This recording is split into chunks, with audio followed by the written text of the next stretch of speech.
Ay, ay. I'm a rock star. Yeah, yeah. Rockstar? Ay, ay, ay. I'm a rock star, baby. I'm a rock star. I'm a rock star. I'm a rock star.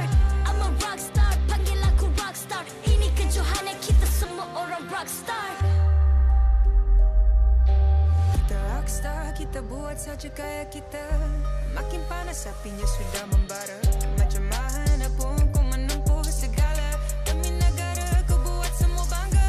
Step into my world, you know I'm always in my zone. You know I got my team, no I'm never alone. Bring out my best, buat yang terbaik. Jadi juara perlahan kita naik. Aku nak push, naik-naik jadi lebih bagus. Jadi hero, ku ada skill. Berapa banyak musuh aku dah kill. Ramai cuba mencabar, cause they envy me.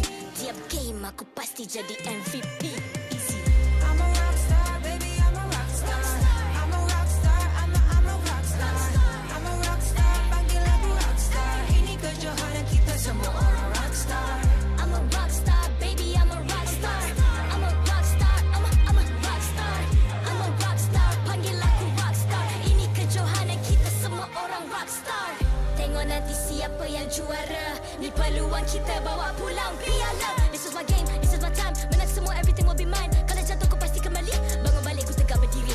Kuatkanlah tenaga, ganjaran diperoleh. Ni kejohanan kita, Malaysia memang boleh. Rise up to the top, kita buat bersama. Semangat kita kuat di bawah satu bendera. Ay. I'ma go hard for the win. Win. On the battlefield till the end. I'm trying to beat the greatest anyone has ever seen. Stand by, I'm coming in for I'm the a win. rockstar. I'm a rock star, baby, I'm a rock star. I'm a rock star, I'm a rock star. I'm a rock star, panggil aku rock star. Ini kejohanan kita semua orang rock star. I'm a rockstar, baby, I'm a rockstar. I'm a rockstar, I'm a rockstar. I'm a rockstar, panggil aku rockstar. Ini kejohanan kita semua orang rockstar.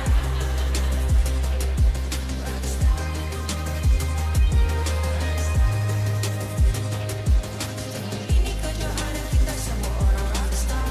I'm a rockstar, baby, I'm a rockstar. I'm a rockstar, I'm a rockstar. I'm a rockstar, panggil aku rockstar. Ini kejohanan kita semua orang rockstar.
Ay, ay.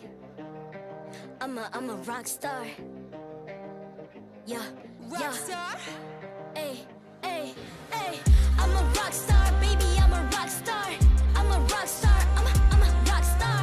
I'm a rock star, panggil aku rock star. Ini kejohanan kita semua orang rock star. Kita rockstar, kita buat saja gaya kita. Makin panas apinya sudah membara. Macam mana pun kau menempuh segala demi negara, kau buat semua bangga. Step into my world, you know I'm always in my zone. You know I got my team, no I'm never alone. Bring out my best, buat yang terbaik. Jadi juara perlahan kita Get out my way, naik. aku nak push, naik-naik jadi lebih bagus. Jadi hero, ku ada skill. Berapa banyak musuh aku mati jadi MVP. Easy. I'm a rock star, baby, I'm a rock star. I'm a rock star, I'm a rock star. I'm a rock star, panggil aku rock star. Ini kejohanan kita semua orang rock star. I'm a rock star, baby, I'm a rock star. I'm a rock star, I'm a rock star. I'm a rock star, panggil aku rock star. Ini kejohanan kita semua orang rock star. Tengok nanti siapa yang juara. Ni peluang kita bawa pulang piala. This is my game, this is my time. Menang semua, everything will be mine. Kalau jatuh kau pasti kembali. Bangun balik ku tegak berdiri. Kuatkanlah tenaga, ganjaran diperoleh. Ni kejohanan kita, Malaysia memang boleh. Rise up to the top, kita buat bersama. Semangat kita kuat di bawah satu bendera. Hey. I'ma go hard for the win. Win. On the battlefield till the end. I'm trying to beat the greatest anyone has ever seen. Stand by, I'm coming in for I'm the a rock win. star. I'm a rock star, baby, I'm a rock star. I'm a rock star, I'm a rock star. I'm a rock star, panggil aku rock star. Ini kejohanan kita semua orang rock star. I'm a rock star, baby, I'm a rock star. I'm a rock star, I'm a rock star. I'm a rock star, panggil aku rock star. Ini kejohanan kita semua orang rock star.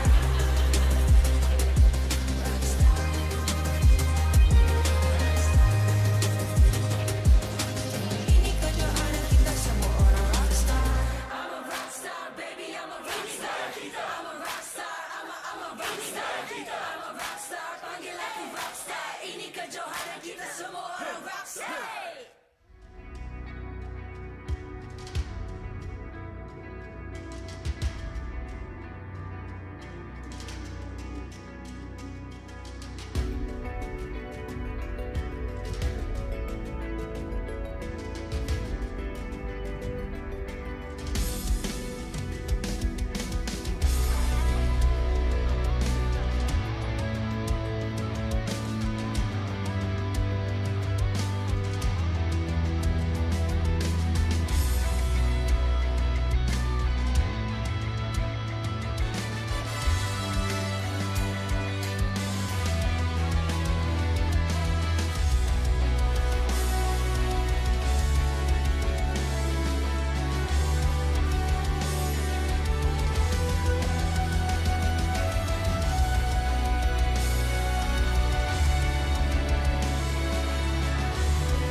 MPL Malaysia Season 13 is powered by Muntong.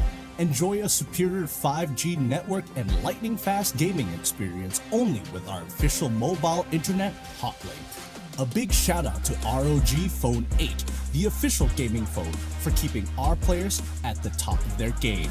Grind on with Nescafe to keep your gaming spirit going.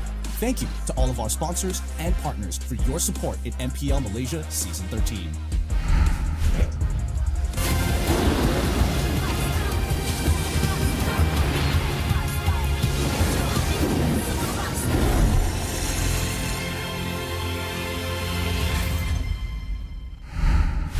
Assalamualaikum semua, selamat datang ke anugerah MPL MY. Wow, look at this crowd. Anda sekarang ni bersama saya sebagai side host anda, Sid, bersama partner in crime saya yang dibenci ramai, yang disayangi ramai, iaitu Mars. Terima kasih, Sid. Saya pun tak faham kenapa production selalu pair kita orang dua ni. Awak suka saya ke, Sid? Saya suka awak dua, Mas. Oh my. Serius. Sebabkan kita dekat sini, kita akan main full 7 game. Betul. Kita akan bersama berjodohan panjang hari ni. Amin, insyaAllah. Okey, tanpa melengahkan masa, kita nak start kita punya award ceremony ni. Sebelum kita start, kita nak buat vibe check dulu, boleh? Boleh. Okey, saya nak minta bantuan tuan-tuan, puan-puan yang hadir untuk crowd cheer bersama dengan saya. Tapi saya nak buat lain sikit. Bosanlah are you ready ni. Okey, boleh. Boleh? The Okey, stage is yours, minta brother. bantuan sikit, boleh? Boleh tak boleh? Boleh? Okey, bila saya sebut yo, korang ikut. Boleh tak boleh? Alright, dalam 3, 2, 1. Yo. Wah, Lagi sekali. sekali ya? Okey, sekali lagi. Yo. Woo! Rasa macam buat konsert. Ini yang kita nak tengok sebab ini merupakan hari yang terakhir. Betul. Tapi di mana kita akan mulakan dengan award kita, Mas. Betul, award yang pertama. Di mana kita tahu kita ni sebagai side host. Awak tahu tak betapa pentingnya side host? Aha. Awak tahu tak side tu apa? Jom, kita nak bagi side award ni. Side award ni apa sebenarnya? Sebab saya rasa side Adin dengan side Fitri tak apa penting. Diorang penting sebab tu diorang khas hari ni. Alright. Side award ni adalah award yang kita berikan. Kita tahu bagaimana side ni penting. Macam side laner yang main dekat bahagian goal lane dan di bahagian EXP lane. Betul juga kan?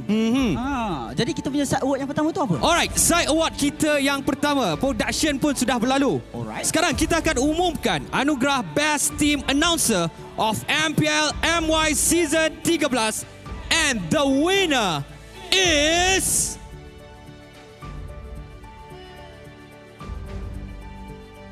Awak umum lah. Awak umum lah. Okey.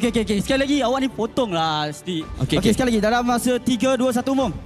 And the winner is... Saya ke? Oh, saya umum. kena umum. Oh, saya umum. Okey. Sorry. Awak dekat saya ke? Mana ni? The winner is... The best team announcer goes to...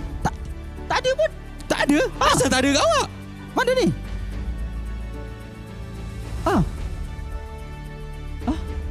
And the winner is... Mas! Berikan tepukan gemuruh kepada Mas! Congrats, brother. Congrats. Wow! Kau main prank lah. Salah.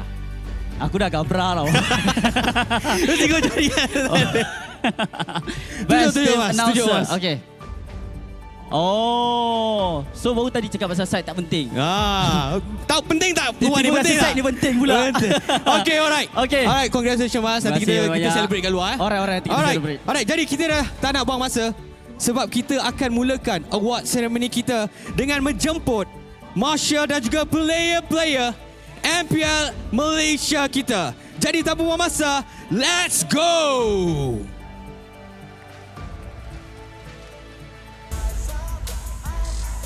Bertugas untuk memastikan semua perlawanan berjalan dengan penuh integriti dan adil. Dijemput masuk barisan marshal kita. Harap playoff ni tak ada pause lah. Tapi kalau ada best juga. Berikan dan tepukan gemuruh kepada marshal kita!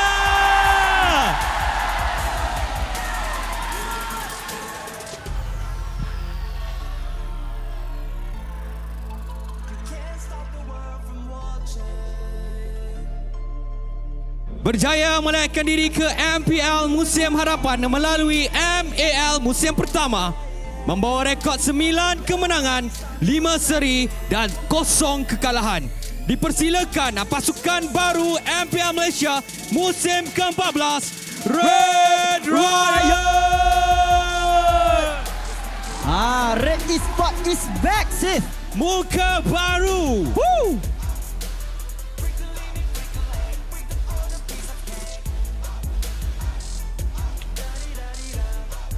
Alright, tempat ketiga kita berjuang sehingga titisan kudrat terakhir tanpa kenal erti lelah. Hampir layak ke Grand Final namun nasib tidak menyebelahi mereka. RSG Malaysia.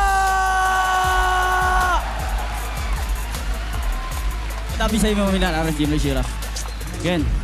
Betul Mas, betul. Best announcer Best announcer.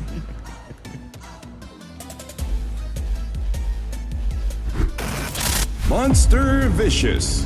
Satu-satunya pasukan yang dipenuhi barisan pemain lokal berjaya mengekalkan slot ke musim harapan untuk berentak ke M6. Give it up for Monster Vicious.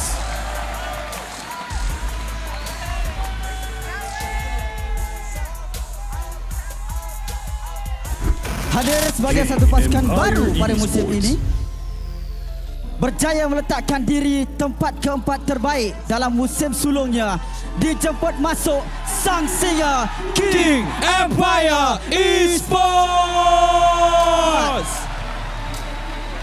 Beratur dulu. Terus nak pergi depan dia, tak berdepan. Menunjukkan prestasi yang sangat menarik. Team Hawk. Menjadi pasukan yang tidak asing lagi dengan jalan cerita menarik yang membuat ramai terinspirasi. Hari ini mereka berjalan buat masuk kali yang terakhir di MPL MY. Berikan tepukan hormat kepada juara musim ke-10 Gibambe Team Hawk.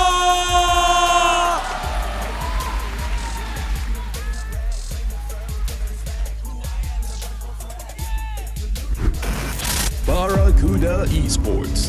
Berjaya membuktikan mereka sememangnya layak bermain di pentas MPL, menepaskan ENG Origin dengan keputusan reverse sweep 3-2 untuk mengekalkan slot di musim harapan. Raja Pargoi kita Barracuda Esports.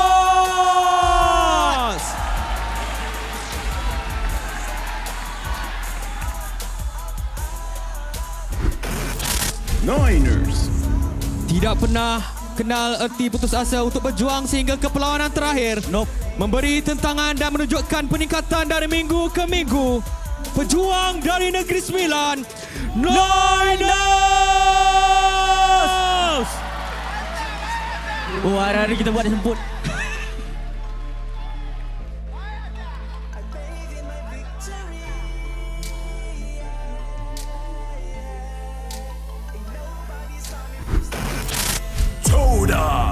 Memegang rekod juara MPL MY terbanyak MPL MY, membawa semangat hashtag Todak Langgar sebagai pegangan Sang Raja Lautan Todak.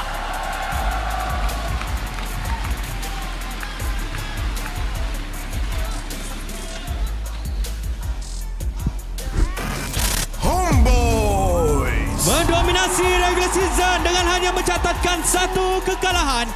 Mereka kembali musim ini untuk mendapatkan gelaran back-to-back champion dan akan keriat Sang Burung Hantu Homeboys.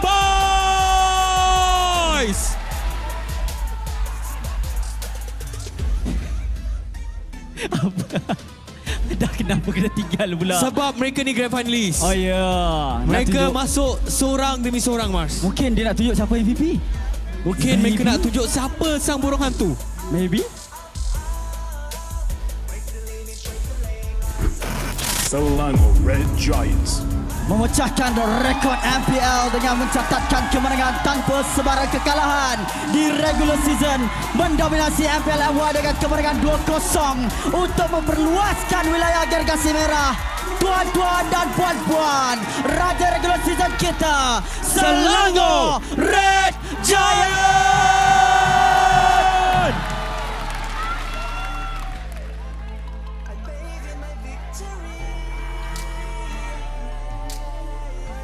Inilah barisan pemain-pemain MPL Malaysia yang akan berentap pada musim yang akan datang, Mars. Dewan ni dah jadi panas. Dengan semua player dah ada, saya dah berpeluh-peluh. Saya rasa ini masanya untuk kita 7 lagu sih. Semalam kita dah perform. Hari ini kita akan nyanyikan sebuah lagu khas untuk semua peminat anda semua. Muzik please. Please, ada satu muzik. Please production, pasang satu. Sebab kita dah tak sabar nak nyanyi dah ni. Gemuruh jiwa. Jangan. Pahal jadi baru nak nyanyi pula ni. Dapat job site host tu site je lah. Kenapa nak lebih-lebih pula? Korang untuk queue kita masuk tau. Kita bagi side je, kenapa nak jadi main host? Itulah. Aku dah menang anugerah kot. Wow. Tapi anugerah tu tepi-tepi je kan? Side tu penting, okey? Oh, ya ke? Side tu penting Tak. Meet duo ni penting, okey? Ya, meet duo penting. Dua-dua pernah menang Best Talent. Okeylah. Main kasar, ini main kasar. Okeylah. Ini main kasar. Okeylah. Ini main kasar. Tapi tak apalah. Tak apalah. Bagi. Jom silakan Rafael dan juga Rose. Alright, so I nak cakap terima kasih kepada Sith and Mars made our morning very, very interesting. Okay, bye-bye. Hello semua, nama saya Rose dan sebelah saya adalah seorang Hellcat terpaling famous di MPL Malaysia. Guys, give it up for Lafel! Ambil kau. Hello semua, welcome to the award ceremony. First of all, nak cakap terima kasih banyak kepada Sif dan juga Mars. That was an amazing opening daripada dorang. Congratulations juga kepada Mars, berjaya untuk mendapatkan award juga. Awak nak diri situ ke nak saya diri situ? You dekat sikit dengan I. I Dekat pakai sikit. dress. Sorry, saya punya isteri takut marah. Okay, Tak dekat sangat, sebelah je. Sabar. this is the halal gap. Kita semua dah nampak all of the players. Sif and Mars did a great job. Tapi sekarang, mari kita terus mulakan kita punya award ceremony. Yes, untuk anugerah pertama ialah Best Fans Award. Now, kita akan bagi anugerah kepada 3 peminat MPL Malaysia yang setia dan bersemangat menyokong pasukan kegemaran mereka. So, meaning to say, these guys actually datang almost every day di regular season ke arena kita. Dan yang akan present bukan saya ataupun Rose.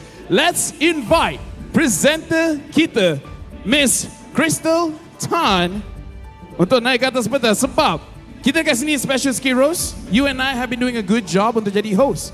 Tapi kali ni kita nak bagi a special presenter bersama dengan our KOLs untuk present the award, because kita dekat sini, kita ever growing.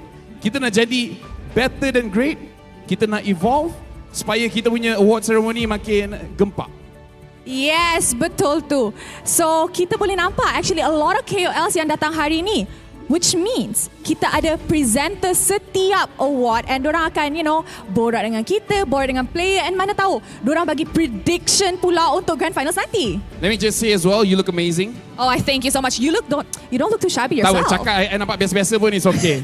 Kita punya casters pun I would see kat atas look amazing. You guys yang ada kat depan ni semua look amazing. Now here's the thing. Grand final ni, I tak sangka award ceremony pun dah penuh. Side Homeboys punya lah penuh. And sekarang ni side Selangor Giants pun dah penuh. Rose, who do you think is going to win? Ooh, now that is very interesting. Tapi kan, siapa-siapa yang menang pun akan wakil kita di Riyadh already. Betul tak? So, Yes. who do you think is gonna win? Who do I think is going to win? Okay, kejap. Let's look at the facts, okay? Okay, Homeboys nak back-to-back champion. okay. Dorang punya run bagus. Betul? Selangor Giant sampai ke playoff ni pun kalah sekali je. Ya. Tim mana yang cakap menang biasanya kalah.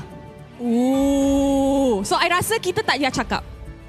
Jadi marilah kita invite kita punya presenter, Miss Crystal Tan, Business Development Manager of Muntong Games, dan juga Fira Fendi untuk naik ke atas pentas untuk present the award.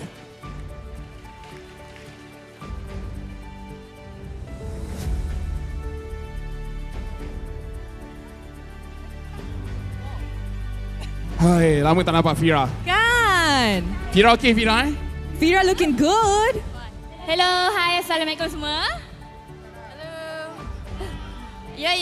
Okay, so first of all, I nak cakap thank you so much dekat Rose dan juga Lafel kerana sudi invite kita berdua untuk naik ke atas pentas. Tetapi untuk pengetahuan anda semua, sebelum kita mulakan grand final kita hari ini, kita ada award khas yang nak diberikan untuk fans juga. Korang nak hadiah tak? Miss Crystal, diorang dah excited ni. Excited sebab kita ada banyak fans-fans dari Malaysia, seluruh Malaysia kan. Semua ni hardcore fans dari MPL MY dan team. So mungkin Fira next season boleh try. InsyaAllah. So, untuk first award kita ni adalah Anugerah Fans of Season yang saya akan umumkan 3 orang pemenang. Okey, ini adalah untuk menghargai anda semua yang telah pun hadir setiap minggu bagi menyokong pasukan-pasukan kegemaran anda. Baiklah, Miss Crystal, I rasa semua orang dah excited nak tunggu. Kita nak announce sekarang ke? Ya, mesti. Okey, tapi sebelum tu, hadiah yang pemenang kita akan dapat adalah gaming chair, ROG Phone 7 dan motor EV Epic Sun Cruise. Siapa menang motor ni, Miss Crystal? I cannot wait to know. Wah, siapa nak motor? Wah, okey. Sekarang kita orang pun tak sabar dah ni. Siapa menang pertama? Okey, pemenang yang pertama adalah Muhammad Darwish Putra bin Muhammad Najib. Ada ke kat sini? Dan pemenang kedua adalah Vincent Tan Kim Chuan. Pemenang kita yang terakhir adalah Nur Amira Sabrina binti Muhammad Amin. So Lafel, Rose, itulah senarai pemenang kita. Well, dengan ni mari kita jemput pemenang untuk naik ke atas pentas to receive you punya hadiah. Yes. Now, tengok guys, datang MPL pun dah dapat hadiah. Mestilah season depan, musim depan, I really encourage semua orang tu datang ke MBSJ and of course, support your favorite teams with us. Dekat sini kita hargai semua sekali disebabkan itu kita open the show dengan kita punya award ceremony where we appreciate our fans. Tanpa korang semua, MPL Malaysia takkan sehebat ini. Yes, dapat gaming chair, dapat phone dan dapat motorbike juga. Alright, ambil gambar in 3, 2, 1. Alright, all good? Alright, terima kasih banyak. Dia menang gaming chair. Yes, dan kalau you nak level up rank macam kita ni, sebab kita dua ni padu main ML, sebab kita guna ROG phone. So, untuk pemenang kedua, dia menang satu ROG phone. Come on up on stage. Oh, sempat posing lagi. Tahniah lagi sekali diucapkan dan dia berjaya untuk menang gaming phone.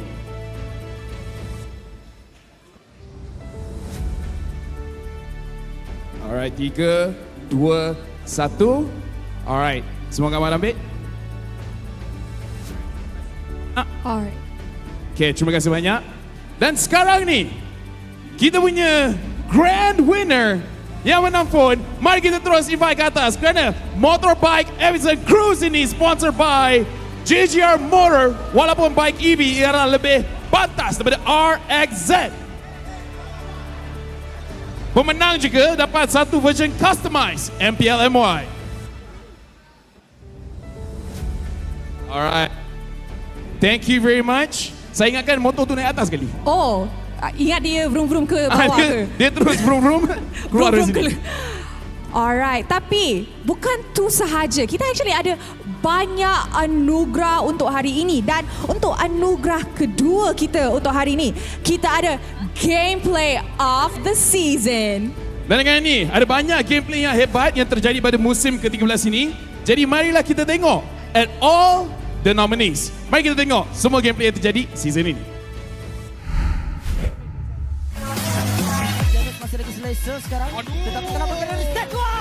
Dua kena tangkap untuk maskan hak bersama dengan Krem. Masih lagi ada Umar Teriki. Dan timpa yang berlaku sekas berada tengah second 13-2. Dan Sekais melarikan diri dari berhentakan dia dari pos tersebut. Dan dia Iris dihukum. Dan dikeluarkan dan dijatuhkan. Zaf tadi hampir berjaya untuk mendapatkan Star Shatter terkena pada jasad Bonji. Dan sekarang ini terpaksa untuk mengundurkan diri. Malvis Penggunaan trofi. Saya sudah katakan mereka buru satu. Dan satu yang mereka dapatkan adalah Zaim Sempoy. Ya, kira Zaim Sempoy di kala lot telah muncul. Menyebabkan pasukan Todak sekarang ni. Cubaan. Percubaan tidak juga dia Todak sekarang ni. Mereka dapatkan Todak. Juri secara terpaksa last Sincerity mudah mendapatkan kill tersebut. Uni sudah membazirkan fracture. Kali ini emas daripada Yum. Panas yang cukup untuk memberikan double kill kepada Innocent. Triple kill untuk Innocent. Menjadi median kedua hari ini. Median yang berjaya untuk didapatkan. Cubaan untuk diberikan bantuan. Kali ini Deto memberikan damage. Uni berjaya untuk tumbangkan juga Susu Jin sudah mengaras masuk dengan cakaran berjaya untuk dapatkan double triple kill. Maniac juga untuk Susu Jin. Entah dari mana King Empire mengaum sebagai Raja Rimba. Cubaan untuk menangkap. Saya rasa mungkin Nova Escobar akan jadi masuk tapi ada flag daripada Momo. Sungguh cantik sekali 3 pemain dilekatkan dekat bahagian belakang 3 bukan pula dengan tarian daripada Blazing Duet daripada Shizo. 4 pemain dikorbankan dalam sekali mata hanya meninggalkan Zeno Mount. Tapi mungkin tidak lama mereka cuba untuk melanggar. Inilah pasukan Todak kembali bangkit, kembali menyinar. Unstoppable. Dan itu dia nominees untuk Gameplay of the Season. Apa kata kita tanya presenter kita pula on their opinion on who they will think this award. Macam Innocent daripada SRG. Korang rasa siapa menang? Oh, Miss Crystal. Macam mana? Susah nak pilih lah. Susah nak pilih. Mari kita umumkan. Tapi nama pemenang dah ada dekat tangan kami berdua. So Miss, kita akan umumkan dalam kiraan 3, 2, 1. Rafflesia Todak!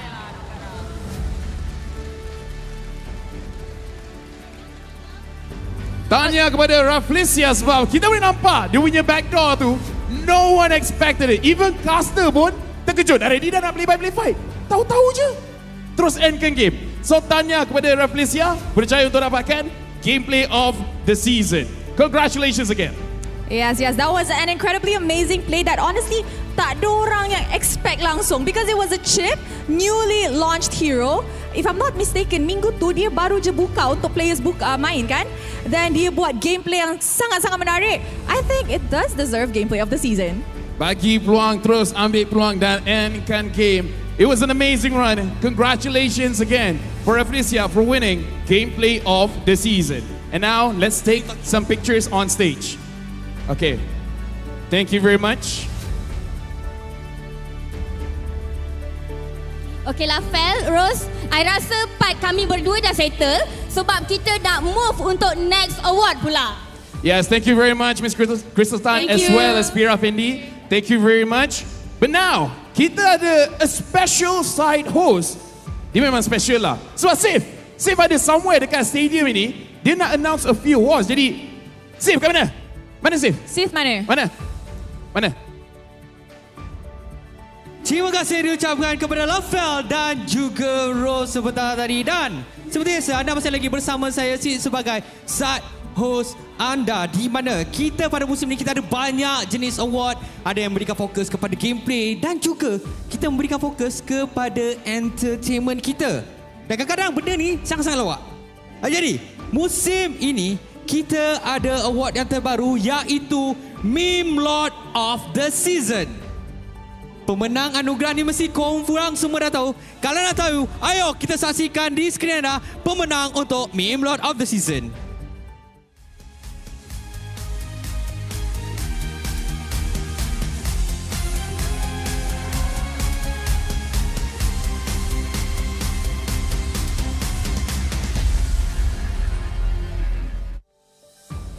Dan itulah dia pemenang kita adalah Becky. Sini Becky, jauh Becky. Alright. Okay. Ini you punya award. Alright.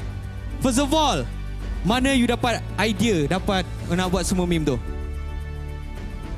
Sebab memang just light bulb tu. Like suddenly ada idea dan buat tu. Okay, hari ni ada tak? Hari ni dah ada focus play all. Alright, okay, congratulations Becky. Terima kasih. Alright, thank you so much. Kita akan pergi kepada award kita yang seterusnya. Alright, award ini sangat-sangat special sebab dia adalah anugerah Best Winning Speech. Jadi, kalau korang semua nak tahu siapakah pemenang untuk anugerah Best Winning Speech ni, ayo kita saksikan video yang kita telah pun sediakan khas untuk anda semua. Bangkitlah Ancap, banyak orang di luar sana memalukan kau. Sadarlah Ancap potensimu, kau ni burung hantu siut. Bangunlah Ancap. Kami dari keluarga Homeboys mengucapkan selamat Hari Raya Idul Fitri 1445 Hijriah. Minal aizin wal faizin, mohon maaf lahir dan batin.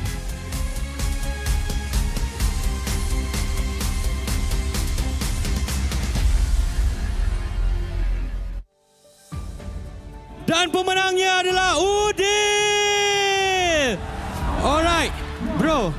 Ini adalah the invoice daripada pihak Munton kepada you untuk the mic. So, sekarang ni saya nak tanya, siapa yang akan bayar? Didi ke Udil? Wow, unexpected. Nak berapa? Alright. Masih lagi nak taunting Alright, thank you so much brother. Thank you so much. Good luck nanti. Alright, jadi kita dah settle untuk award kita. Bayar beneran ke? Tak ada. Alright, jadi saya akan pass terus kepada host kita di atas pentas, di mana mereka dah ready di atas pentas. Jadi please, Lafel dan Rose. Gempak betul dia. Bawa duit terus Kan, dia memang tak pernah tak ready. Harap one day kita pun duit kepuk-kepuk lah. Belum champion dah kaya. Betul tu. Alright, speaking of which, let's move on further. Untuk anugerah yang seterusnya, we would like to invite our esteemed guest, Mr. Iqbal Krisman Hakim, League Operations Manager of Moonton Games, and our special guest, Shay, to present the following awards. Right, kita akan tengok siapakah Rookie of the Season dan juga Fans Club of the Season. Jadi marilah kita invite Mr. Iqbal Krisman Hakim dan juga Shay ataupun Shay Milo. Oi, jangan. Oh yeah, sorry. Jangan. Milo dah kahwin. Sorry. Milo dah kahwin. Sorry guys. Hi. You guys doing good? Hi guys. Alright, thank you so much to Rose and Lafel. Actually Chris, Shay nak tanya, setiap musim ada begitu banyak rookie. So how kita pilih Rookie of the Season? Sebenarnya kita tikam je. So we actually put all the names in a box and then we tutup mata dan we ambil. Oh, iya ke? Tak adalah. So sejujurnya, we actually have a system. Okay, we actually have a system where we count rookie points. So contohnya dengan kemenangan as well as game MVP. Then at the end of the season, top 3 players akan menjadi calon dan community akan vote untuk ni. Oh, I see. Apa kata kita tengok siapakah calon-calon Rookie of the Season?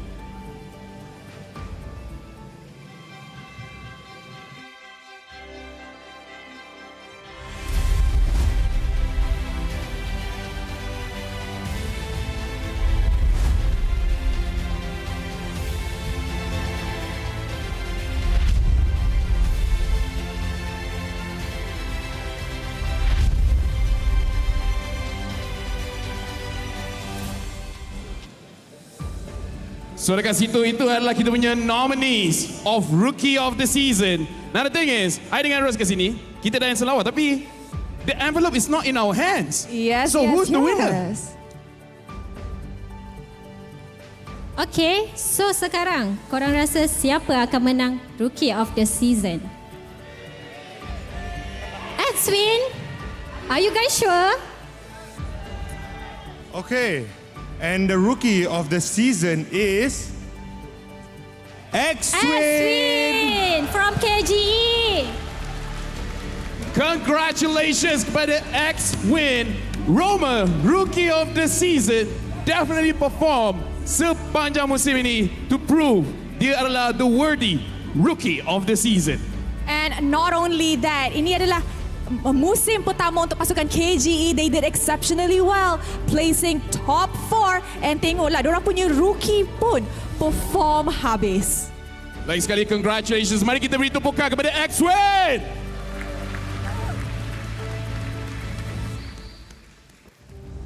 It's always great untuk start you punya career dengan menang Rookie of the Season. Dapat pergi kat kamera, dapat sign. Yeah, it's actually a really, really huge morale boost, I think, for X-Win also. Walaupun I'm pretty sure he's not that happy sebab dia tak dapat main dekat Grand Finals hari ni. Tapi with this, I'm pretty sure he'll do his best to improve. Mana tahu next season dapat MVP regular season pula kan? Alright, thank you very much. Congratulations lagi sekali kepada X-Win. Now we have another award, Rose. Di mana tadi kita dapat Fans of the Season, tapi sekarang kita nak tengok Fan Club of the Season. Yes, now honestly sebagai orang yang selalu dekat atas pentas ni, the fans make it worthwhile sebab dorang lah yang cheer, dorang lah yang main drum, dorang lah yang chant. So without these fan clubs, we would not be here. So, untuk Best Rookie korang dah tahu. Best Fan pun korang dah tahu. Sekarang adalah anugerah Fan Club of the Season. Chris, boleh explain tak award ni dan how MPL Malaysia memilih pemenang? Boleh. So actually untuk MPL MY Fan Club of the Season ada 3 kriteria yang paling penting, iaitu on ground, community dan juga fan attendance. And kita total points semua ni and then we will find out who the Fan Club of the Season is. Okay, now I know. So fans yang ada dekat Stadium MBSJ Serdang, korang rasa tim manakah yang akan menang Fan Club of the Season?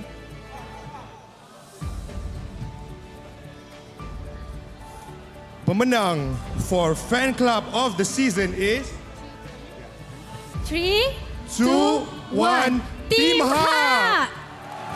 Yi Bombay Team Ha! Congratulations kepada Team Ha berjaya untuk menang Fans Club of the Season.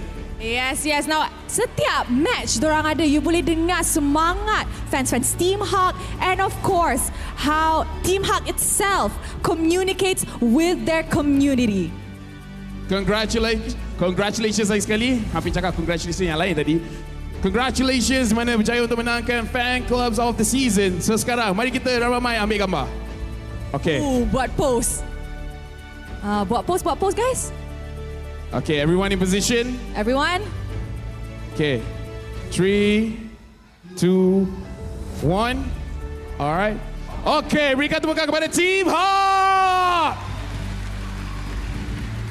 Congratulations once again. Dan sekarang, we would like to say thank you to Shay dan juga ke Mr. Iqbal for presenting us the 2 awards. Thank you very much. And again, both of you look absolutely amazing. Kalau macam ni, I pun tak nak pakai tie. But now, kita actually ada lagi side award. Oh. Kejap. There's something else yang kita nak buat sebab kita nak pass pada Sif. Oh. Tapi, I rasa kita kena pegang stage ni lama sedikit. Kenapa? I pun tak tahu. I also don't know. Right. But either ways, I gotta say, the award ceremony so far, amazing for our winners. Kita ada banyak lagi award lepas ni. Yang I sendiri nak tahu, siapakah best talent? Janganlah aku. Itu je yang minta. As long as not me, it's okay. I'm actually more curious pasal Dream Team Award season ni. Dream Team Yes, because I feel like kita punya nominees, dorang memang perform exceptionally well dalam role masing-masing mereka. So I think it's gonna give people a harder time to pick. And kita also kena consider regular season MVP. That one's another good one. Banyak playmaker yang ada dekat dalam season kali ini daripada damage dealer gold laners. Tapi kita juga ada banyak yang set up dengan bagus. Roamer and a good front line daripada jungler. Yes. Now, lagi-lagi pun, kita punya MPL actually, we went through a lot of different patches. So, adakah patch ni affect playstyle mereka? Dan maybe once up, once down, once up, one down? We never know. Satu je lah minta, bila akhirnya boleh masuk Assassin? Assassin sekarang lagi bagus kat Roamer. Nak main kat jungle, memang tak boleh. Tapi, kejap. I baru nak buat joke pasal Helke tapi I rasa baik tak payah. I rasa buat pasal sekarang ni lagi better untuk kita cari save dekat mana. Dia ada award lagi dia nak bagi. Sis, mana tu? Sif, mana? Terima kasih diucapkan kepada Hellcat dan juga Rose sebentar tadi. Dan seperti biasa, anda masih lagi bersama saya, Sid, selaku side host anda. Dan tadi kita dah tengok Best Winning Speech, kita dah tengok Meme Lot. Kita juga ada satu anugerah yang sangat-sangat istimewa, di mana musim kali ini ramai pemain kita yang suka menari dan mereka ada groove. Jadi kita ada award Best Dance Award dan pemenangnya adalah Barakuda Esports. Woo! Menarik korang musim kali ini. Kembali pada musim hadapan, korang dapat untuk Best Dancer Award. Tak nak interview? EG tak ada Okay, Asia lah, tolong lah please. Buat satu move, please. Semua nak tengok ni, Asia. Asia, cepat Asia, satu move. Ramai. Okay, alright. Semua fokus dekat diorang Barakuda. Okay, cepat. Saya tak boleh nak buat beat. Okay, perform. Asia, Capsha, semua ada. Oh! Okay. Congratulations untuk kembali ke dalam MPL. Alright, berikan tepukan kepada Barakuda Esports. Alright. Kita sekarang ni akan berikan fokus kepada side award kita yang seterusnya. Sebab lepas ni kita akan ada satu persembahan yang sangat-sangat menarik. Tapi kita ada satu lagi rekod yang sangat-sangat cantik sepanjang musim ini. Award ni bukan award biasa. Sebenarnya dia boleh dikatakan Global Award. Kira senang cerita dia rekod dunia lah. Semua nak tahu siapakah pemenang untuk Global GPM ataupun Goal per Minute Record Holder.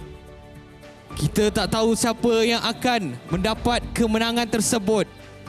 Pastinya mereka atau pemain ini bermain sehabis baik untuk membuktikan beliaulah jago yang semena. Alright, jadi pemenang untuk Global Goal per Minute Record Holder adalah the one and only Chibi.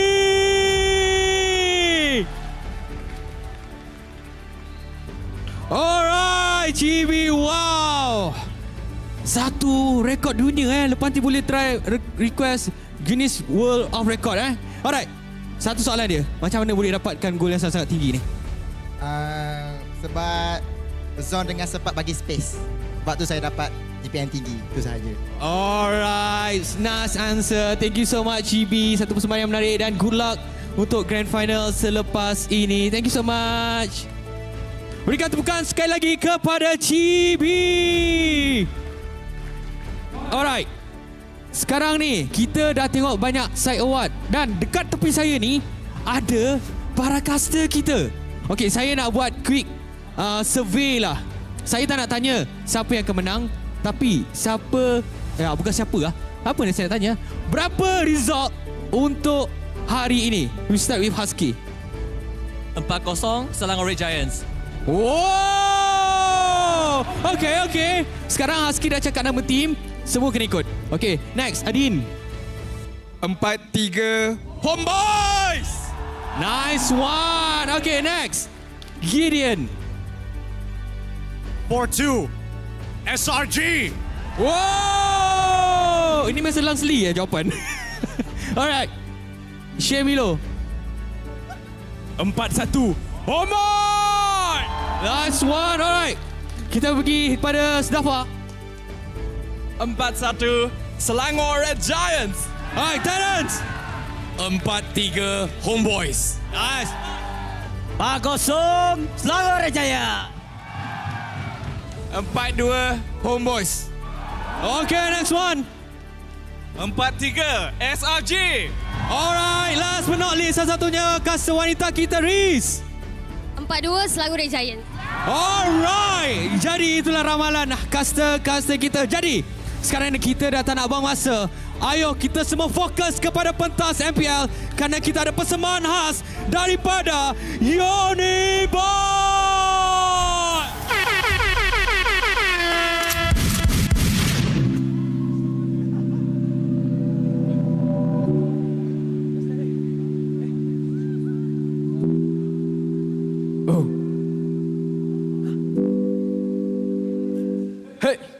Kalau kau rasa tutuplah mata, peganglah hati. Kalau kau rasa diri kau sunyi, jangan bersedih. Aku di sini walau birumu tumpas, ku akan beri kerjasama. Bangkit wahai kawan, hidup ini tak sempurna, jangan selalu bersedih. Juga selalu terleka silapan lama, bagai jadi ramah-ramah. Tapi aku sakit bila ramai keji. Sakit aku bukan sakit di hati. Jadi sakit aku pendam sendiri. Rasa sakit ini tak akan berhenti. Mengerti, ku terpaksa harap walau penat lari.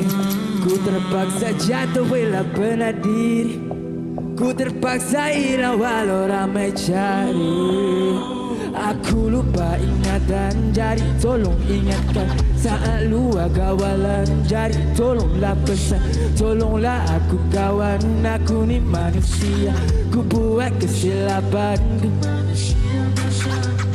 percayalah aku kan berikan tangan. Jika engkau memerlukan, jadi tolong jangan segan. Alright, Assalamualaikum semua. Harap korang enjoy the show. Kalau boleh tolong nyanyi sekali, okey tak? Kalau kau rasa tak dihargai, tutuplah, peganglah hati. Kalau kau rasa diri kau sunyi, come on. Yeah. Walau hidupku tumpas, ku akan beri kerjasama.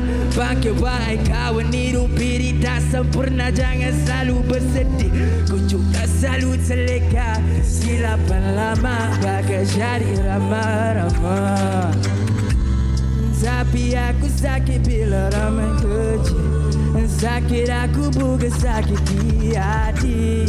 Jadi sakit aku pendam sendiri. Rasa sakit ini tak akan berhenti.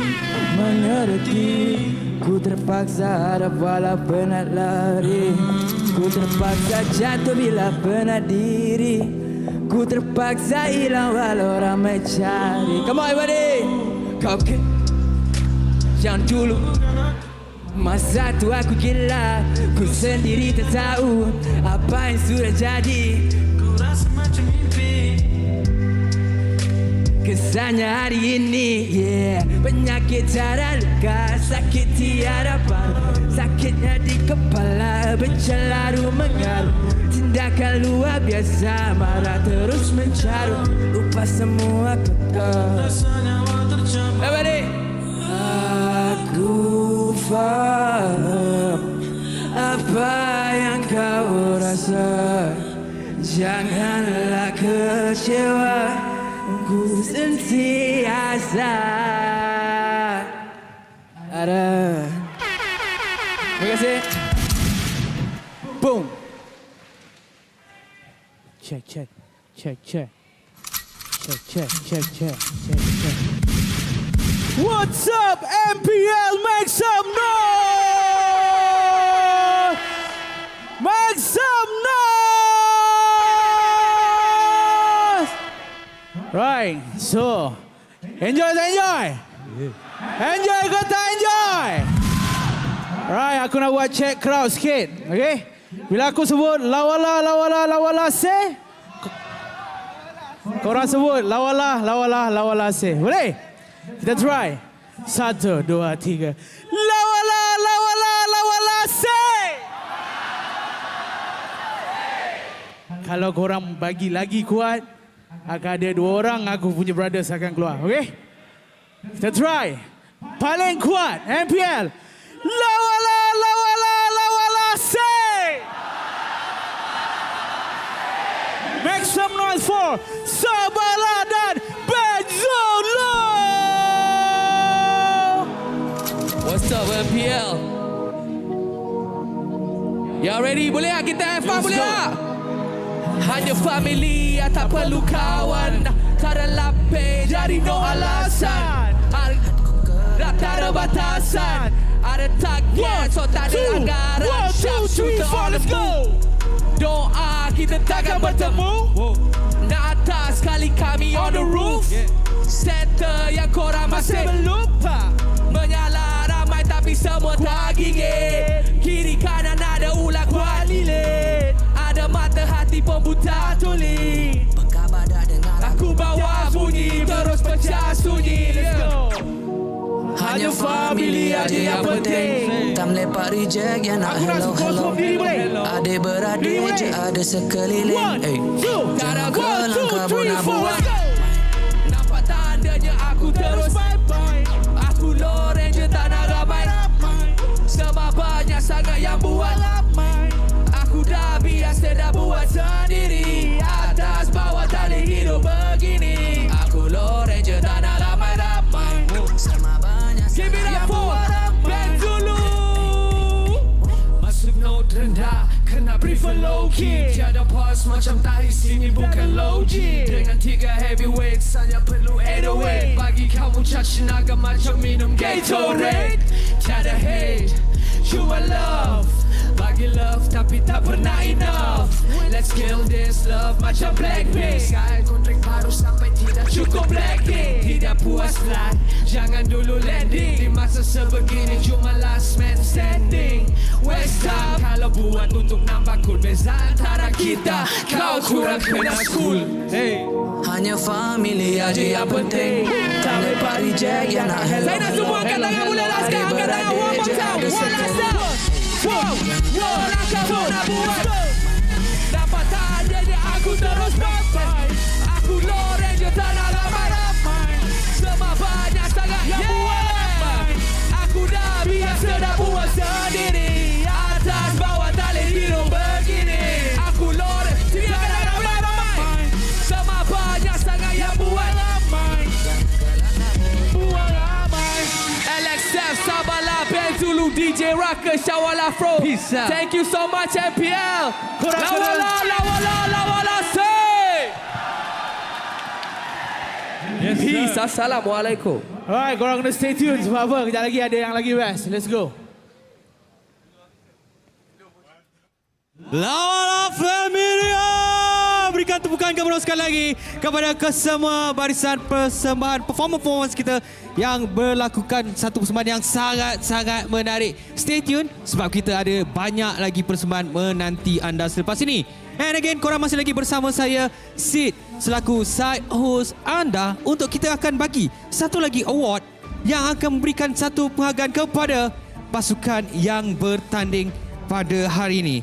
Dan award ini adalah dari segi untuk kita punya entertainment punya elemen, dan award ni adalah sangat sedikit serius.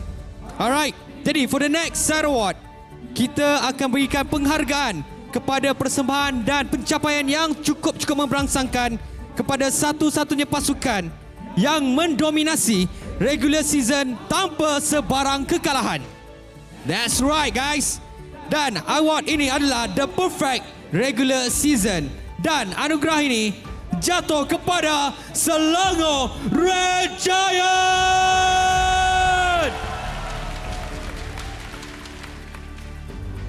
Tanpa sebarang kekalahan, menang 2 berbalas kosong sepanjang regular season. Tanya sekali lagi diucapkan ke semua barisan-barisan pemain, management untuk pasukan Selangor Red Giant. Alalangan bersama dengan Gorgeous.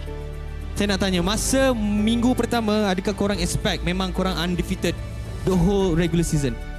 Sebenarnya yang win streak ni kita orang tak expect pun. Alright. Congratulations and good luck untuk bertemu dengan Homeboys di perlawanan Grand Final sebentar nanti. Congratulations once again to Selangor Red Giant. Jadi, saya tak nak buang masa. Ayo kita bersama dengan Lafel yang juga Ros yang menanti di atas pentas.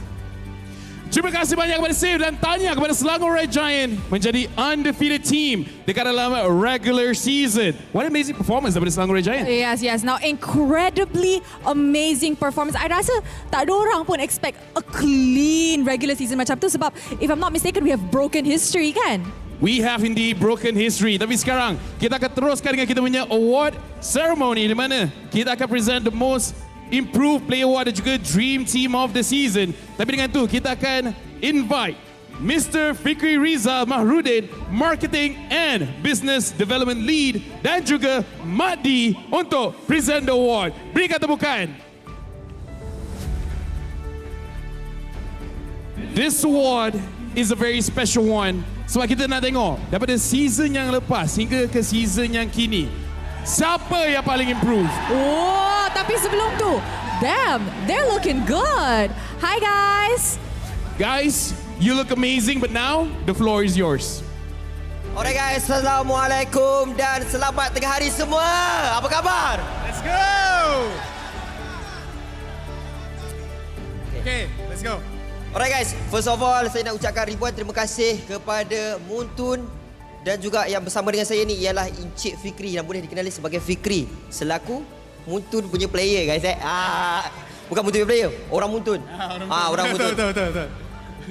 Okey, jadi untuk anugerah yang kita nak cuba sampaikan ni ialah anugerah Most Improved Player. Betul, untuk MPL MY, improvement adalah satu benda yang paling penting. Setiap season kita ambil feedback daripada semua orang and we try our best to improve and each and every season so kita dapat berikan pengalaman yang terbaik. Jadi untuk award kali ni, Most Improved Player, awak rasa siapa menang? Sebab saya rasa kan benda ni calon dulu kan? Sepatutnya calon dulu, tapi saya tak boleh nak kalau nak kata tunggu calon ni, terlampau banyak calon yang layak untuk menerima anugerah ni. Betul. Jadi calon-calonnya adalah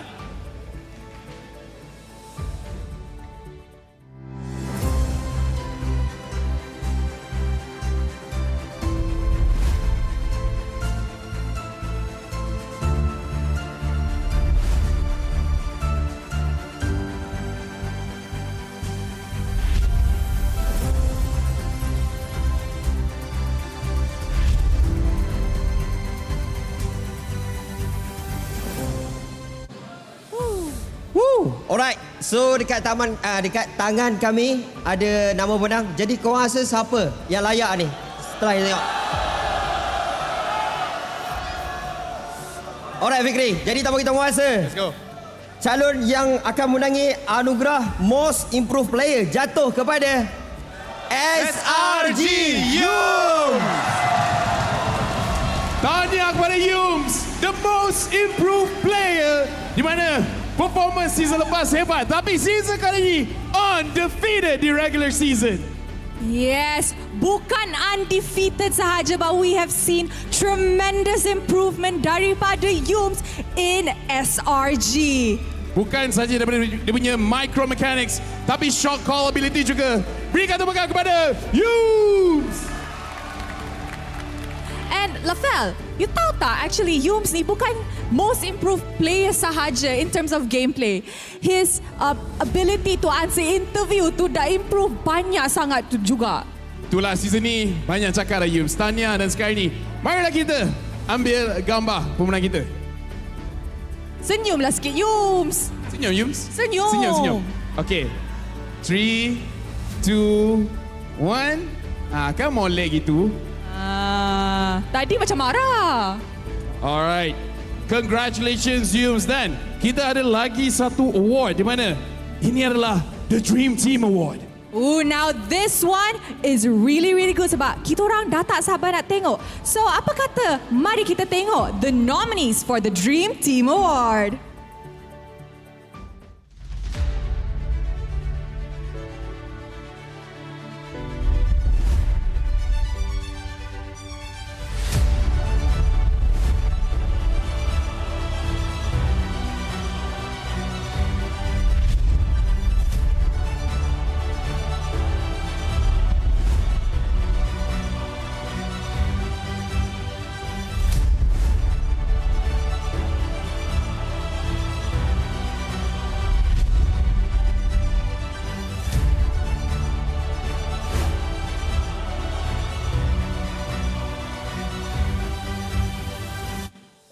Itulah dia kita punya nominees untuk Dream Team Award. And again, kita tak tahu siapa yang menang. So very quick one, kita akan pass pada Madi dan juga Mr. Fikri. Siapakah kita punya Dream Team?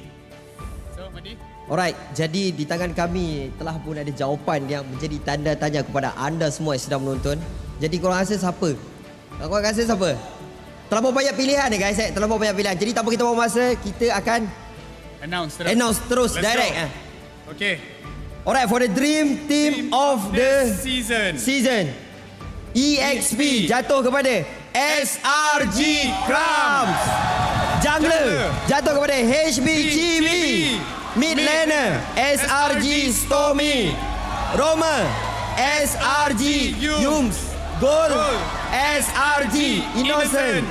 Coach staff SRG.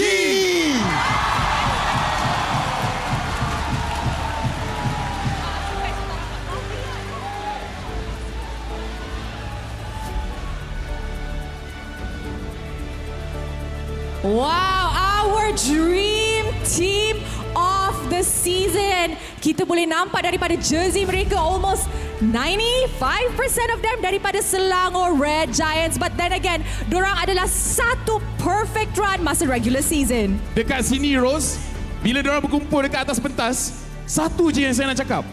Macam traffic light. Merah, kuning ada, hijau pun ada. Betul. I agree. Walaupun saya ni buta warna, pokoknya tu lah saya tahu. Oh, you boleh nampak warna tu? Tolonglah, I drive, okay? Alright, right. Tahniah lagi sekali kepada semua Dream Team Award. Macam mana perasaan Cibi masuk SRG Adakah ini tim baru anda musim depan? Tak apa, masuk mana tim boleh recall lagi. Alright, jadi marilah kita ambil gambar. Ramai on stage and literally it's like, guess who's the imposter at this rate? Alright. Senyum guys. Mari positionkan diri sendiri. Smile. Berikan tepukan pada Dream Team MPL Malaysia Season 13.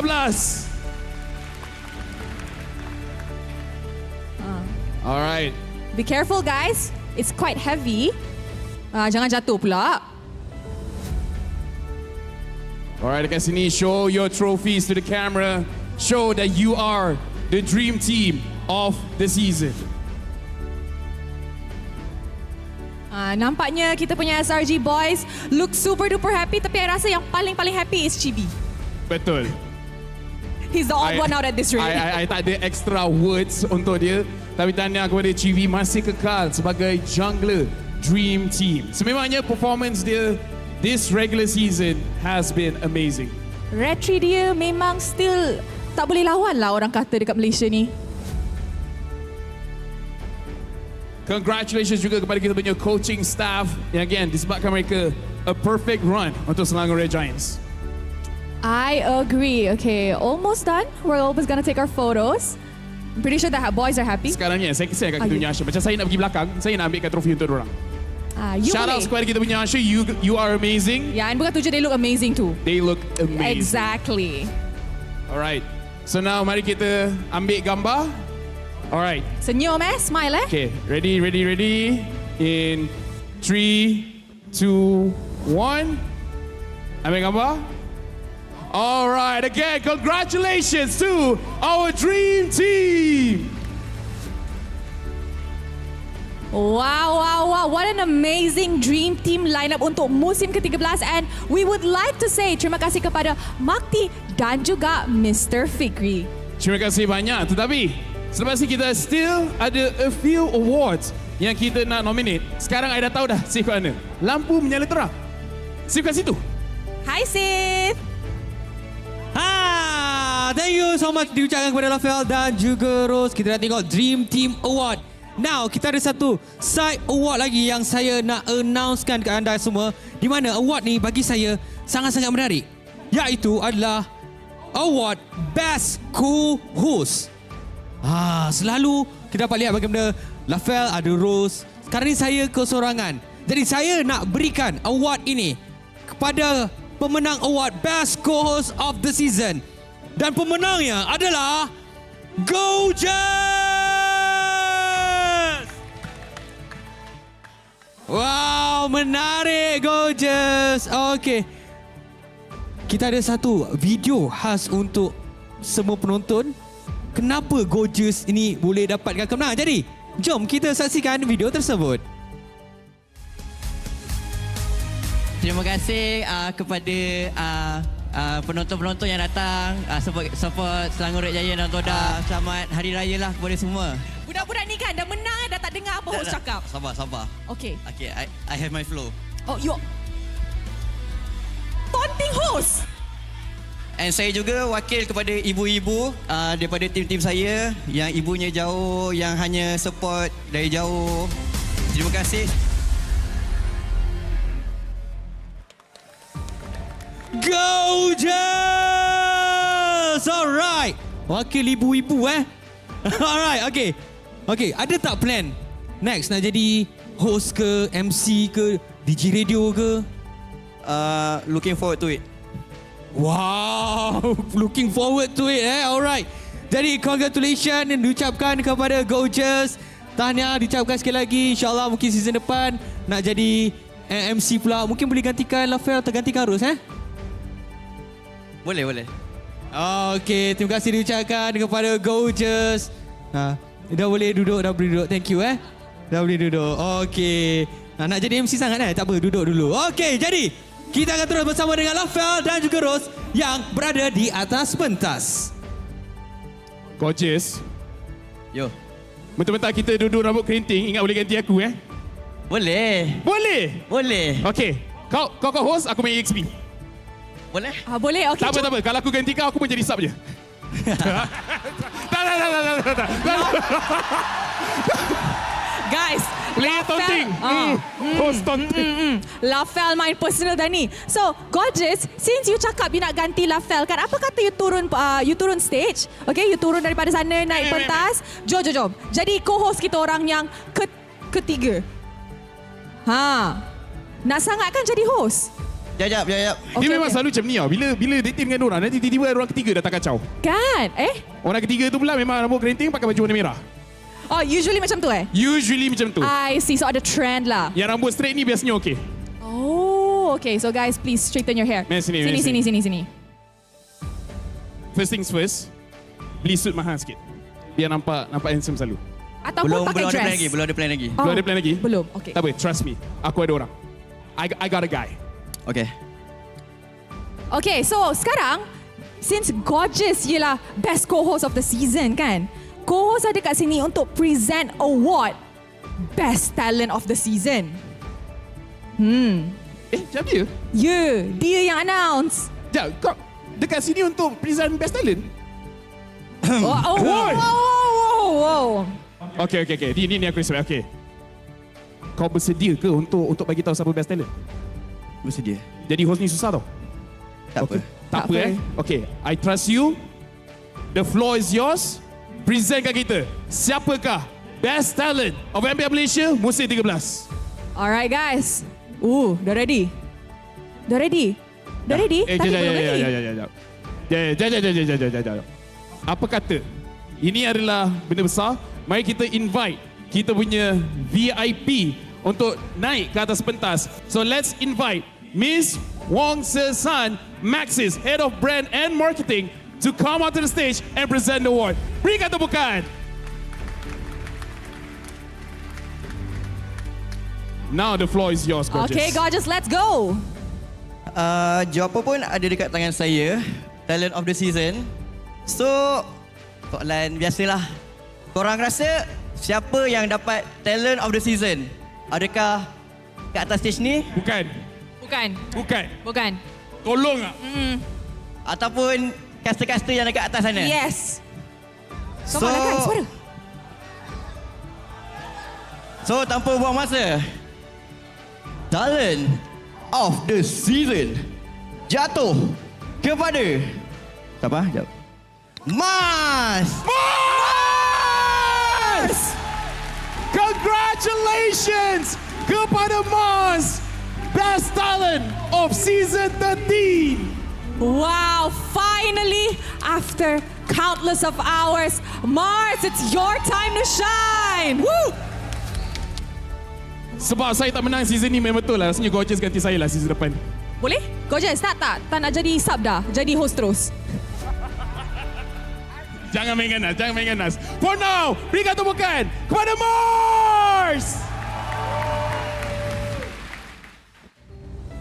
Wow, I'm so happy for Mars actually. I'm so happy for him too. Kan, kita nampak dia punya improvement, hard work, jadi seorang caster. And now it's Mars's time to shine.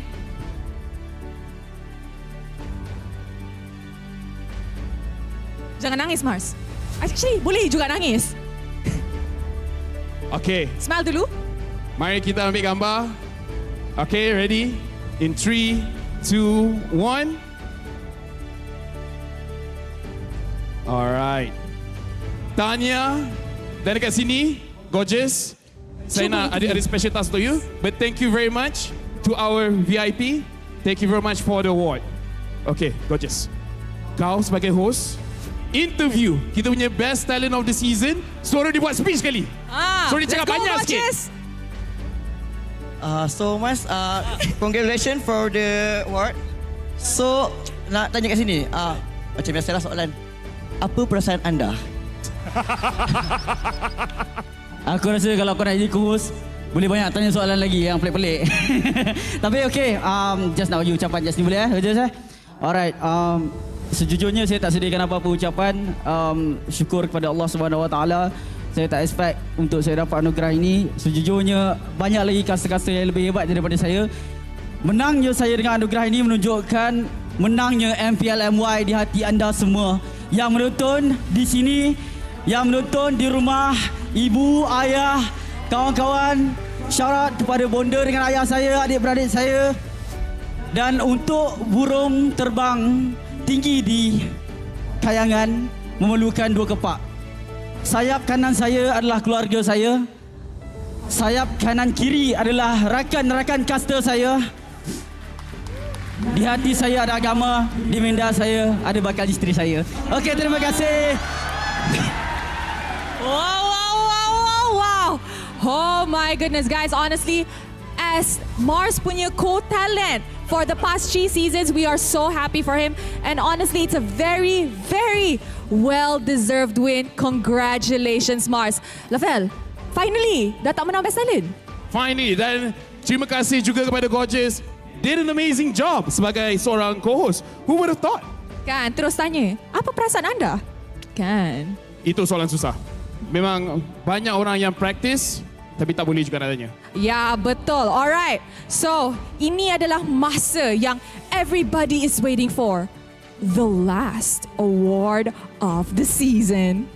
Jadi dekat sini, kita akan tunjukkan award for the regular season MVP. Tapi sebelum tu kita akan invite kita punya presenter Miss Marcia Sung plus Sierra.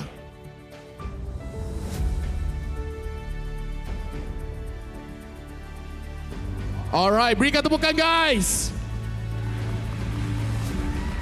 Ini adalah untuk the regular season MVP, di mana sepanjang season ni banyak player perform, but one shines brighter than the rest. I agree. So, apa kata kita tengok, kita tanya Sierra dengan Miss Marcia, who do you guys think is the regular season MVP? Okay, thank you, Rose and Lafel. Hello everyone, Assalamualaikum.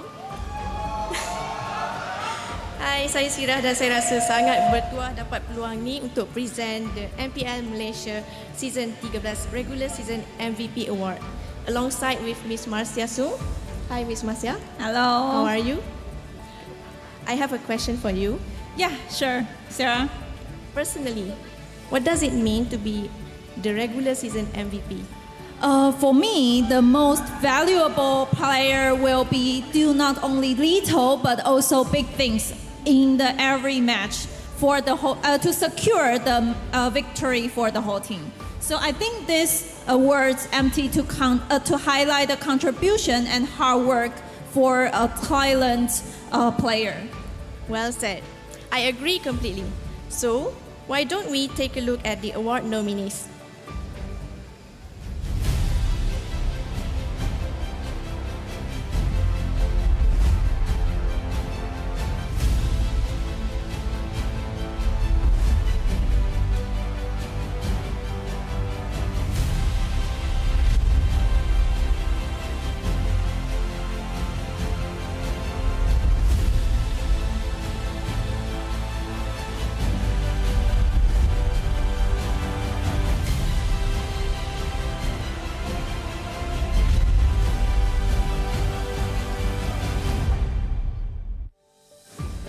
Okay, wow.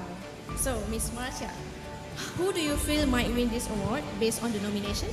To be honest, I think all of you deserve the awards, but unfortunately, there might be only one player will be the MVP. So that's it. Okay, that's true. All right, I think it is time for us to reveal the winner. 1, 2, 3. SRG Innocent. Congratulations! The goal leader, Innocent! What an amazing season untuk Innocent actually. Dia main, dia bawakan Roger gold lane di MPL Malaysia dan dia main hero ini dengan sangat-sangat baik. Tapi bukan Roger sahaja. Innocent came into the MPL MY scene showing his amazing micro mechanics and macro decision making, but most importantly, his late game carry potential. Congratulations to Innocent! An incredibly well-deserved award. And mana tahu ini adalah satu buff untuk mereka masa Grand Finals nanti. Definitely deserving KDA, damage yang dikeluarkan, total kills, an amazing player. And now to present you the award.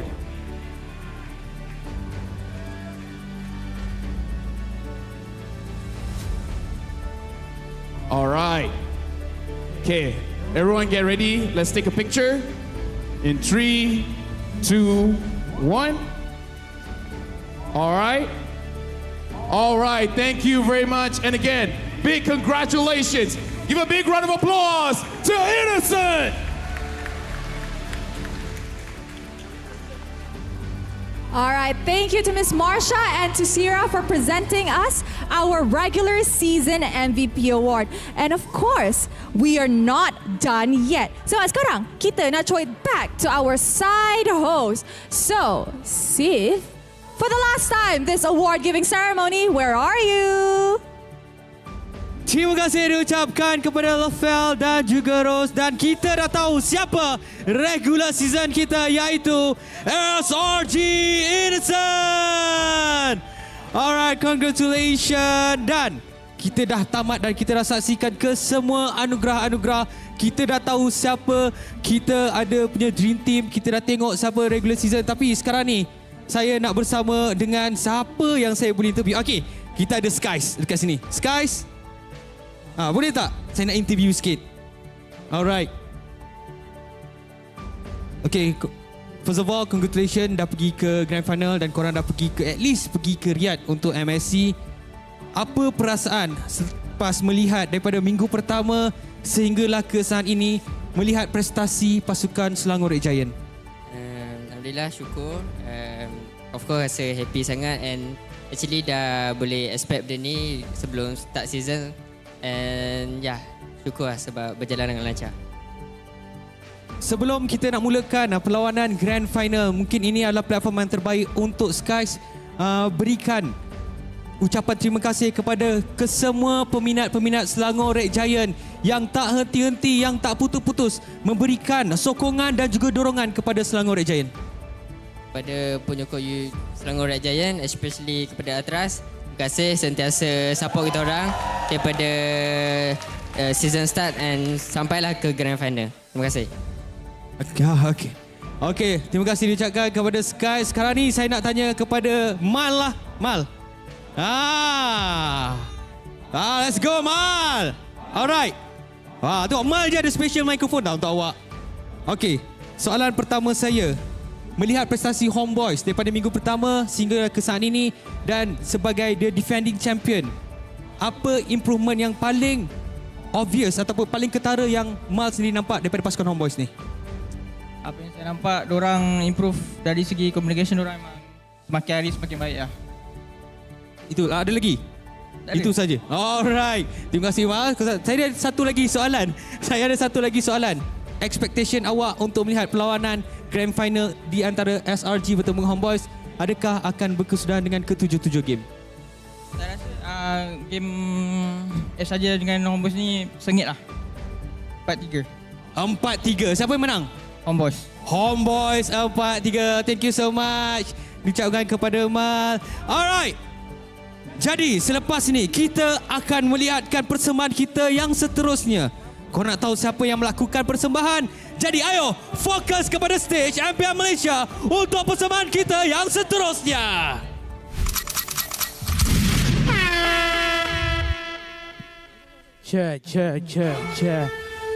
MPL, once again, make some noise! Hey. MPL tak kuat. MPL make some noise. It's like that. Right, Okay, so... Syawal, silakan. Okay. So, kita orang nak semua. Kita orang tak nak tengok siapa-siapa duduk. Kita orang dapat green light. Kita dah dapat green light. Kita dah dapat green light untuk korang semua berdiri dan berparti dengan kita. Nak ke tak nak? Boleh tak? So kita nak tengok orang daripada atas sampai ke bawah boleh tak berdiri? Boleh? Boleh kita tak bagi berdiri? save energy boleh tak? SRG boleh tak? Homeboys boleh tak? Let's go. SRG come on. Takkan. Homeboys yang bagi semangat. Let's go. Cantik. Yeah. Semua kata apa dah? Hands up.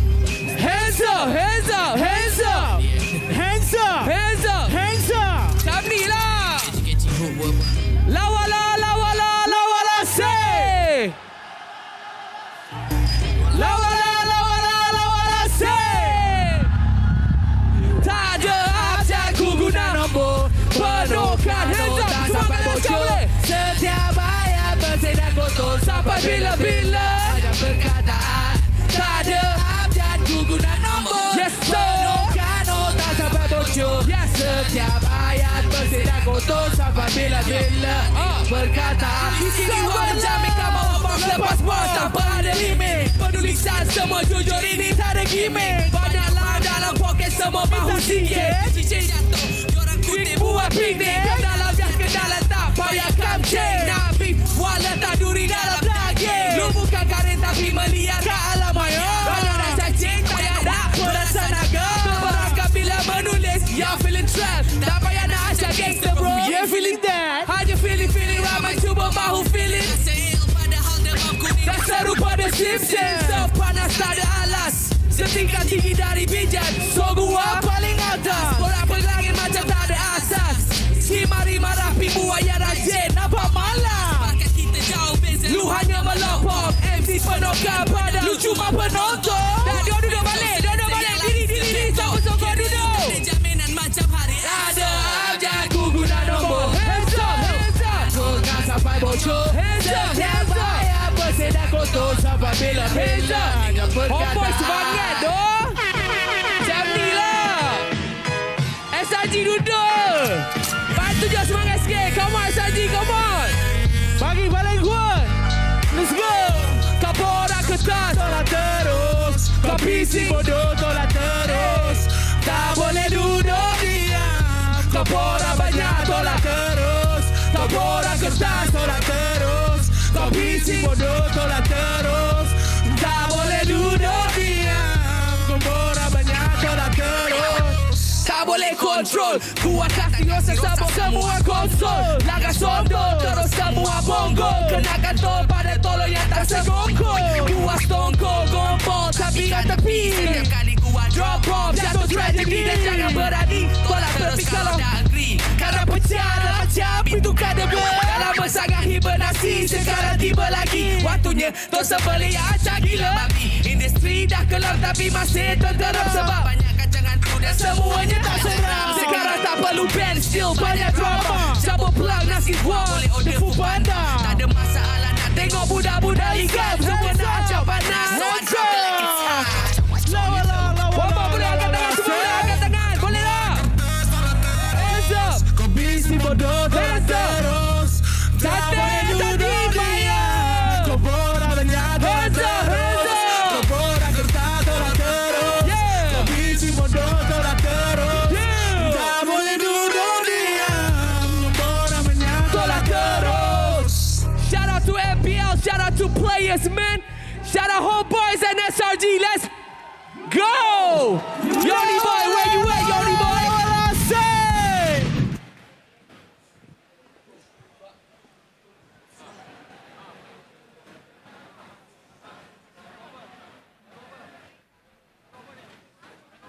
Boom.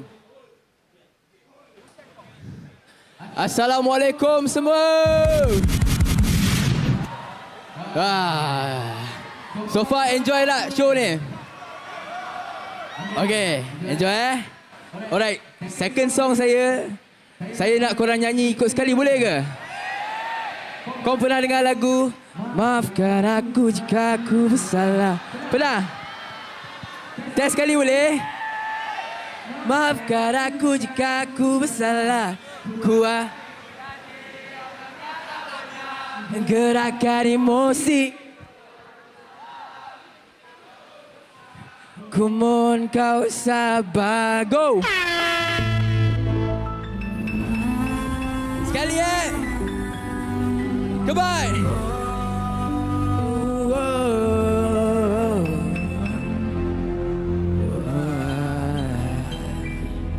Maafkan aku jika aku bersalah. Ku hanya berhati yang berkata benar. Gerakan emosi buatku tercabar.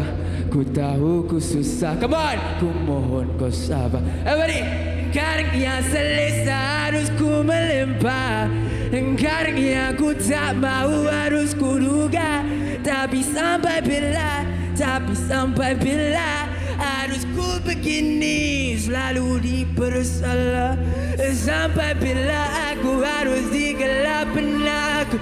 Asyik menjelajah tapi selalu risauku. Bukan kau seorang yang rasa nyawa mau dicabut. Itu bukan alasan, cuma jiwa yang serabut. Kata aku simpan, sumpah aku simpan. Selalu aku sebut, di hati aku simpan. Walau kau rasa benci aku tak pernah kisah. Tapi kau salah jadi pernah tak kau nak kisah. Ku bukan malaikat, juga bukan syaitan. Ku cuma manusia, takkan boleh nak kaitkan segala keputusan. Aku yang utuskan. Aku berfikir dahulu sebelum aku putuskan. Semua bencilah aku jika engkau belum. Tapi hati ini akan masih sayangmu.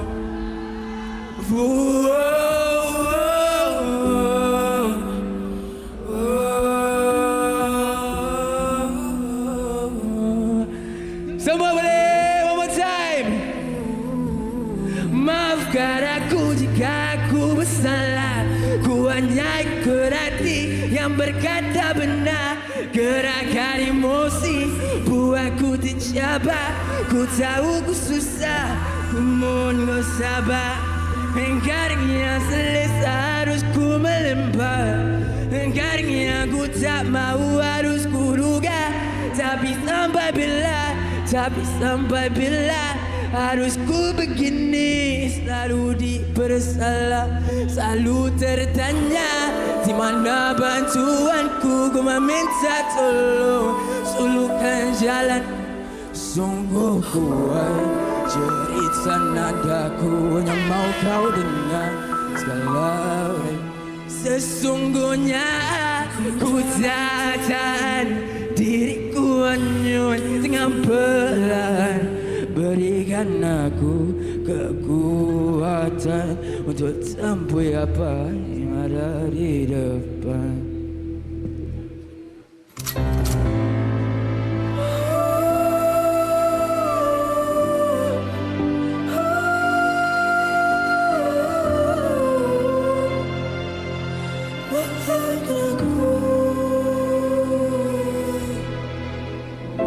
Right. Bencilah aku jika engkau tapi hati ini akan masih sayangmu.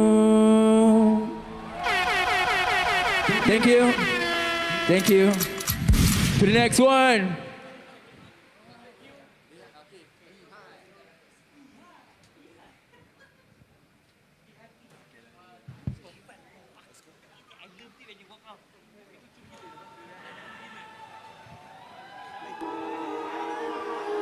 MBSJ. Make some noise. Shout out MPL MY. Shout out players. Sekiranya ada yang tahu lagu ni, nyanyi dengan aku boleh Let's do this. Kita panaskan badan. B. Suke 19, still on my grind. No stop bagi better apa before time. Plus sudah terlalu bagi banyak time. If you can't do the time, don't do the crime. Si perkara paling mudah ada lalu dah tanpa isi dalam kelongs. Secara ringkas, ramai tulisan bang biar berkosong. Ini bukan masa untuk aku berikan sindiran. Buka uguntan surat layang. Cuma amaran nak kata masa ramai pasal mata. Dalam semaran reka sketsa, leka berpesta. Mata celik pun jadi buta. Acak ada jiwa kata betul. Demi lepas tengkuk sarap pada nama like ini bukan tetap flow like ini tentang yang tertulis. Sukan lari laju atau pull slow. Kali penamak kena tiap hari. Tiada pangkat yang dijulang. Homie, aku cuba buang kasta. Biarlah kehidupan sama rata. Jika diangkat besi kuning, jangan lupa ilmu rasa. Paksa kau levitasi biarpun berat. Mengenong nafsu pada ilmu. Tapi lu serakah hingga ku penat. Tunggang agama atau tenama. Konflik semakin sarai. Nama dijadi jenama. Tipis iman lu tenang. Jadi aku cut shot. Negativity seret aku ke lantai. You snitch, tikus tak ular. Otak jangan shot, makan kawan ke balai. Dalam dilema, tapi ready. Here comes the boom, TNT dengan steady. Guarantee, bukan takat mimpi. Ramas tadi awang anak adom mini light. Aku Lone Ranger. Di hutan belantara di badan banyak suara. Tak kemana sebab gerun dengan muka-muka yang ketagih dengan danger. Slang him ataupun her. Tak kira muda atau tua, semua boleh dapat. Tak sependapat, pendapatan tolak ke tepi. Tolak kira berapa kali mata hati dia bukan sebab banger. MBSJ, make some noise! Hey, follow me. When I say hey, y'all say hop like hey, hey. Tak hirau homie aku tak indah. Pedulikan drama suntuk budak mentah. Hidup dah macam gerak khas angkat tangan berserah. So siasat bebas jawab entah. Jawapan masih entah. Tak masih entah. Entah mahkota di rumah kota. Beda hutan itu entah. Entah yang sabi jadi lalang. Kata setajam pisau. Serumpun lidah cabang menusuk sebalik risau. Aku dah tak ambil pot. Plak aku tak just ngam. Pull up jumpa aku di door. Kalau aspek ku karam. Busy on the phone. Sorry kalau tak reply. I'm not lonely when I'm alone. Flipping digits ku multiply. Love to be at home, not go to church. Lekas gila macam Steve-O. Lu Stevie wonder why. Abu pop the trunk, jual macam kabut. Mobil digripin on ya mana. Luncur ikut wave. Dusak sebalik ombak tirai lu luncur hey. Tak hirau aku tak indah. Okay. Pedulikan drama sentuh budak mentah. Hidup dah macam gerak khas angkat tangan berserah. So siasat bebas jawab entah. Jawapan masih entah. Tak masih entah. Entah mahkota di rumah kota. Beda hutan itu entah. MPL on the way. Alik-alik Bombaye. Sasaran aku tak swerve. Menarik dengan setan nyawa ku pay. Acapella on the beat, jiwa slow-mo. Jaga nyawa membara panas inferno. Kalau dah memang tak best ku buat don't know. Buka bola rugby kena tendang ano. Sejak sekolah ku kejar dola. Batman tunjuk bad bukan lagu dola. One man army ku datang seorang. Ilmu jalanan tak ada sekolah. No borang. I'm the biggest enemy and I'm the biggest. F your position, I ain't never fail man. Duck better duduk lepas lu dah tu stand. From the start until the end, oh why you act like stand-o. MPSJ, make some noise one more time. Hold up. I know yeah. Dan itu saja daripada saya. Shout out to MPL MY. Shout out to players and shout out to each one of you guys yang datang malam ni. Terima kasih.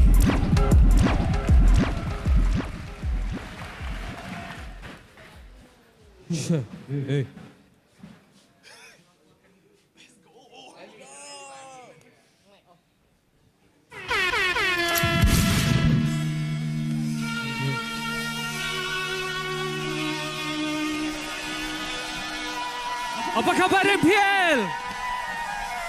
Kamu semua okey malam ni? Let's go. Yeah. Rasa sedap macam aku the shit. Bagi ruang tidak suka sempit. Bagi ruang macam ada sengkam. Tutup mata ini benda senang. Bukan aku kalau tidak lekit. Datang lawa bawa rima legit. Tanda tangan lepas baca the class. Dapat dia minta aku lepas. Keluar rumah tapi masih pulang. Cari daging tidak curi tulang. Kosong dapur minta refill dulang. Ayat mahal harga retail kurang. Sudah lama aku lalu yang best. Expect utama cuma ada yang flagship. Roger bila sudah masuk deposit. Gantung dia macam hanger di closet. Ted BFF ada LXF representative. Kalau kau nak tahu boleh tanya fam ada tentative. Dorang bawa snap itu satu pick foto sensitive. Biar aku lah bila dia awal bagi handkerchief. Ted BFF ada LXF representative. Kalau kau nak tahu boleh tanya fam ada tentative. Dorang bawa snap itu satu pick foto sensitive. Biar aku lah bila dia awal bagi handkerchief. Ada bar dalam code, scan sharp QR, score banyak gol, boleh panggil aku CR7. Lagi banyak talk dari PR agent, DSLR Canon. Bila aku zoom, lens aku wide tapi tidak makan room. Dorang cuba kick, tidak rasa ada cuma geli-geli sikit boleh tampung. 1-3 punya nisbah, bukan kecil organisme. 8-4 nombor bagus, tidak akan berambus daripada Wisma. Kena terus panggil nurse, dengar aku punya verse boleh jatuh sakit. Tidak perlu bagi cincin untuk tunjuk tanda yang aku komen. Ted BFF ada LXF representative. Kalau kau nak tahu boleh tanya fam ada tentative. Dorang bawa snap itu satu pick foto sensitive. Semua. Biar aku lah bila dia awal bagi. Let's go. Ted BFF ada LXF representative. Kalau kau nak tahu boleh tanya fam ada tentative. Dorang bawa snap itu satu pick foto sensitive. Biar aku lah bila dia awal bagi handkerchief. Ted BFF ada LXF representative. Dorang bawa snap itu satu pick foto sensitive. Biar aku lah bila dia awal bagi handkerchief. MPL, make some noise. Thank you MPL, salute. Yeah.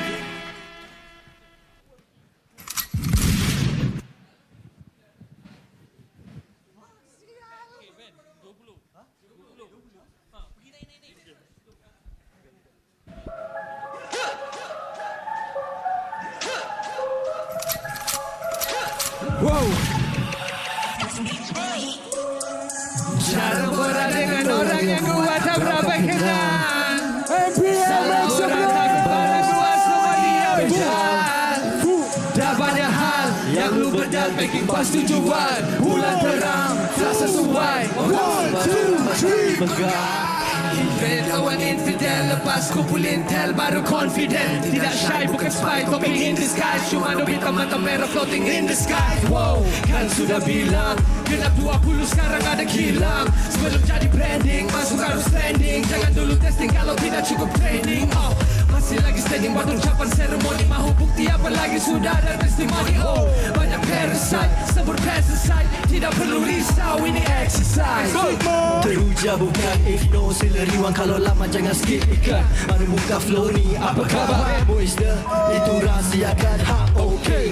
Kasih cepat-cepat kasih hantar baris lain dah selamat. Misi mahunya berjaya macam Pak Selamat. Gosip jangan lupa sasar yang keramat. Di Jabal mereka serah bendera. 2 dekad berperang kekal merdeka. Kunci kuasanya tak pernah kita lena. Akan terus pakai cetus revolusi era Jeddah. Jarang borak dengan orang yang kuat tak berapa kenal. Salah borak takut barang kuat semuanya bedal. Dah banyak hal yang lu berdapatkan pas tujuan. Bulan terang tak sesuai. Orang sabar dulu make sure dipegal. Tak ada hal semua boleh-boleh. Semua boleh-boleh. Apa dah hal gua okey gua okey. Lantak korang okey asal semua steady. Kalau boleh biar lebih. Jangan boleh sampai lupa lagi. masa bersekal hati malah kami nak sara macam tekan Nina. Bukan rockstar, popstar, aku slash goreng peluru kata macam kita. Kali-kali kami wayah hungry wayah saga. Mendes take down to the ground amuk batista. Regista, dismista, spill a coffee barista. Crazy denti bukan macam sisa-sisa.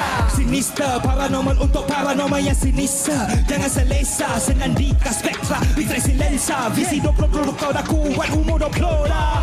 Bukan pasal bayar nego, cara lama gaya retro. Okay. Kena daya intro, dapat gara aku tempo. Tak kena maka takkan sibuk, tak pernah putus sama rantai elok. Di atas mata ada esok, tak berlalu dan takkan pernah lentok. Dah kena ruka barai, dah kena suap lalai. Jangan sembang cucu, kalau kau masih susu. Jarang borak dengan orang yang gua tak berapa kenal.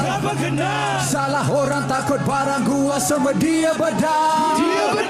Dah banyak hal yang lu bedal pakai pas tu jual. Bulan terang tak sesuai, orang sembarang ramai kaki penggal. Tak ada hal semua boleh, semua boleh. Apa ada hal gua okey, gua okey. Lantak korang gua okey, asal semua stable. Kalau boleh biar lebih. Let's go. Mana-mana letter blah cuba jadi rap blah on the way blah list mereba dalam playlist digital dah ke bulan macam kripto lepas bearish bullish profit progress jadi presisi flow sesi ini mencukup apa poligami prosesi profesi bro cara professional produktif Processional KBH nasional MPH laju atas nombor 187 di select kau tanpa slow-mo promo gila macam chrono trigger akhirat Toria maju ke puncak ke liga Liga lain cara lain api lain bara lain kain lain darah berapa lain dah bersara tak pernah tunggang ombak banyak reka cipta dengan wujud tombak ramai jatuh sikta meminta bila baris lemah asap parah terlalu bergantung pada barang dapatnya jarah jadi kau olah satu persatu jalan yang lurus sekarang berisi ya dulu suka lurus jari menari fulus taikkan ayat lulus mama bertungku rumus gaji syaratku rumus berapa ramai bintang meluahai satu santai one more time jarang borak dengan orang yang gua tak berapa kenal salah orang saya nak semua angkat tangan beramai boleh dah banyak hal yang lu berdapat pasti jual bulan terang tak sesuai orang let's go tak ada hal semua boleh semua boleh apa ada hal gua okey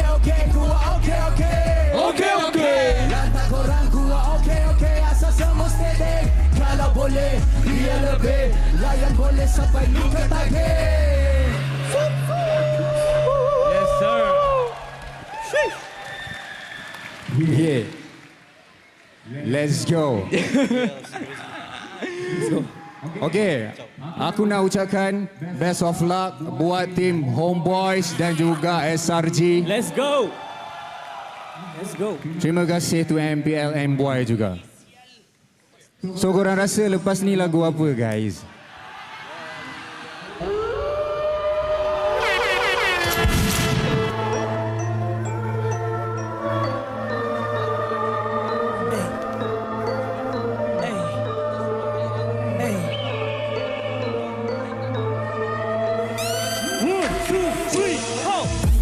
Berbulu, matanya merah dalam rimba. Aku keliru angkatan ke lembaga menjelma. Urat kepala, berdenyut cemas tak tenteram. Aku keliru, berbau seram dengan geram. Aku, engkau, dia, siapa tadi dalam rimba? Tapi tadi siapa nyanyi aku? Engkau, dia, siapa tadi dalam rimba? Semua diam. Dilontar lampiran yang tak seberapa mengusik nak dionarkan sakinah yang sebati di bumi muzik bujah dek tertumbuk akal tua beci yang mula semakin uzur kufur lima yang diberi percuma lantas nafsnya terus menggelupur logarima rambang gila kuku bima bacok lidah logarima lambang nila susi dijaga rosa dah diludah separuh baris salam suwa kena dalam dunia nista pelaris dicari dalam gua untuk diguna Invas kritikal silap ritual basi fizikal membekam wanjasi lirikal gila visual salah majikal kata berbual mahu klasikal beli dan jual beli mistikal jual beribu pantun berjuta pantun berjujur lakon ya ukur panas berdarah gusika hilang nafas yang tata susila ukur ganas pada kerusija bilang emas menjauh lagi lah ukur agas dengan burung hantu cari nahas di gua puaka matra lahir dari jari hantu matra ganas tak cari suaka engkau dia siapa tadi dalam rimba aku diam tapi tadi siapa nyanyi aku engkau dia siapa tadi dalam rimba semua diam aku tahu siapa nyanyi penangkut lantung rakus yeah. Santun patuh jagung kamus yeah. Seru jangan sampai tamak nama deru arus angan tambah lambai saka mata merah tangan santai bila diam duduk tak berantai maka tindak tanduk pun terurai dalam silam tusuk terburai naik bongkak sudah sampai otak sambil dongak waktu tolak makhluknya kepala minato dan nama masih hidup dalam kota tak usah jika jiwa tu mudah belah rasa tenang diri sendiri sudah dikarang apalagi mau jadi terikat dengan bayang sendiri dari dulu sampai hari ini aku engkau dia siapa tadi dalam rimba aku diam tapi tadi siapa nyanyi aku engkau dia siapa tadi dalam rimba semua diam aku tahu siapa nyanyi aku engkau dia siapa tadi dalam rimba aku diam tapi tadi siapa nyanyi aku engkau dia siapa tadi dalam rimba semua diam aku tahu siapa nyanyi. Thank you MPL MY. Check. Alright, aku nak test energi korang. Sekarang dah final, so ini adalah masa untuk habiskan energi korang pada hari ini. Yo, betul. So aku nak test aura homeboys. Boleh ke tak? Boleh. Kita ambil side. Say eh. Alright. So, ada lawan kah? Aku boleh lawan. Okay. Kita nak try energy. SRJ. When I say hey. Power. Okay, kali ni kita nak test dua-dua, okay? Dua-dua side. 1, 2, 3, say hey. Alright, sebelum kita nak sampai ke next set. Last punya lagu. Alright, lagu ni kita nak korang semua berdiri. Boleh berdiri ke tak boleh? Last song. Minta semua berdiri. Kita spotting guys. Let's go. Berdiri. Let's go guys. Let's go. Alright, lagu ni. Lagu terakhir. Siapa tahu yang untuk berikan TV Ramli. Boleh minta semua berdiri tak? Semua berdiri boleh tak? Please. Let's go. One more song. Let's do this. Ya Libi Alibaba, Ya Bibi Ali. Louder. Ya Libi Alibaba, Ya Libi. Let's go, band. Ali shuffle bila pakai glove, combo meletup molotov. Lebih baik kau buang towel, continue akan jadi trouble. Jab kiri, hook kanan, chin low, angkat tangan. Siapa nak lompat sekali boleh? Let's go. 1 and 7, hold up, no head given, hold up. This life I'm living, hold up. Macam Ed Sheeran, aku stay bila mau slide. Berkelipat dengan Moe Sali, dia muda bila satu pagi super kali. Satu lagi, another one masih ada kita tiada lawan kita kekalan rated keganda tendang masuk macam beauty K. Masih kacang tanpa beauty K. Yakin so mata kaji sebagai seng. Kali buat bising, tutup balik rambungin seng seperti low. 3 madu. Ismet kata budak aku padu. Makan ulam seperti raja. Baju dalam di peti kaca. What's up? Masihnya cuci di jari. Pencil buat tulis bantu lawan lukis kata orang mainnya animasi. Act of these rappers gaya kelani nyanyi ladi di dadi. Secara asasnya asas kuat asasinasi. Let's go. Sudah pasti bunuh dengan baca satu ayat dalam semua akan rasa selama kerja pagi stage akan siang. Dan ada ilmu jangan memandai-mandai yang ada. Ada bakat semua nak jadi bintang. Jangan biarkan gua keluar dari badan. Marah pada yang kuat main place. Siapa rasa macam kerja lagi bagi kami hanya lagi susun atau capakan cato gerakan elah jerat terapung cara meramah tapi lebah bila datang segan Ya Bibi Ali. Sama-sama. Ya Bibi Ali. Yeah, cantik bang, cantik bang. Bibi Ali Baba.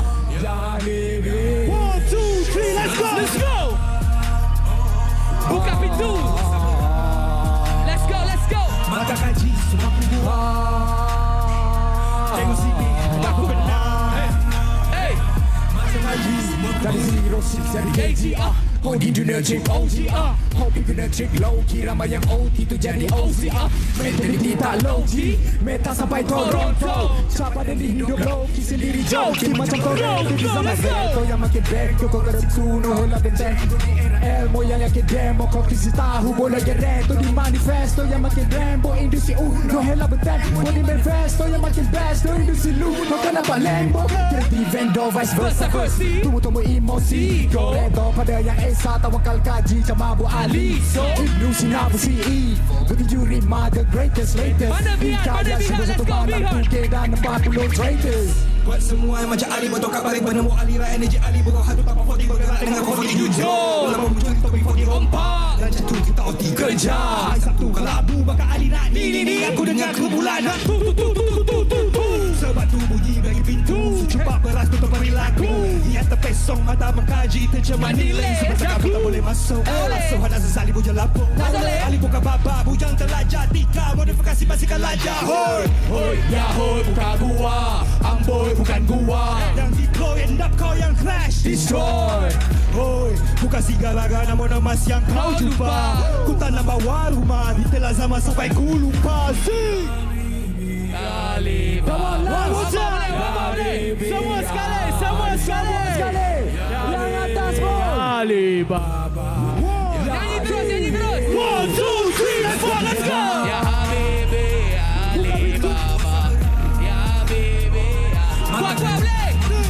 Ya Habibi Ali Baba. Ya Habibi.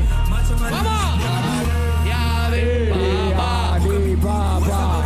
Ya Lili Ali. Ya Lili Ali Baba. Ya Lili. Terima kasih MPL MY. Salut. Terima kasih. Berikan satu cerita yang paling kuat MPL. Say ho! Thank you.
I'm a rock star. Yeah, rock star. Hey, hey, hey. I'm a rock star, baby. I'm a rock star. I'm a rock star. I'm a rock star. I'm a rock star. Panggil aku rock star. Ini kejohanan kita semua orang rock star. Kita rock star, kita buat saja gaya kita. Makin panas apinya sudah membara. Macam mana pun ku menempuh segala. Demi negara ku buat semua bangga. Step into my world.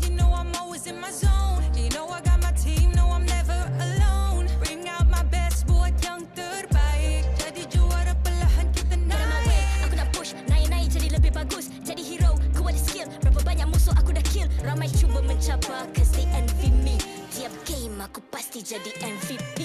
Easy. I'm a rock star, baby, I'm a rock star. I'm a rock star, I'm a rock star. I'm a rock star, panggil aku rock star. Ini kejohanan kita semua orang rock star. I'm a rock star, baby, I'm a rock star.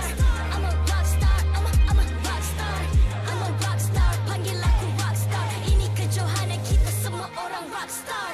Tengok nanti siapa yang juara. Ni peluang kita bawa pulang piala. This is my game, this is my time. Menang semua, everything will be mine. Kalau jatuh kau pasti kembali. Bangun balik ku tegak berdiri. Kuatkanlah tenaga, ganjaran diperoleh. Ni kejohanan kita, Malaysia memang boleh. Rise up to the top, kita buat bersama. Semangat kita kuat di bawah satu bendera.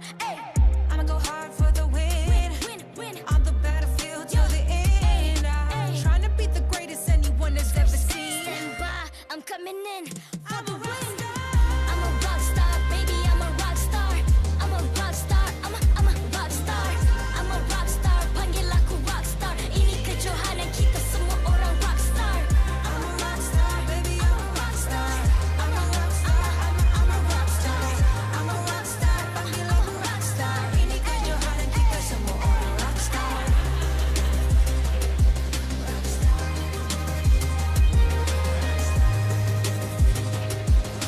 Ini kejohanan kita semua orang rock star. I'm a rock star, baby, I'm a rock star. I'm a rock star, I'm a rock star. I'm a rock star, panggil aku rock star. Ini kejohanan kita semua orang rock star.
I'm a rock star.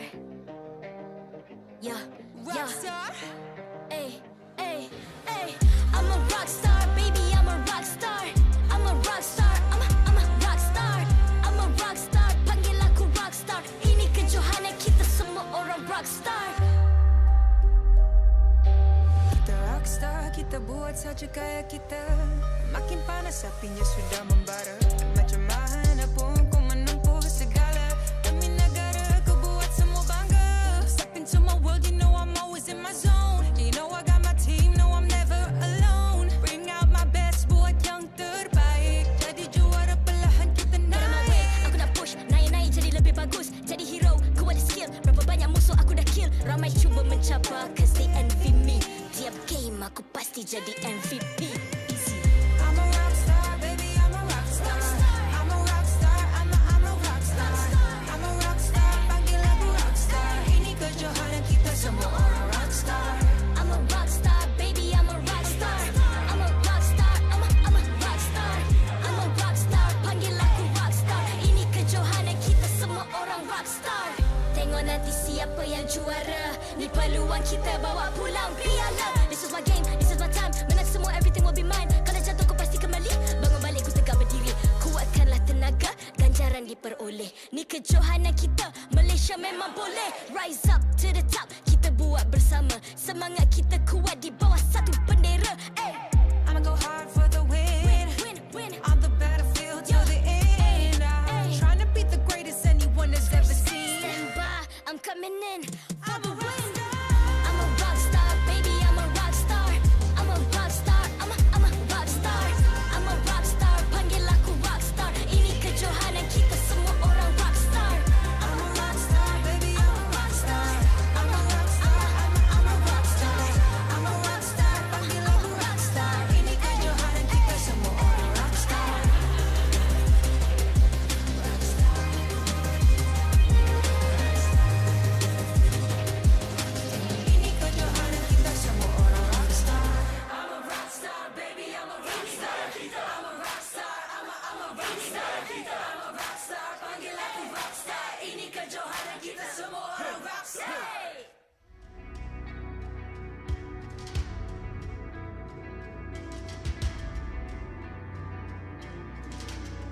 I'm a rock star.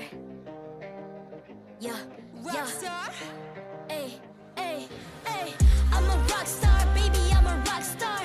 I'm a rock star. I'm a rock star. I'm a rock star. Panggil aku rock star. Ini kejohanan kita semua orang rock star. Kita rockstar, kita buat saja gaya kita. Makin panas apinya sudah membara. Macam mana pun kau menempuh segala.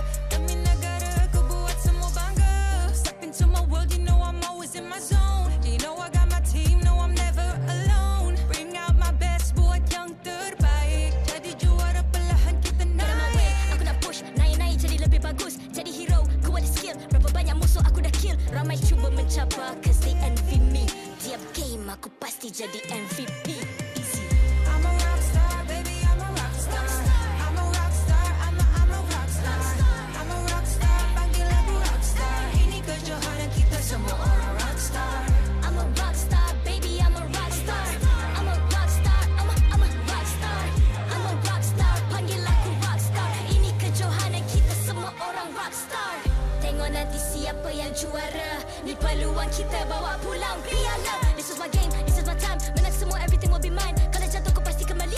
Bangun balik ku tegak berdiri. Kuatkanlah tenaga, ganjaran diperoleh. Ni kejohanan kita, Malaysia memang boleh. Rise up to the top, kita buat bersama. Semangat kita kuat di bawah satu bendera. Hey. I'ma go hard for the win. Win. On the battlefield till the end. I'm trying to beat the greatest anyone has ever seen. Stand by, I'm coming in for the win. I'm a rock star, baby, I'm a rock star. I'm a rock star, I'm a rock star. I'm a rock star, panggil aku rock star. Ini kejohanan kita semua orang rock star. I'm a rockstar, baby, I'm a rockstar. I'm a rockstar, I'm a rockstar. I'm a rockstar, panggil aku rockstar. Ini kejohanan kita semua orang rockstar.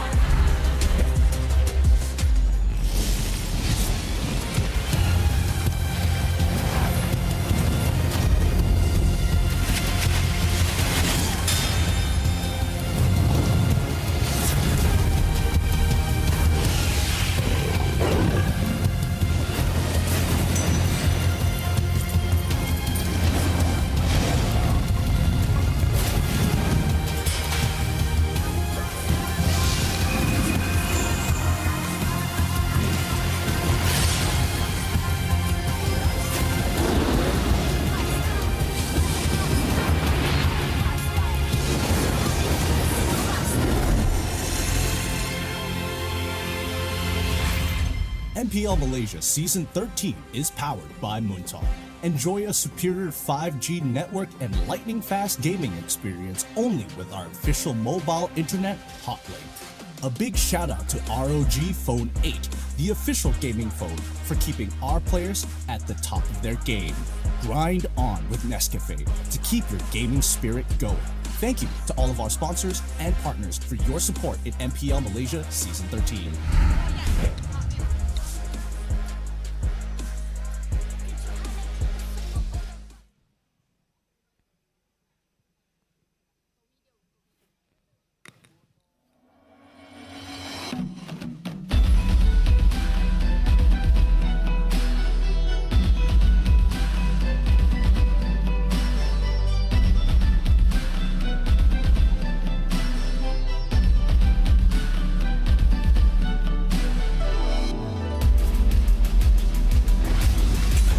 That trophy looks like an alien.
aggressive and bold, one of Malaysia's best roamers, Zorn!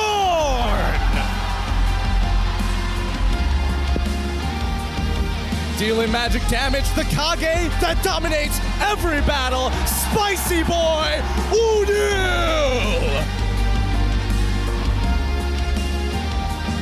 The tempo of each game dictated by the world's highest GPM record holder, our jungler, GB! The frontliner and the backbone in every combat, the EXP laner, Sabat! And here comes the brains and the strategists of the defending champions, Homeboys!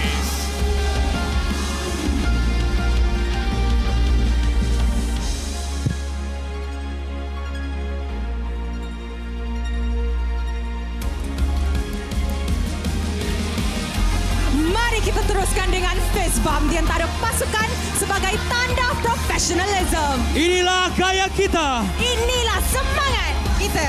Kawan di luar gelanggang. Lawan di Land of Dawn. Ya, sebentar tadi kita dah menyaksikan kemasukan trofi keramat kita dan kemasukan pahlawan-pahlawan di dalam pentas pertempuran. Yes, kita nak mula kita punya Grand Finals Best of Sevens. Tapi sebelum tu, Sith, kita nampak full house hari ni di Stadium MBSJ. Apa kata kita buat macam a bit of a vibe check to see whether or not our audience is ready for this night. Alright, semua dah ready ke belum? Alright, sekarang ni saya berada di kawasan pasukan Homeboys. Kita mulakan dengan pasukan Homeboys. Make sure kita kalahkan pasukan Selangor Red Giant. Homeboys, are you ready? Nice one. All right, it's now my turn.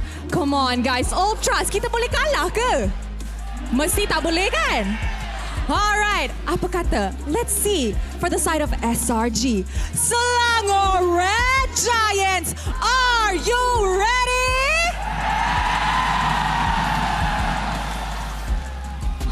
See, dengar tak tu? Side kita orang pun kuat. Wow, kedua-dua pasukan dah ready. Kedua-dua dah ready semua punya peminat. Jadi ayo bersama dengan kita punya caster, please take it away. The time has come for the ultimate chapter as we enter the very final series of the MPL Malaysia Season 13 playoffs.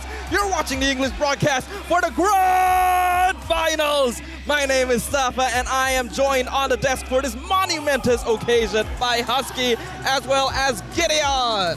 Look, it's good to be here. It's good to feel this energy in the stadium right now. If you guys are in Malaysia, please come by MBSJ Serdang. It is electric. Yeah, I mean, today is going to be a historical moment either way. Selangor Red Giants, Homeboys, one looking for a back-to-back, one looking for their first in 3 seasons. And even individual players, right? Stormy, this is his 3rd Grand Finals. He has not missed a single one since he started playing competitively. We have MPL veterans on stage. We have playoff rookies. We have MPL rookies taking the stage here at the Grand Finals for a match that will make history. Like you said, Husky, one of these teams, Homeboys, looking to defend their title. And on the other hand, we have SRG looking to make history as the 2nd ever undefeated champions and also their first win here at MPL MY. And of course, both sides are going to be eyeing for that MSC slot. Now, the problem right now is that we have an MSC slot open, but we also have a wildcard slot open. The loser will go to the wildcard slot and the winner will move on straight to the main event happening in the middle of this year. So I'm pretty sure none of these teams are going to be holding back those punches. We've seen Malaysian representatives in the wildcards. It is a long, exhausting road. Absolutely. If you want the bare minimum, these teams at least have secured a wildcard slot, but we went to the wildcards format yesterday, right? 8 teams and only 1 can qualify to the main stage. So it's about that slot directly to the main stage to join the Big Boys Club. And that's not a risk that either of these teams want to take now that they've made it this far. The journeys of both the Selangor Red Giants and Homeboys have been an incredible one. And honestly, this is a perfect finale to the season as well, because these are the same 2 teams that kicked off the regular season. It all comes full circle. It really does. Personally for me, Homeboys and as well as Selangor Red Giants, I mean, these are teams that we've been excited for since the very beginning of the season. Absolutely. And just like I said, the perfect finale is upon us. Will we have an undefeated champion for Season 13 or our very first back-to-back title holders? I think this is the first time, personally for me, I feel the odds are stacked against Homeboys for once. Last season, it was Homeboys all the way. It felt like SMG came the closest, but it was never enough. But this time, the Ultras, the players from SRG, it looks like it's their salutes, right? They are poised for greatness, and Homeboys are the contenders to try to stop them. It's going to be a difficult road considering that SRG, they've had an undefeated streak. They only dropped a single game, not even a series up until this point. I think a lot of us were also expecting that the Red Giants and Homeboys would get to meet at least once before this in the upper bracket finals, but the playoffs have already shown us we expect the unexpected. This will be the first time these 2 teams meet one another since the beginning of the season. Yep, which begs the question, is the Homeboys ready? And I'm pretty sure with the rest of this crowd, I don't know if you guys can hear me properly, but we are sitting on the SRG side of the stadium. I can hardly hear myself. That's how much energy there is. I mean, it's always a treat to be able to hear these cheers and be on the Ultra side, but keys to victory, I think this is very important. For me, I'm an SRG boy. It's all about going all out, no experimentation. This is how they're going to show. This is where they will show us if they can attain perfection. How about you, Gideon? What do you think about the chances for the Homeboys? Do you want the technical answer or do you want the biased opinion? The biased opinion. Biased opinion, I'm going to say that this is heavily in favor of SRG. Okay. I'm not going to hide it. I also am a big fan of how the Red Giants play, so I think our English desk is just a little bit biased in terms of who we think is going to come out on top here. But these teams have already shown us that surprises are behind every single corner. And wow. It's the Viking clap. Wow, I mean the Homeboys. Wait, the SRG members are trying to get in on this as well. All right. It's the entire stadium. Holy cow. This is beautiful here, ladies and gentlemen. If you guys are not here at MBSJ, you are truly missing out on an experience. Grand finals are always historical events here at MPL MY, but I truly believe this is the biggest we have ever seen. I thought we could not top last season. I thought that last season was the pinnacle of how a grand final should look like, a full stadium stacked like sardines in a sardine can. But this one is just magnificent. It's so beautiful. I got a teardrop on the side of my eye. Look, this is what happens when you have 2 polished teams ready to go at each other's throats in a best of 7. We expect nothing less but top quality gameplay from our top 1%ers here in MY. And honestly, let's get into the nitty gritty here, because personally for me, this entire series is held together by draft. Oh, we've seen how important draft is this season. The coaching staff has had no season where their job is more important. They are literally the 6th player on that stage. And speaking of, the stage greets us as we prepare to jump into the draft for game number 1. The atmosphere is electric, the drums are pounding. The series that will make history here begins right now. Lovely stuff coming out from both teams. The initial bans was not what I expected after yesterday, but SRG instantly going for setters, taking out Arlen. Not only just a setter, but a flex pick, and Homeboys identifying Stormy as a pivotal point for SRG in that mid lane. They're taking out that Valentina. I like this. I like this a lot because Stormy has been performing out of his mind, making sure that he creates space with the rest of the team as a mid trio amongst the entire crew. I think that SRG at this point of time, getting rid of flex picks is good, but they're also banning out the Harith. It feels like tides might have been turning on this one. I would have expected Homeboys to be the instigator of a Harith ban. It's actually quite interesting, right? Considering Harif is still one of the more popular picks that we have in the meta right now. A lot of teams, even on the blue side, do seem to be banning it out here in MPL MY. I think we saw RSG doing the same thing. Like, what are your thoughts on this trend, Gideon? Personally, for me, I think that, you know, when you come into a draft and when you are drafting on blue side, the only reason you're getting rid of things that you don't, well, ideally would like to first pick, but say no, I don't want it, is to make sure that the priority picks and power picks are going to be at odds with each other. If it is even, it is more likely to be Homeboy's favorite. If it is odd, very likely for SRG to be on top, considering their first pick. Yeah, we were kind of expecting a Loyi to be banned on red side, but it seems like SRG want no business with it. They have other prior picks that they're looking for. But this Akai ban by Homeboys might indicate that they're putting a lot of priority on that Chibi Fredrin, right? We've seen him play that Fredrin many, many times, sometimes PLAYAZ, but primarily when he's on that Fredrin, he plays such an aggressive stance that it allows Homeboys to run at their opponents. I think it implies, right, with the Akai ban, we've never seen this before, that Homeboys wants to force Red Giants in a situation where they have to first pick Fredrin, right? Otherwise, TB is going to lock it in straight away, and one of his best counter picks is already gone. With the chip gone as well, what should be the first pick? Well, knowing SRG, based off of patterns, usually they can go for first pick Roger here. But after the hot patch, I don't know whether that's something that they want to lean into after seeing an Akai ban. Yeah, there's Matilda, there's Moskov as well. Homeboys did not let Moskov slip through against RSG MY yesterday, the entire 5 games. So SRG, they have a lot of choices to make, but this one is going to dictate what Homeboys get in response. And Homeboys have shown on red side, they are very proficient in shutting down that XP lane with Sabas pick, so I like Matilda first for SRG. Well, Red Giants not going to fall into that Fredrin trap here. They're going to go for the utility hero. Yumes, one of the best Matilda players that we have here in MPL MY. But it means that Homeboys will have that free option to take the Fredrin. We'll see what else they combo it with. Yeah, I definitely think that Fredrin is pretty high up on Homeboys' list. Let's see where else they're going to start attacking the draft. I don't know if they are going to be targeting the EXP lane at this point of time. I mean, yeah, KGE put a pretty good example in putting pressure on Cram. Even then, he still didn't break under that pressure. And finally, we see that Fredrin lock in. Let's see the pairing. Yeah, there are a lot of ways, a lot of conditions that have to be met if you want to go the Cram, right? KGE example was good, but they had a Loyi to enable those cross-mass rotation. Novaria taken away by Homeboys. This gives Udio a lot of utility to work with. Homeboys are already very good at pressuring the map. Now that you give them an extra line of sight, this is going to allow Homeboys to be a bit more efficient when navigating around the map.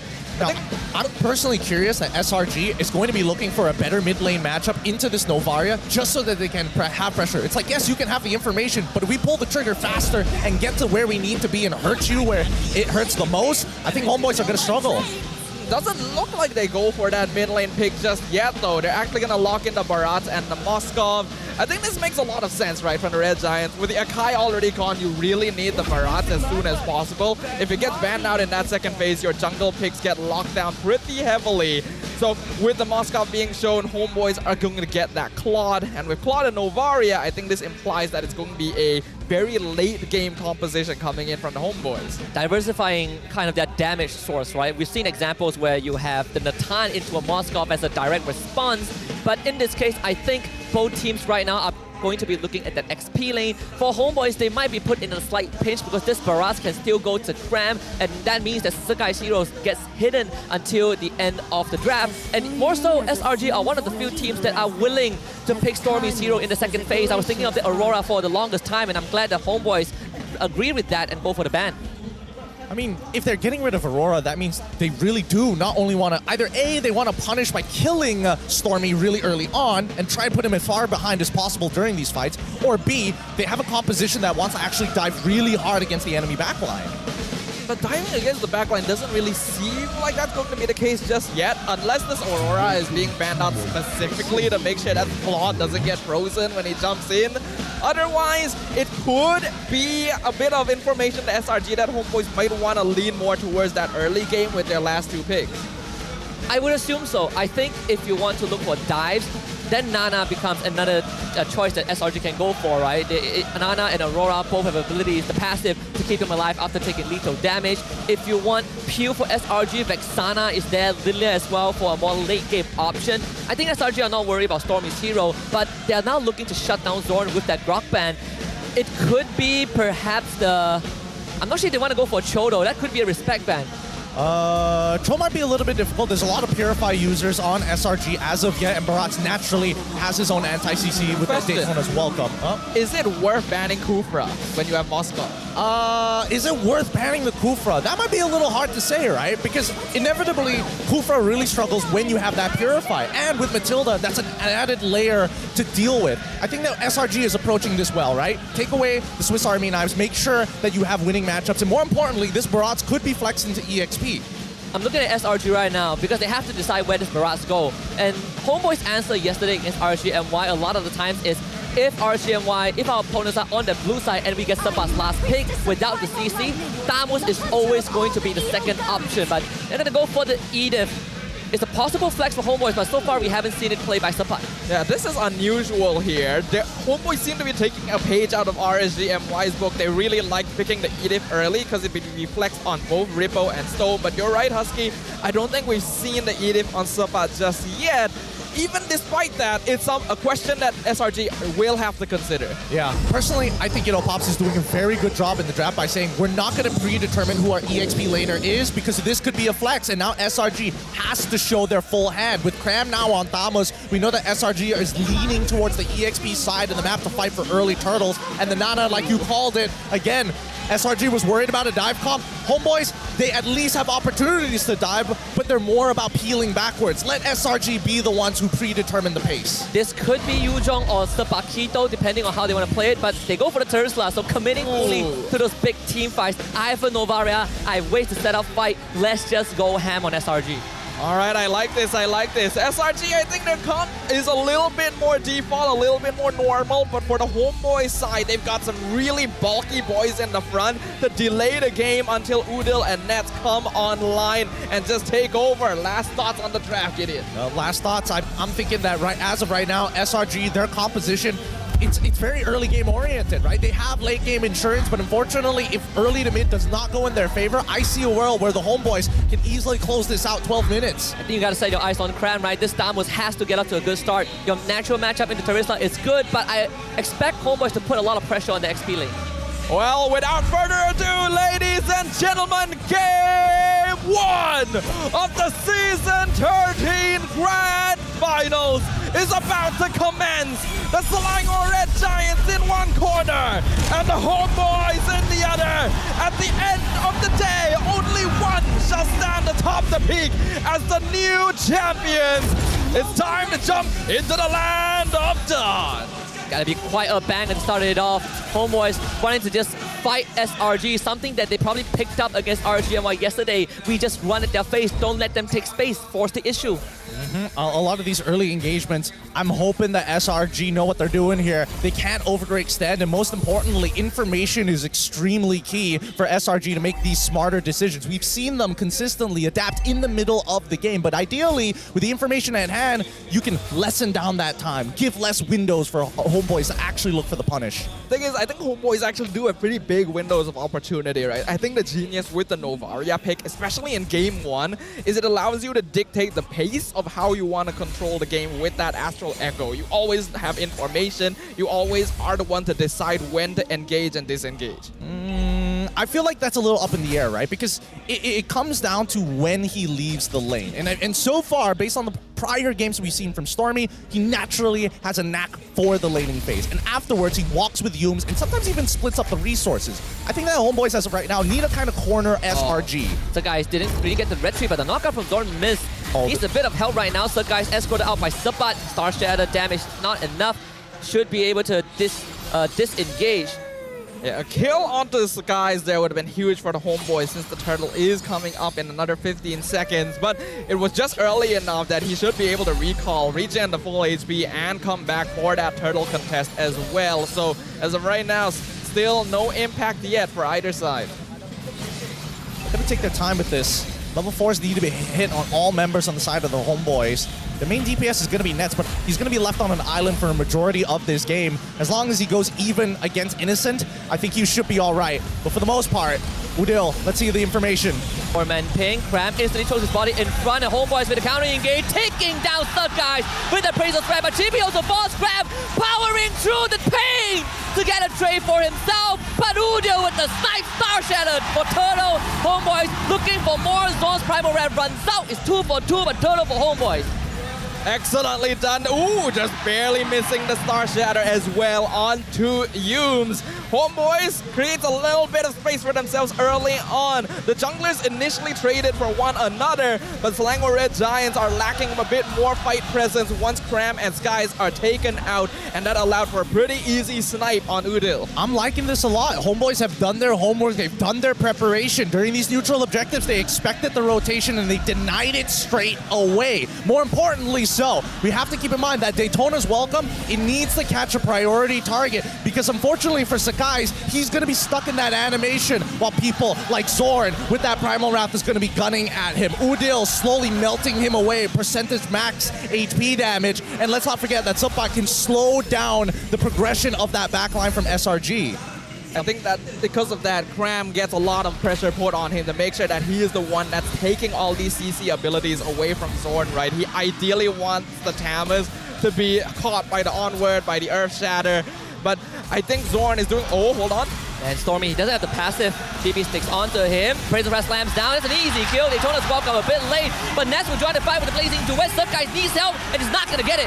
Homeboys finding 2 more kills in the top. Oh, he takes it! Innocent takes the ultimate, looks for GB, finds the kill and gets out, but Yumes dies in the process. Woo! 4 minutes into this game, we're already seeing 8 kills. 8 consecutive kills in quick fashion as well. A lot of it in Homeboys' favor so far as they're winning out these trades. But worse yet, for once, we're actually seeing these outplays being really negated. Homeboys not letting anybody off the hook. Yeah, this is hurting the Red Giants real hard. Up until now, we have seen Red Giants behind in the early game, specifically when they played against King Empire, but it's usually a bit of a controlled descent. In this case, Homeboys are really piling it on. Zorn will be pressured a bit, had to onward out of that, but this is the second turtle. Both junglers, same level. Udio spotting 4 of them in this pit. They engage onto Chibi. They're going to get him out of here, but Sukai is taking a lot of damage. Stormy finds the kill, but again the jungler dies. Turtle will fall this time. Zorn finds the kill. Primal Wrath bomb pounding onto Stormy, and Udio again, the sharpshooter from Indonesia, finds the third. Man, Chain Lightning coming in from the Primal Wrath from Zorn, steals it away. I mean, Yumes can do his best here, but right now, Homeboys, they're amping up the tempo. They found their advantage, and every single time we see Sakai's get on top of Chibi, you see the rest of the team pivot straight into killing Sakai's. I love the target prioritization from the Homeboys right now. They know that there's no point pulling all their damage on the Cram, deal with Skies first, then take care of the Tamas later and catch the rest of the stragglers with Zorn and Udil. Currently 6 kills, 0 deaths between the 2 of them. A near 4K gold lead for the Homeboys. Udio has been part of every single fight, and now the attention turns to Innocent, who needs help, and Yumes is going to try his best to stall out the blazing duet, but Nets, he's going to get all the help he needs. Udio again, just not letting anyone go. Oh. There should have been some consideration for Stormy to drop his ult there, maybe to clear the wave or maybe to trade back against GB, but so far, this is the biggest lead we've seen, 6 minutes against SRG from the regular season, 2 playoffs. Nobody has achieved this much gold. Homeboys, they're gonna 2x this. I don't know where it's gonna stop, either 6,000 or 8,000. Yeah, normally the Red Giants, even when they're in a situation where they're losing the early game, know how to control it in a way where they don't fall too behind in terms of gold, so that there's still space to scale. But Homeboys is not giving them that timing. Udio just got a Divine Glaive. That is 6 insane. minutes. He's getting too much off of this. He's getting so much gold, and I think Homeboys have done it. They figured out a way to actually put Stormy behind, and in this case, with 10 seconds left on the clock before the turtle actually spawns, SRG, I don't know whether they want to still be a part of this. The guys can't even get his stacks. Yeah, SRG needs to back it off just a little bit. They gotta play a little bit safer. Unfortunately, oh, never mind. Might not have a chance. Cram, he's forced to just tank through this. Zorn does go down. Stormy finds the kill. Praises Red, does not take out Cram. Big penalty zone from Subbat to the back. But the damage insufficient, and Ness will come in as the supplement to fight 2 in a row. The arrow connects. Subbat, he's gonna be fine. Innocent will not take it, but Homeboys, they have the lead. Oh, this is starting to look really, really scary here. It looked like Red Giants had control there. Graham was surviving a lot of that fight, but Sabat jumping the back line perfectly. Chibi getting another free turtle. It doesn't feel like the Red Giants can do anything. No, they can't do anything for now. They need more time to scale. This early game is basically gone for. Graham has done his absolute best at creating space, chunking people down, and putting them at a lethal amount of damage. But so far, we're seeing more out of Zorn with that Primal Wrath in comparison to the circling eagle from Yums. And speaking about Zorn, he just bounced the guys. This is a dead dinosaur, and Stormy needs to run away. The passive will expire at this point. Flickers away, but Zorn ain't gonna let him get away. Double kill for the Edith. This is unprecedented. The Selangor Red Giants came in as the final boss, as the favorites. A team that was unchallenged throughout Season 13. And the Homeboys are denying that title. I mean, right now, Can they at least get him? They do. Innocent's gonna be pinned down, but for long enough, though. Chibi slams down the Graham. Will get away. Homeboys taking both top and mid outer tier 2s. He's gonna take it. He's gonna get the pin. Okay. Not gonna take that risk. Unfortunate. This game, it's all about these small inches, right? Like, it's not like Homeboys aren't finding the angles. Zorn is. Everybody else has been following up on these Zorn engages very well, and SRG need to start respecting that. The problem is they can't really punish him. What happens when you try and go on this Edith? She comes out with a Primal Wrath, and she starts chunking you down. It takes too many resources to take out one guy, and I think even for SRG, they might as well let this through. Take as many Lords as you want. We can play for high ground. We'll eventually be able to pick you off. Yeah, Zorn gonna be stopped by Surgeguys for now, but the target is gonna be Innocent. He's gonna be taunted out. Innocent needs to get away. Uses the Spectral Step. Gets dragged out. Innocent safe for now, but Sabat follows up. Not gonna let Innocent get out. He will die underneath the turret. Cram will be rescued. Udio will not find a snipe this time. Homeboys finds 2. Oh, I really like the way Homeboys is doing this right now. They've picked their targets. They focus Skies in the early game, and after the Barats got shut down, their next target is Innocent. They know they don't really need to bother about anyone else on the Red Giants because there's simply not enough burst damage to really affect Zorn or Chibi. Yeah, there really isn't. And once we see, I mean, once he gets the Winds of Nature, this is going to be really dangerous for SRG. They don't have a lot of answers to them. And unfortunately, now with the Lord gone, let's see if they get an inhibitor. Maybe it's a checkmate angle, maybe it's not. We'll see whether SRG greed out by trying to walk out of their base again, and we'll see whether Homeboys respect it or not by cutting them off. Innocent didn't use his Purify the entire sequence because he knows that he's dead. He gotta keep a Purify for after the Lord fight. But SRG, like you pointed out early on, Gideon, this is the furthest they've been put behind at a 10-minute timing. Even previously, when they ended up dropping a game against King Empire, it did not look like this. There was still some control, there was still some scaling coming in from Innocent. If anything, it was just because they had made some mistakes later on. But these are not mistakes. This is Homeboys playing at a higher tempo and denying any chance of scaling from their opponents. Yeah, they're just keeping the tempo really high and making sure that they, like, SRG is continuously pressured. They're not giving them an opportunity to breathe, regroup. You better regroup underneath your inhibitor. Zorn's not gonna land an Earth Shatter. Penalties over Sabat, catching 3. They're gonna focus fire on him. Chibi cannot use his ultimate. And that is the clapback that SRG has been looking for. 2 kills already. The Lord taken out. Selangor Red Giants hold the fort. Great high ground defense here. Great follow-up coming in from Stormy. That Molina Blitz making all the difference here. But most importantly, it's that polymorph, right? Homeboys, they walked up thinking, hey, we're already 7K ahead. We shouldn't be too afraid. But you need to keep in mind that SRG is slowly scaling up, and they're scaling fast. Yeah, I really love the fact that they're confident enough that they're just going to group up under the tower, almost as if to bait the penalty zone in so that they could take advantage of it. They managed to narrow the network lead just a little bit, but 7K is still a pretty big amount considering we're only 11.5 minutes in. Innocent needs to farm faster right now because Nets and Udale are already hitting really hard. I mean, he's got the Trinity build already down. It's about situational items and more importantly, yep, there we go, the Wind of Nature against Nets. When that Blazing Duet comes out, you know that Innocent is going to be popping that pretty early on in that fight to maintain his threshold. At this point, they need to make sure that Homeboy... Trying to information given. But he's coming though, has the flicker. Cram gonna get caught. Shadow to connect from Zorn, but this is a pincer angle from Homeboy. Sabat to the back. Cram again rescued by Innocent. He's command by Zorn. Zorn flickers for him. Innocent needs to get out. He uses the Winds of Nature, but still ends up going down. Homeboys piling on at him, and SRG has lost their marksman. Oh, broken position, a broken position. The frontliners weren't in the front, unfortunately, and Homeboys were able to sneak around through jungle side. And now that SRG has already lost their members, Homeboys are looking to take an inhibitor while Innocent is down. Yeah, 4-man ping. They're trying to go for, oh, hold on. Daytona's welcome. That's onto Chibi. They have the damage follow-up though. Chibi just gonna turn around with the ultimate. Mid inhibitor of SRG down. Chibi tanking the turret. Pendulum comes out. Chibi gets away! How is that a thing? SRG loses their jungler, but at least the rest of them gets out.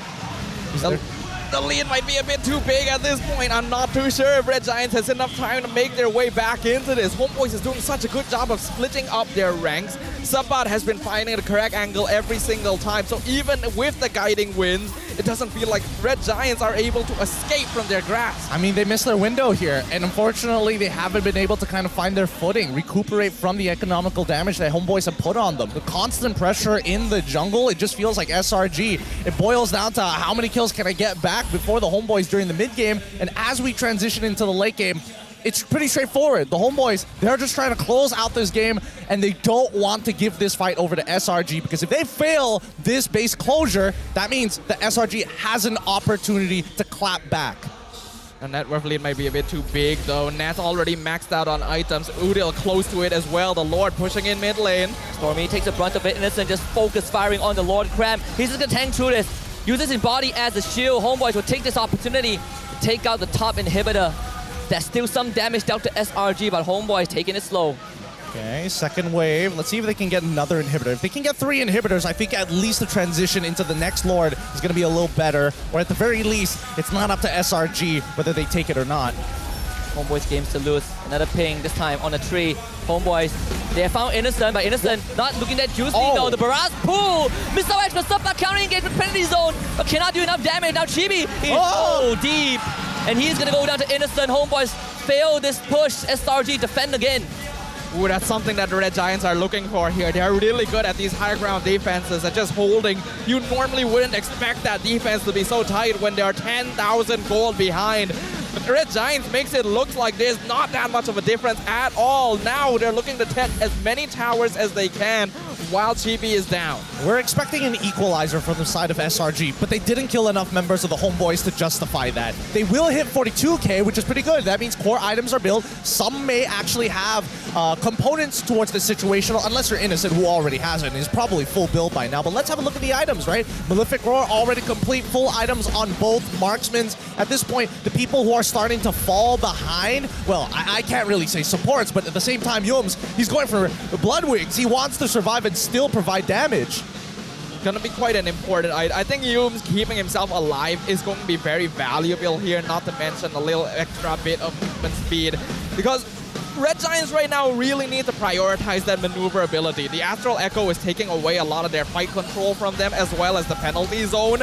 And right now they're playing around those cooldown windows to make sure that they're at least able to put up an even defense against the Homeboys. I think at the same time, it's also, this is where we hit the immortality timings, right? Homeboys, the fight, the game could be decided not by a Lord, but by a couple of immortalities. Thorn and Subbot, they both have him. Innocent, he just go all in, he gets the pin on the net to force out the Purify.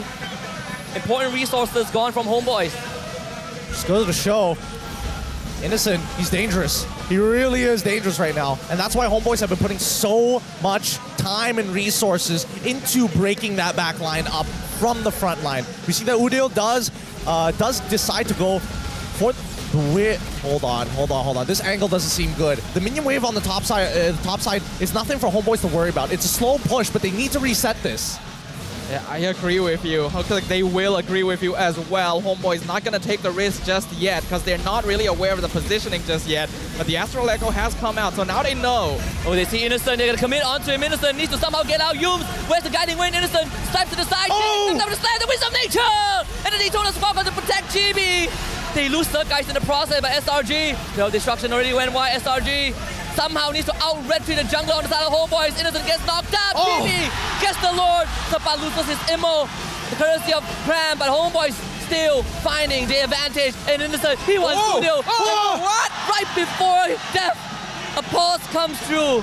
No, that time it could not have been any worse there. All right, let's see what the tech issue is going to be first of all before we predetermine what and jump to conclusions about what just happened. Oh my God, how has this boiled down? Ooh, a type 2 issue. Haven't had one of those in a while. I get where you're coming from. Oh my God is the correct phrase to use in this situation. This is close. This is tight. It looked so one-sided from the Homeboys early on, but now Red Giants is showing signs of life and signs of taking over if Homeboys are not careful either. This first game is already demonstrating to us that these two teams are champion level. Looking at their faces though, Red Giants looking a little bit more comfortable with the situation. It does beg the question, if we're at this state of the game, with Red Giants not losing any inhibitors, this could have gone so much different, right? They had 2 inhibitors down, they just lost their 3rd Lord. This is the best game ender scenario for Homeboys. It is, but at the same time, the problem is that SRG has finally scaled into this game, right? People like Stormy, people like Innocent are dangerous members if they're left alive. And I think at this point, Homeboys need to figure out a more efficient way of taking them out. And yes, Udil can do a lot of the work, but it really comes down to who makes that first mistake. Do we see Stormy walk up too far? Especially Innocent. He has been dashing forward in certain angles, and that's when you see the Homeboys instantly respond, right? Instead of resetting the Lord after Innocent jumps, wow, Chibi, he turned 180, walked right up to Moskov's face, is like, I'm gonna try and one-shot you. I think it's the right choice. If Innocent hadn't timed the Wind of Nature perfectly to dodge that Appraiser's Wrath, he would have just gotten smushed on the spot. So we know that he's a player that has very high micro sense. But if Homeboys are able to bait out that Wind of Nature in advance, it gives a green light for Nets to jump in with that Blazing Duet. And I think that's the combo that they're going to be looking for. And it puts us, I think SRG, this is the 3rd time in the entire season that they're put behind. First time they came back, it was against Homeboys on day 1. That was game 1. Second time, didn't manage to come back. That was KGE. And actually they came back as well. The 3rd time was against KGE in playoffs. That one didn't happen. This is exactly the 4th time. And it always feels like SRG has a chance. Yeah, it really does. And I think as of right now, SRG has kind of identified that at least from the Homeboys' perspective, Zorn is the main engager. We haven't seen Subbat try to go out of his way to catch that backline without the help of Zorn. But Subbat and Zorn have been working really well in cohesion here. Zorn catching the front line, Subbat catching the back line. And that's why Terizla has been frequently banned out. Even when it's not against players like Rippo, that penalty zone is a great way of disjointing the positioning of the back line on the enemy side. Unfortunately though, the heroes are going to start scaling off just a little bit in terms of like those tanky frontliners on both teams actually. So the positioning on Nets and Innocent is going to be the highlight going into the game again. I just want to quickly sidetrack. I like how everyone is putting their children on the line. That's how important this news is. We're going to go back into the game, and remember last time where we left off, Udio is going to die to Innocent. That one is a guarantee, so SRG still gets something out of this despite losing the Lord. KDA ruined by a tech pause. The man is like, I could have flickered, I could have done so many other things, but hey, here we are, 4, 1, and 14. The thing is, even if the Red Giants are doing a good job of responding, they're still 8k behind. We are 18 minutes in nearly. The Lord is pushing down mid lane. They only have 1 inhibitor standing. They've done a great job of defending up until now. But can they do it again? They got to stagger the Lord here. That's why they're walking up just to try and pull the attention of the rest of the Homeboys. They're doing a pretty good job. The Lord is going to get melted. Subbat doesn't have the flicker, so not comfortable going in. Homeboys, they will lose that Lord, but the asset is still the minion wave, which SRG can easily take care of. So this defense is just flawless. Beautiful stagger. Beautiful stagger. Homeboys, they got a little lazy on the synchronization of their waves, and SRG, they just walked up, sped it up, cleared it up, and now we're back to square one, and the second wave will collapse, and maybe Homeboys put some fight in. They've got to start sacrificing things. Chibi, he's going to be the one to jump in to soak up all the damage. So, but penalty zone doesn't catch his Innocent. The rest of him slams down. Lands on the Innocent, but Innocent still powering through. He is the damage dealer. Daytona's welcome. Ease up Subbat, spits him into his team. He goes down, but Innocent is still alive. The spear lands. Innocent's going to take it. Match comes down with the immortality. Innocent will fight through him. Fight me! Fight me! Innocent, save me! Oh my God! Innocent life steals up Udo. Finally gets the kill, but SRG have done more than enough. Oh, but Zorn, he's in the back line. He wants to target the crystal. It's wide open. They're gonna try and do it, Zorn. Loses the ammo. Can Stormy hold him back? They need to clear the minion wave. They make sure that he's out of range. Chibi goes down. The defense draws the line on Red Giants. Unbelievable in this first game. As Yums is gonna bring Stormy in. 4-10 for Homeboys. That's the equalizer we were looking for. SRG are back in this game in a holy crystal purchase as Stormy holds it above his head in victory. We're back, baby. Homeboys now, they still have a major advantage in this game, and that's because of the 3 missing inhibitors on the side of Selangor Red Giants. As much as they have scaled into this game, dealing with these minions as they scale up 20 minutes is going to be a bigger problem for them than the actual members of the Homeboys. Yeah, the Homeboys still have a few chances to close this out, whereas the Red Giants cannot afford to make a single mistake because of what their side of the map looks like. But they're already showing us what is possible. Innocent positioning in that last fight was insane. And then diving in, nearly taking out Nets and Chibi without dying himself.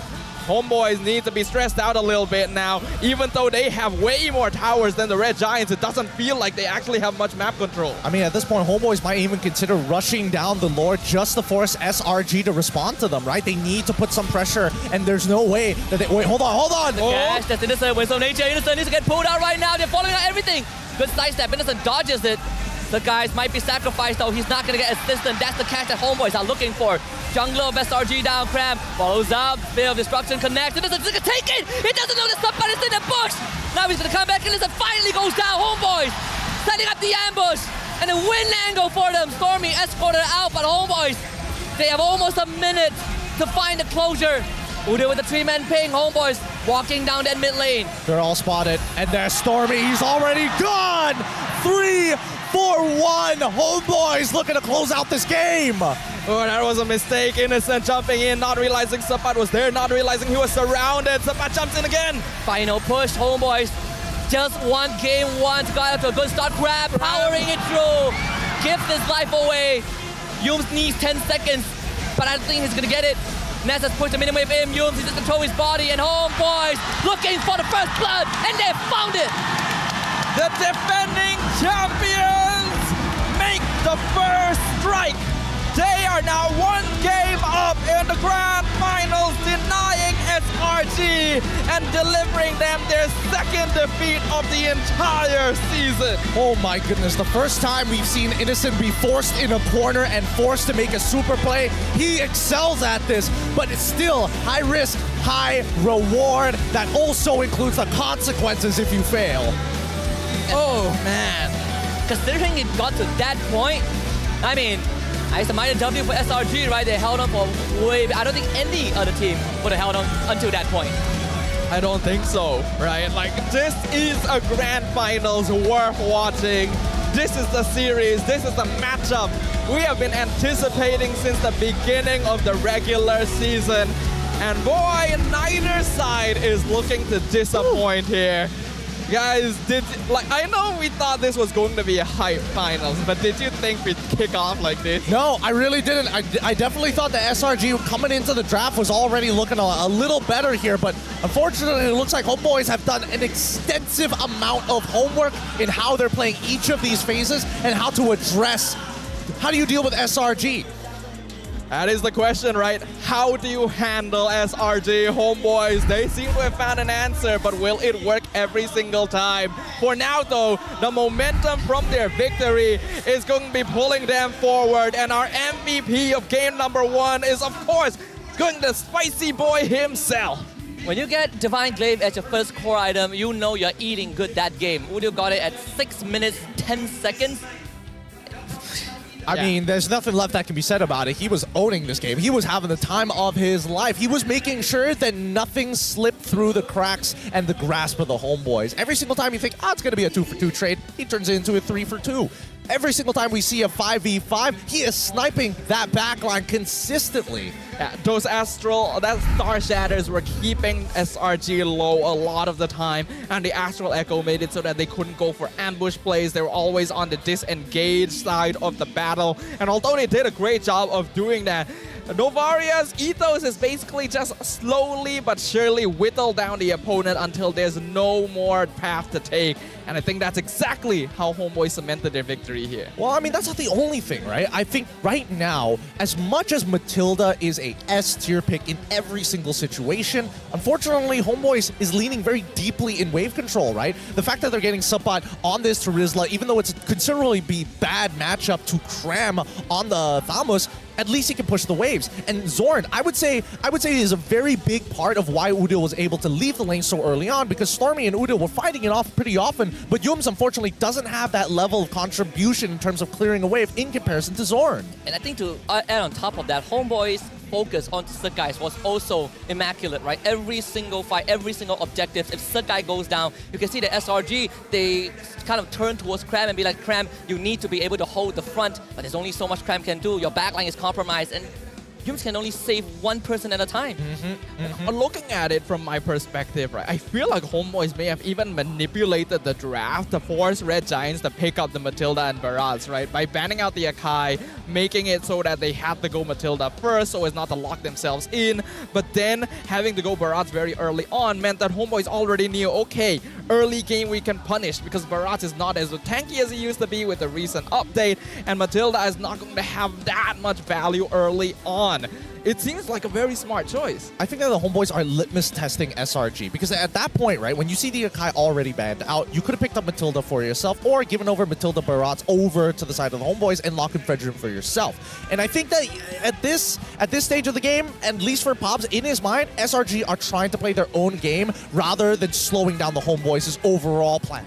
Yeah, I think SRG has also felt very comfortable playing their own style. We see Rafaela, we see sometimes they just run around with Sekai's playing Nolan, Roger going GDS, Nolan going GDS, but Homeboys making the statement, this is not the same team that you 2-0 swept in that regular season. This is a team that is bound for greatness. Udil has already routed out multiple regions. That man has set up a war declaration. So this grand finals is even more important for the Homeboys. It is. And with such a high kill count, honestly, right? This is what we're used to here in MPL MY. Above 30 kills total, and for each moment, at least there was a reason to fight. It's not like they're fighting for the sake of fighting. It's either preemptive or a way to tempo break, but most of these fights that we've seen from SRG and Homeboys, there's a clear idea. We want the Lord, we want the turtle, we need pressure, we need to take space. I think there is still one weakness of the Homeboys that I've been observing throughout the season though, and that is with that base siege. I think generally, unless they have the Lord behind them, their 5v5 inside the enemy base tends to be not the cleanest. I think they don't quite perfectly understand how to take advantage of a situation where the opponent is able to just back off and heal consistently. That's why they ended up winning the fight outside of the base, but getting comebacked on when they were pushing into the base. If SRG can take advantage of that, then that could be a huge issue to punish. I only agree with that statement to a certain point, right? Because when we're talking about Homeboys, especially Best Wingman Chibi and Rich Guy Nets here, it's when they break the inhibitor and try to push forward is when we see them make that blunder pretty often. And the carry and the sandbag here, Kramen as well as Innocent, are actually phenomenal at the way they actually play the siege against Homeboys. Now, keep in mind, Homeboys didn't have the best siege tools in the world. The most that they had was Udil on this Novaria, but you notice that both Kramen and Innocent kind of like pace themselves in the same way. They don't line up too close together, but they want to make sure that Kram is taking those shots instead of the backline. Yeah, and even Kram doing his job every time the backline gets dove, Kram, he's like, Yums, you're going to be the one that saves Innocent. I'm diving forward. I'm stopping the Fredrin. I'm making sure that this Edith does not go any further. If I die, at least Innocent is still going to be around. I think it was really unfortunate for this game is what Skies had to be put through it, right? Because he was targeted so early on, and Barat is already not in the same shape he was once. Basically, once he fell behind, he had no use anymore for the rest of that game, which meant that SRG kind of had to play a 4v5 situation a lot of the time. So Homeboys did a great job of knowing who to prioritize early on. I mean, a lot of that just came down to like very small interactions, and Udil just understood, hey, at least when I'm using my Astrosphere, I can just, oh, it does max percentage HP. Oh, perfect. Oh, Sekai's is using Daytona's Welcome and is standing still. You can take the full duration of the damage. And every single time that happens, you see Sekai's just melt under that type of pressure. There's really nothing much that he could do, and that's why we saw Cram being the sandbag, right? Him having that ultimate and the Vengeance is a contributor to that.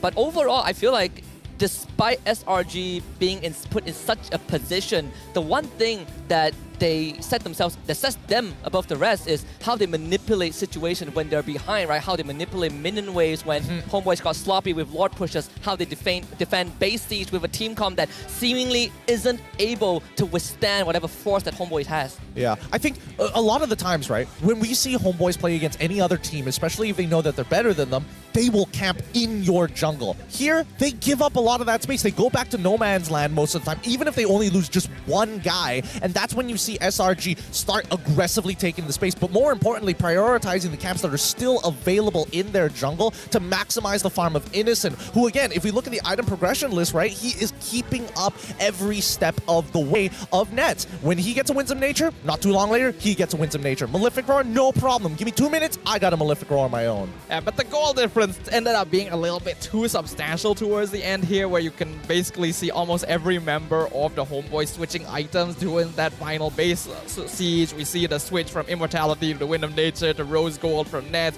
We see Winter Trunkians being purchased on Chibi and Sapat.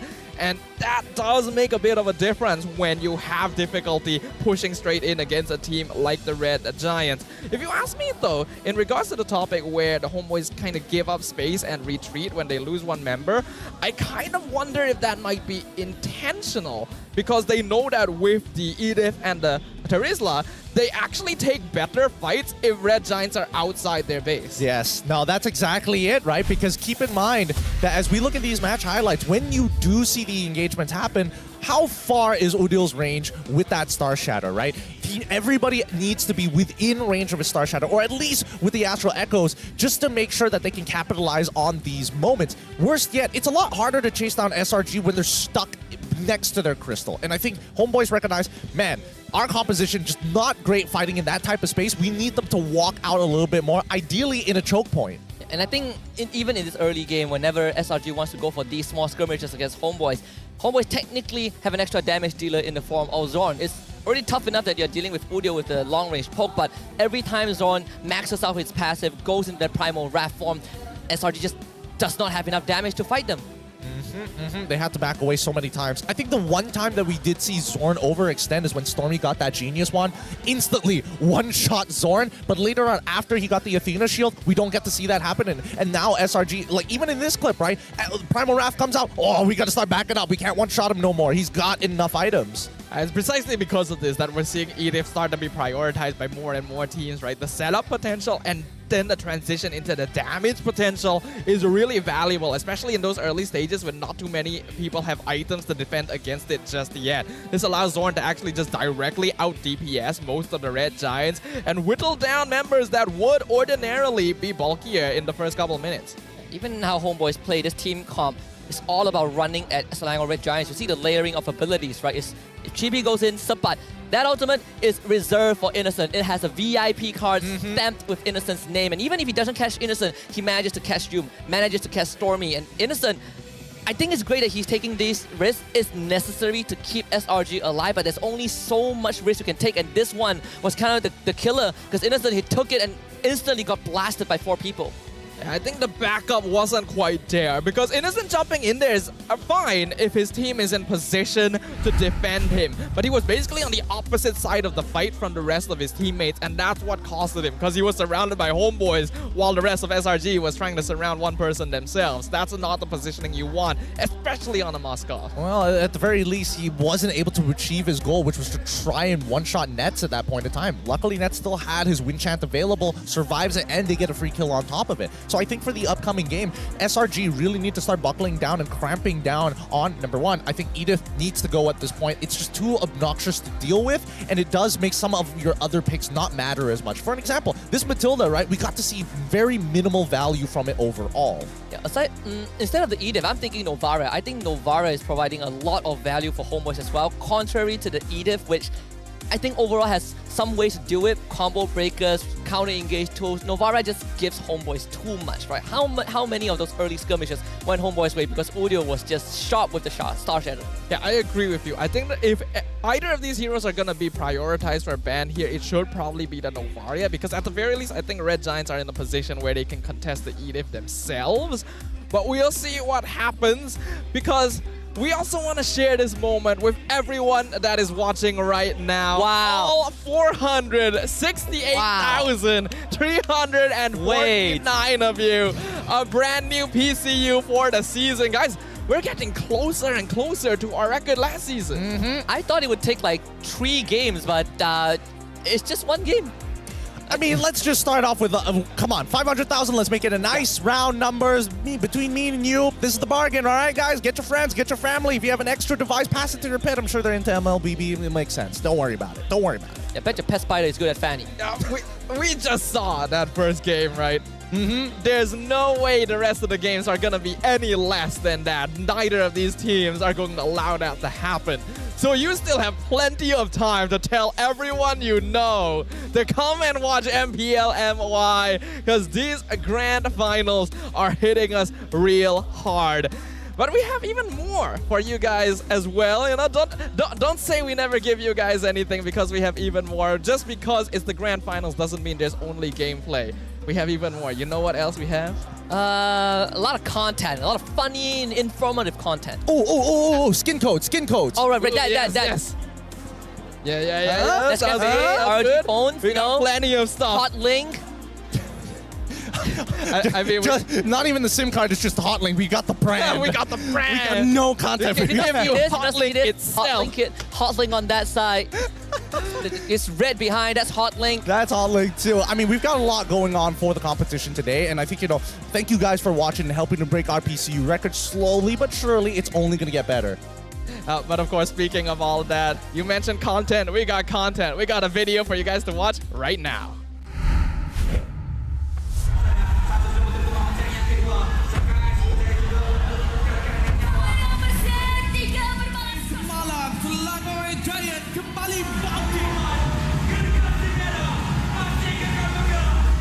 Sejak permulaan musim, Selangor Red Giant sentiasa berada dalam liga tersendiri.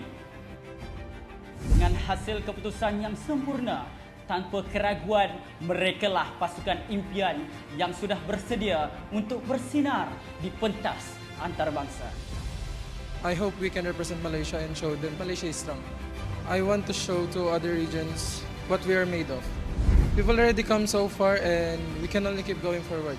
Wait for us, guys. Menjadi penghalang gergasi merah adalah Homeboys. Mereka memenangi perlawanan demi perlawanan untuk mendapatkan slot ke Riyadh. Tapi sekarang mereka harus memenangi perlawanan ini untuk mencipta sejarah di MPL Malaysia dan membuktikan bahawa mereka mampu bersaing dengan pasukan-pasukan terbaik dunia. Saya rasa Nets lah yang paling keras terhadap diri sendiri. Dia tak pernah pun blame teammate dia. Nets banyak salahkan diri sendiri bila game tak jadi. Untuk final kali ni, kita tak pernah target untuk hanya ke wildcard. Memang kita nak champion back to back. Itu target kita dari awal season ni. For Zorn, sebagai idola aku, so aku nak bantai kau. Siapakah yang bakal berjaya mengunci slot mereka ke Group Stage MSC dan siapa yang bakal berjuang melalui peringkat wildcard? Selangor Red Giants menentang Homeboys. Emotions and rivalries run high here at the MPL Malaysia Season 13 Grand Finals. Both the Red Giants and the Homeboys have so many stakes that they are competing for on this stage right now. 10 players, all eager to get their fingers on that trophy, but only one who will emerge victorious. With so much stakes on the line, it's going to be hard, right? Especially for those who aren't even technically playing the game, the drafters. I feel like Coach Arcadia has a lot on his shoulders. Same goes for Pops. Netizens are always going to criticize every step of the way. But I think at this point of time, right, it's a chess match in a best of 7. In a best of 5, you get a little bit of a taste. You know, it's blitz chess. Now you can really take your time and really strategically attack your opponent. Yeah, SRG, they're good at sprinting, but are they good when it comes to a marathon? Can they run a 10-kilometer run? Because Homeboys, they've done it countless of times, and this season they are more than prepared, right? They came from the lower brackets, and I think it's a good time to start talking about pressure on the stage, because Homeboys are not worried about them. They've been there plenty of times, grand finals, championships, some of them returning repeat champions. But for SRG, we have Sekais this is his first grand finals. Yeah, it's the first grand finals for the org as a whole, right? I still remember 3 seasons ago when the Red Giants joined MPL for the very first time and really showed us what new blood can do in this scene. With every subsequent season, they've grown even stronger and now they've reached their peak. But standing before them are the defending champs themselves. I think, you know, as much as we like to believe that this is their peak, there is more to be given. And I think Homeboys are really going to have to force it out of them. SRG is going to have to dig a little deep here, but I don't know. Maybe it's just like, oh, Arcadia's like, that's a drafting problem. We can fix that real quick. Game 2, we'll get in the bag. We'll even it out 1-1. Unless Bob's, we don't know. We don't know whether he's going to take full advantage of the side that he is given. I mean, when SRG lost their very first game against KGE, to them is, well, we got a bit overconfident. We were messing around with the draft with this Rafaela thing, and we still had to make KGE work for a win with like, about 12,000 gold lead. So I think this is not a tough issue to fix, considering the SRG have already been at the top so many times. But it's good to see Homeboys kind of pull them down a little bit. It's like, hey, you can't just look down on us. You have to be on the same level. This is the bench we're sitting on, and only one of us can leave it. It shows that even giants can bleed, even giants can be toppled, and the Homeboys one step closer to making history as our first back-to-back. But the series has only just begun. There's still so many potential games that can happen. One good thing about the Red Giants is that despite having a perfect season, only having dropped 2 games so far, they're actually not the type that's like, oh, I lost the game, my record is over. That was never the intent. The goal was always just to get that W no matter the stakes. So going into game number 2, what do you think we can expect? I think a lot of it is going to be expected towards, I'm guessing that SRG might just consider staying on blue side. I feel like there's there is a question of whether or not they'll actually excel a little bit better on the red side as well, because it really goes to show that Homeboys, when in terms of the draft, a lot of it is just predetermined of what power picks can I get for myself, or at the very least comfortable with my team. And so far in this game number 1, it feels like they got a majority of them, especially for the core players that they wanted to be around. I think if SRG chooses to stay on blue side, the Fredrin first pick, like you pointed out just now, might be something that they need to consider taking, right? Give the Matilda Barras away. We take Fredrin because it is just such a good Swiss Army knife. But I personally want to see if SRG would take the red side, give yourselves a better opening. Sure, priority picks is going to go to Homeboys, but if we look back at game 1, there are a lot of picks open up, and you're never going to run out of choices. Well, here's the thing, right? The only way they did that was because they were dangling the Matilda in front of their faces. They're just like, Matilda is real good. It's good, real good first pick. Yeah, you definitely want it. Oh, the healing. Oh, the rotations. But then you have these other picks that kind of, supplemented in place. Matilda, it feels like, oh, wow, she's really great when you're ahead, but when you're behind, when maybe you'll survive a couple of situations, but it doesn't really change the goal differential. It's the same situation with Baraz as well. Feels good when you're ahead, feels really bad when you're behind, especially after the update. So I think Homeboys definitely played a small hand there in pushing Red Giants in this direction. I imagine that Coach Arcadia is going to learn from this and realize, oh, actually, they may have us a little more figured out than we expected, and we're going to see things switch up. I do agree with Husky as well. Maybe the Fredrin needs to be contested somewhat, because very easily, Skies and Chibi are the best Fredrin players we have here. The way they use the hero is so aggressive rather than utility. So I am hoping for a really interesting game number 2. But how about you, Husky? What do you hope to see? Just like you, interesting game 2, but I'm thinking about what we can learn from yesterday's series between Homeboys and RSG. I think when RSG were put behind 0-2, they came back 2 games in a row.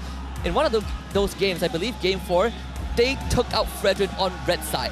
And that really changed the dynamic of how RSGMY was able to play that early game, right? I believe Chibi was forced onto the Barats, and they were able to shut him down so much easier with proactive picks like the Edith, where we saw from Zone.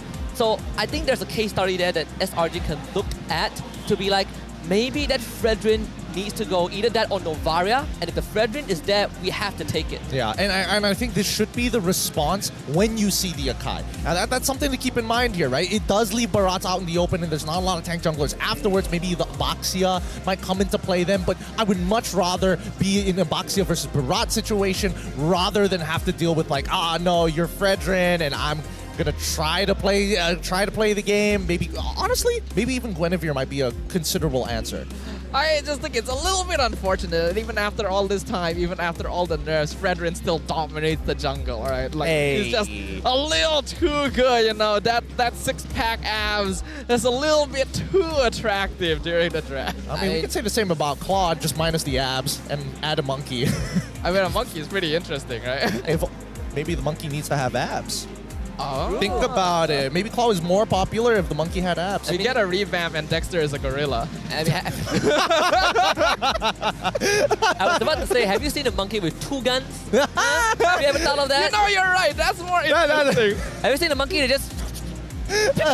No, right? No, I have not, in a matter of fact. I have not, but that definitely is probably going to increase the appeal of the hero, and maybe even a mythic skin if you guys vote for it. I already know, I know. The Flint one was messed up. I know a skin idea, okay? Muncho, listen up, all right? $1 million right here. Okay. The second skin, same as the rarity of Vexana's latest skin. Alright. Level, one, all right.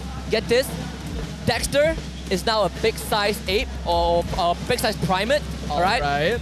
And Claude is the dog on his shoulders.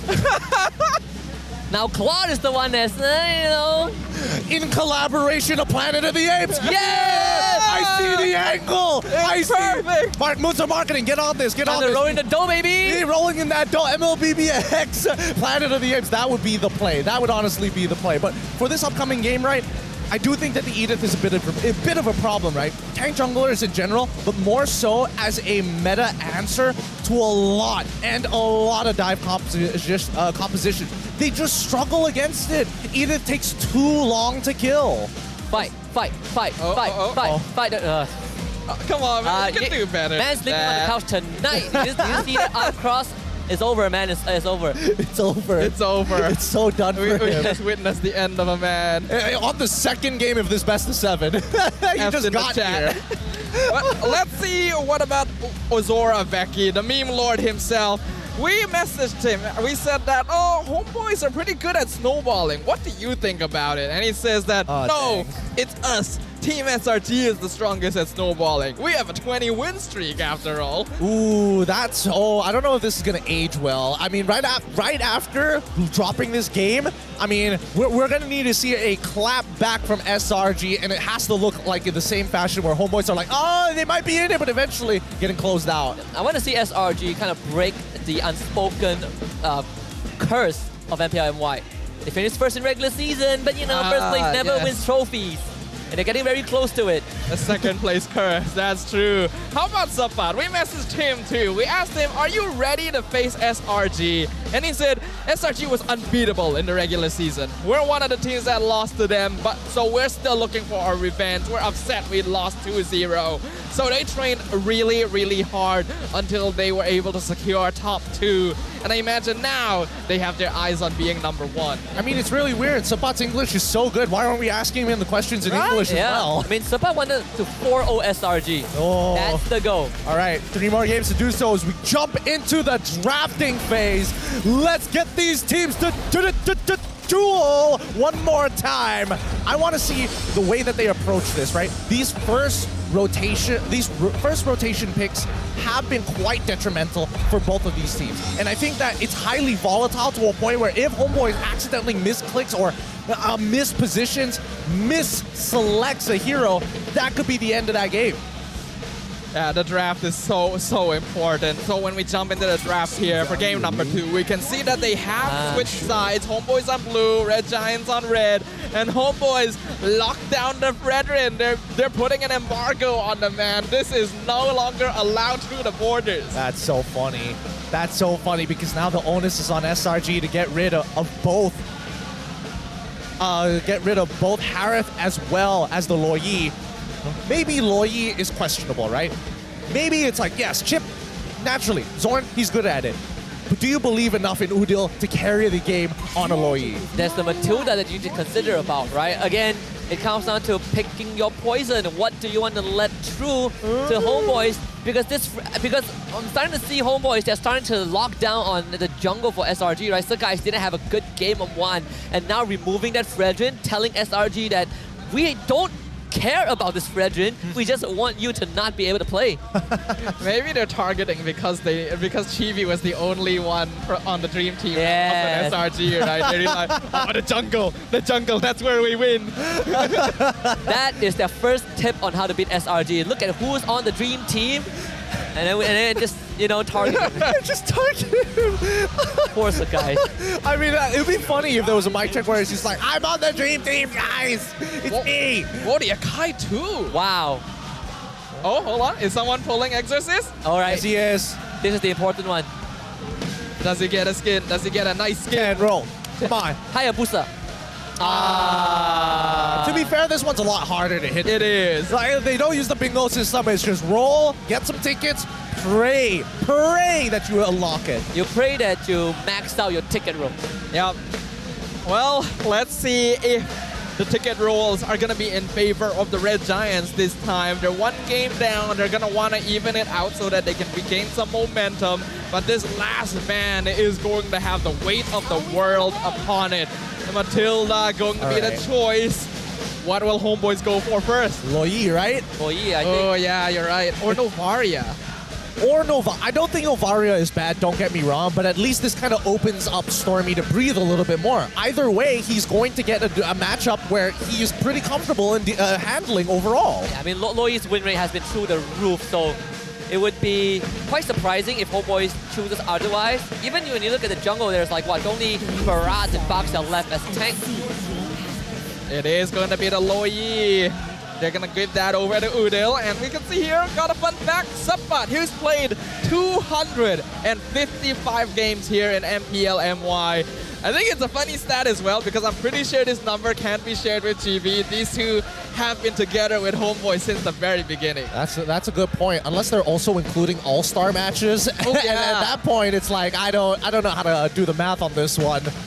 Let's see. SRG currently... Well, I mean, they've only got 2 losses, but both with Novaria in the opposing that draft. was interesting. We found a problem. Let's just take out Novaria. Maybe that's the key. You know what? I know why. It's because for Red Giants, the sky is the limit, but they can't deal with stars. You can't deal with the cosmic wrath. I cannot see beyond the clouds. God dang it, Sakai. We're limited. We're limited, Oh, boys. they got the stars themselves now. I think this is a good idea, right? Because regardless of that, regardless of what the matchup is going to be, at least Novaria is pretty uninteractive. As long as you're not giving those yin-yang reactions, it's totally fine. But the Grok pick from the side of SRG, and this is a blind Grok pick as well. I don't know if Cram, they're flexing it for Cram if they have to, but at the very least, it feels like Yums is in a position where it's like, I want some revenge, I want something I'm comfortable on. Wow, the Claude again for Homeboys. They are just going to stick to this. They realize that between Natan and Claude, it feels like Ness has been finding success, especially after yesterday against RSGMY. That Game 5, Ness's Claude out of this world, and they just won Game 1 with it being the part of the draft as well. So I think Homeboys are just going to stick to this Claude as the primary option until SRG finds a win against them. I mean, it's Ness's previous signature pick, right? That's what made him such a exponential, or some may even call it the gold lane experience against Innocent as well. When you're isolated and left in that 1v1, you're going to need something that gives you that wow. edge. And here we go. I Nolan, wondered about this. A Nolan for the side of SRG. This one... Sakai's mad. The thing is, Homeboys are clearly pushing Skies into playing Nolan, right? They ban every hero, they pick the Barats, they want this Nolan to come out. So SRG are taking that challenge. I don't know whether they're forcing him or whether Sakai's is like, you know what? I gotta show up against GB. I'm not on a dream team. I'm gonna play as Nolan. I'm gonna set a record right here, right now, and take that plaque from GB when this final ends. Yeah, you took my dream team award. I'm gonna take your highest GPM award. Watch out, this is not gonna even make it past tonight. Oh boy, they ban out the Cho too. Okay, so by locking in the Grok now, they're gonna target Zorn's heroes instead, but his hero pool is pretty big. I guess probably the Edith should go here, right? Edith, Minotaur. Ooh, there's quite a number of heroes that Homeboys can pick for Zorn. I don't think he's gonna run out of options. Yeah, I don't think he's gonna run out of options just yet. But as of right now, like SRG, like what can you really say about their comp, right? It doesn't really give you a direction about how they want to play the game so far. And they've locked in their mid trio. Now the question is who's going to be, what's the hero for Gold and what's the hero for EXP? Homeboys, on the other hand, separate problem, right? They're playing towards the Gold side of the map. They've got the Swiss Army Knife of Gold lane, Claude. They've also got Loyi. They've also got Barat. But now, if we give Sepat a hard engager, it might just lean back to Rizla once more for him. Yeah, I'm thinking the same. Kaja ban out for SRG. They want this Nolan to flourish. This could lean into a Moskov ban. Homeboys just want to eliminate whatever potential problems that Nets might face in that Gold lane. Or if they want to lean into Cram, it could be a Thamus ban, I suppose. Do they ban Thamus? Moskov is still open, no, but Homeboys have already dealt with it once before, though it was still very scary when Innocent played it. They'll go for the CC instead. Okay. Wait, I think this actually, like the idea that this will put into the mind of SRG is that this Barat might be EXP. It could be a fake out, to be fair. It could be a fake out. And I think that SRG at this point, if they want a really safe option, they could go just like Yutong. Oh, carry! Wow. They're going to try and make a hard read against the boys. I suppose not bad, right? I suppose it doesn't matter where the Barats go if the carry is there as a means to an end. But again, that early to mid game is going to be rough with how Homeboys having all these maneuvers with that Loyi. Maneuvers are going to be many here. Obviously with the Loyi, we've already seen how teams are able to control the map very well. But we've also seen that these teleport type heroes are strongest when you're able to have a lane control. And I think right now SRG is focusing on making sure they have some of that early game lane control here, especially by making sure that the heroes that counteract Grok are taken off the table. Well, they are going to need like at least a good center, right? There we go. You see the Edith once more, and as well as the Lapu. That's what we want to see from the Homeboys. Now with this Edith pick, it's going to make Nolan's life a little bit more difficult at the very least. Grok doesn't really care about the Edith for the majority of it, but Carry, even Carry is going to look at this Edith a little funny. You thought game one, Homeboys have a dive comp. They have another dive comp, but in a different fashion, right? We saw Sepas Lapu yesterday as the conclusion to their lower bracket finals run. Was it against a Carry? I think it's either Carry or Moscow, but regardless, right? Once he gets to that back line, Carry is going to have a rough time. Regardless, if you take Purify or Flicker, you still have problems that you need to deal with, and there's no Matilda to save you this time. Yeah, Sepat is easily the best Lapu player we have here, but Red Giants going to take a page out of Homeboys. They'll go for the Terizla for Cram, and that's going to be the setter that they are looking for. The question is, will it be enough? Well, I think they needed something tanky that deals a decent amount of damage and can push those waves. But I was thinking of Paquito, or if they want something more volatile, a Benedetta, but I think that Terizla works well. He's probably going to come in a little late to the fight, but at the very least, you have that body of the Smith to keep you alive and absorb damage from Udil. Hopefully that splashback to the rest of his team doesn't cost him the game. Yeah, I hope so here. Homeboys, they're going to be jumping in. They have advantage, but can they close this out? Can they deny the Giants from yet another victory? We just got to see if Homeboys can extend the lead, they are going to be in such a good spot. But we also got to see if SRG can come back from a defeat. It is game number 2 coming right up in this grand finals best of 7. Selang or Red Giants on that red side, Homeboys on the blue. Here we come. Oh, MPSJ Serdang Jaya is shaking with a number of fans, bringing in the drums, making sure that their voices are heard live as they battle it out. Game number 2, Homeboys on the blue side up against SRG on the red. I love how many people they put around the purple buff instantly because they know Hughes on the Grok is definitely gonna try some funny business. He will successfully chase him away, and that will just slightly slow down Chibi as compared to Skies. They have both started on the same side of the map as well. Yeah, I like this. I like this a lot. Force Udil to use as many chargers as possible. Force him to use mana. The more he uses his resources, the more likely Udil is going to retreat and go for an early recall. Looking at the emblems and talents. Ooh, common emblem on Grok this time. Looks like Yums wants to be aggressive. Look guys, I think he just spotted Chibi as well. Does have that XP advantage simply from that invade onto that camp. So guys, it's gonna hit 4 first. That's what we expected from a Nolan. Top side, Cram is gonna take some pressure. Zorn shows up. The Star Shadow doesn't connect though. That means Cram is gonna lose HP, but he's just gonna strike back. Luo Yi from Udio. It will put on some pressure, but the flinker being forced out. All right, good response from the homeboys here, rotating multiple to try and stop Cram because they know they need to unblock Sabat from lane, and then immediately choosing to disengage when they realize that they don't have the resources against the numbers of the Giants. Yeah, Cram's got a good freeze here, and GB's gonna bail Sabat out. Good help coming in from a brother in a different role. 15 seconds left, and it looks like it's an early recall coming in from Udil. He doesn't need level 4. He does not care about his level 4 as of right now. He just needs to make an impact. If he happens to get level 4, sure, but he's probably not going to need it for the upcoming turtle. The guy's looking for his 5, and he will get it the moment he reaches the turtle. See Yums clearing that mid-wave. Will have that wild charge in just a little bit, but Chibi is not going to wait, and Yums will reset that turtle. Ooh, nice reset there, allowing Skies to make it in time and even get that extra EXP to hit level 4. Stormy zoning out the top lane by himself. It's going to be very crucial. Sabat jumps in, and Guys wins the Rectify with the level advantage. Sabat lands the Land Shaker, the Raging Slash comes right out, grab the victim, but it's not engaged! Yums with the save, and SRG off with 2. What a flicker wild charge. Instantly Zorn and Sabat lights out, and that's EXP compromised for the side of the homeboys. SRG have opened a wound up on the top side of the map. Man, Cram just dangled his body of a Smith like a bait in front of the homeboys, and they bit on it. Beautiful play. Red Giants having the lead now is exactly what they want, especially those 2 assists on Skies is going to help this Nolan heavily. Feels like the onward didn't connect against the Yums. But at the very least, I think that the homeboys, one of their weakest points is when they start getting desperate for a trade. That's when you start to see them do sporadic movements. Oh my god. Wild charge. This one to Chibi. Cram, he's out already. Chibi needs to get out. What a penalty zone for Cram!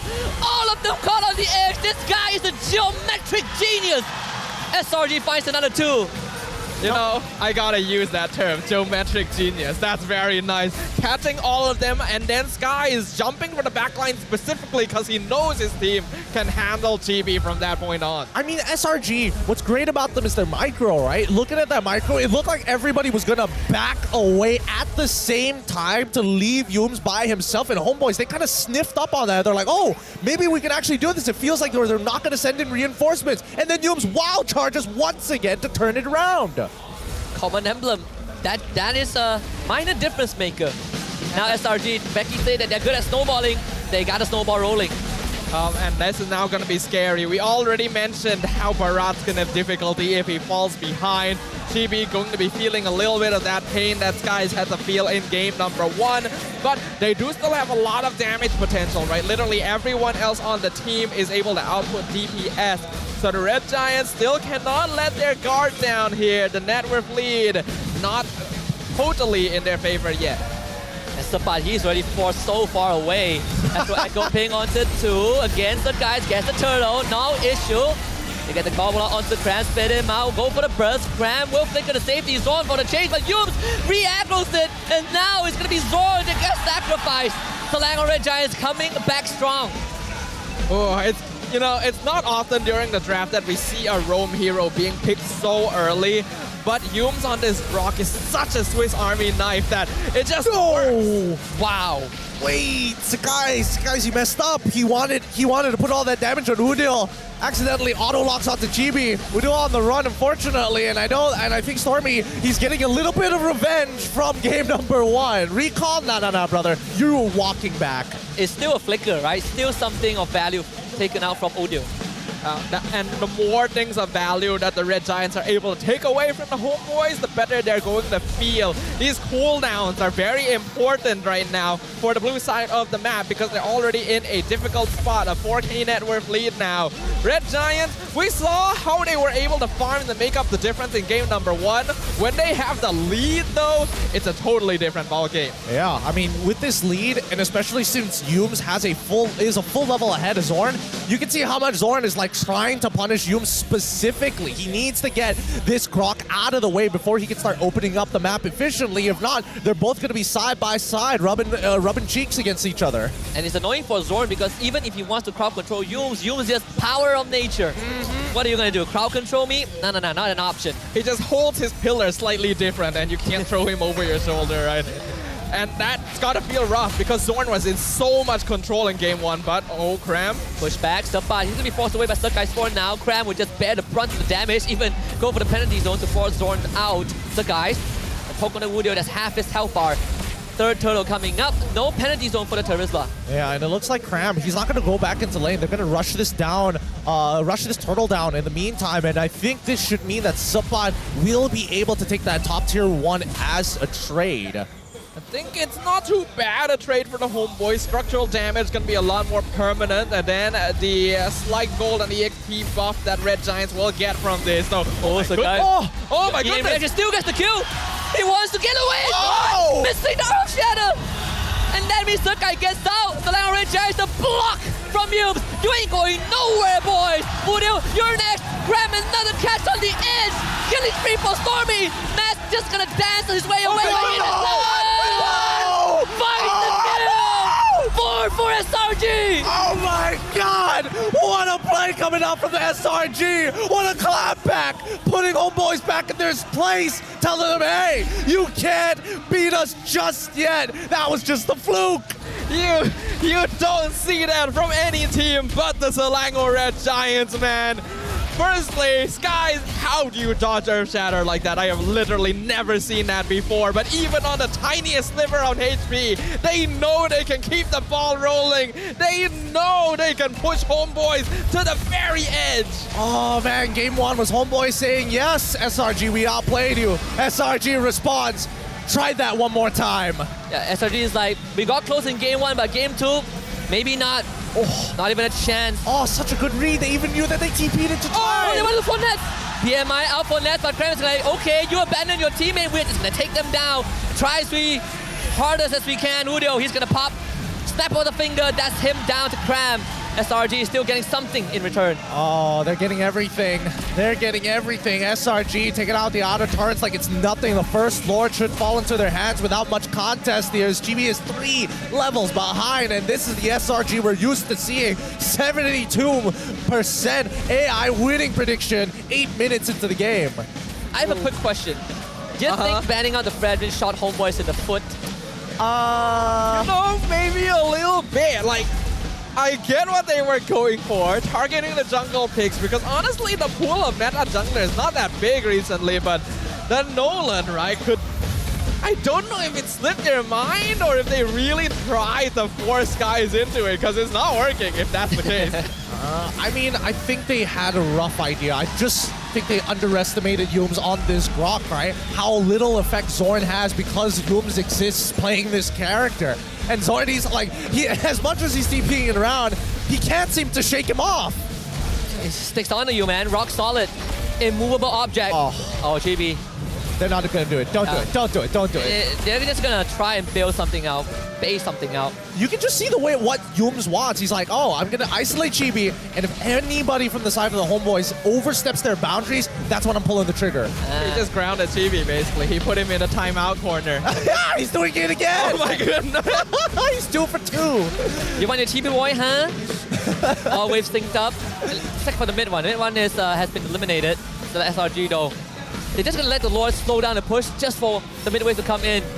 GB taking some pokes. Here is the stage. Cram only onto 1, but that is Nats. But with a re-engage, Cram will throw his body to ensure the SRG get the top inhibitor.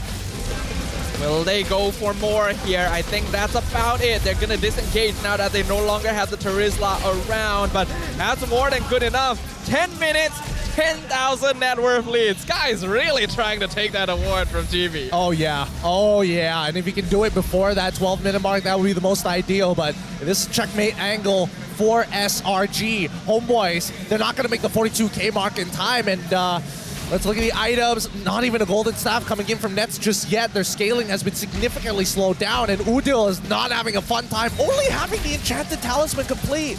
Having a rough time. that feels bad here. Really bad. I gotta ask, do you think going for the brute force breastplate and guardian helmet from TV here might be a little bit greedy considering circumstances? And maybe that's all he Oh, gets. he TB stopped stopped him. again. All right, TB, detention time is bedtime. Go to sleep. Think about what you did last game. How does that even work? You're supposed to be able to dash over walls with Daytonas. He literally timed the perfect peak at the end of his dash. Yep. I think GB. He wants to fight. Catches Nets with it. Yuzi's most likely going to go down. Zorn with the Primal Wrath fights the guys. He's going to try and chase the guys down, but the guys ain't going to fall for that. And now Zorn gets sniped. Conceal ain't going to help it. SRG, too good. And 2 inhibitors down.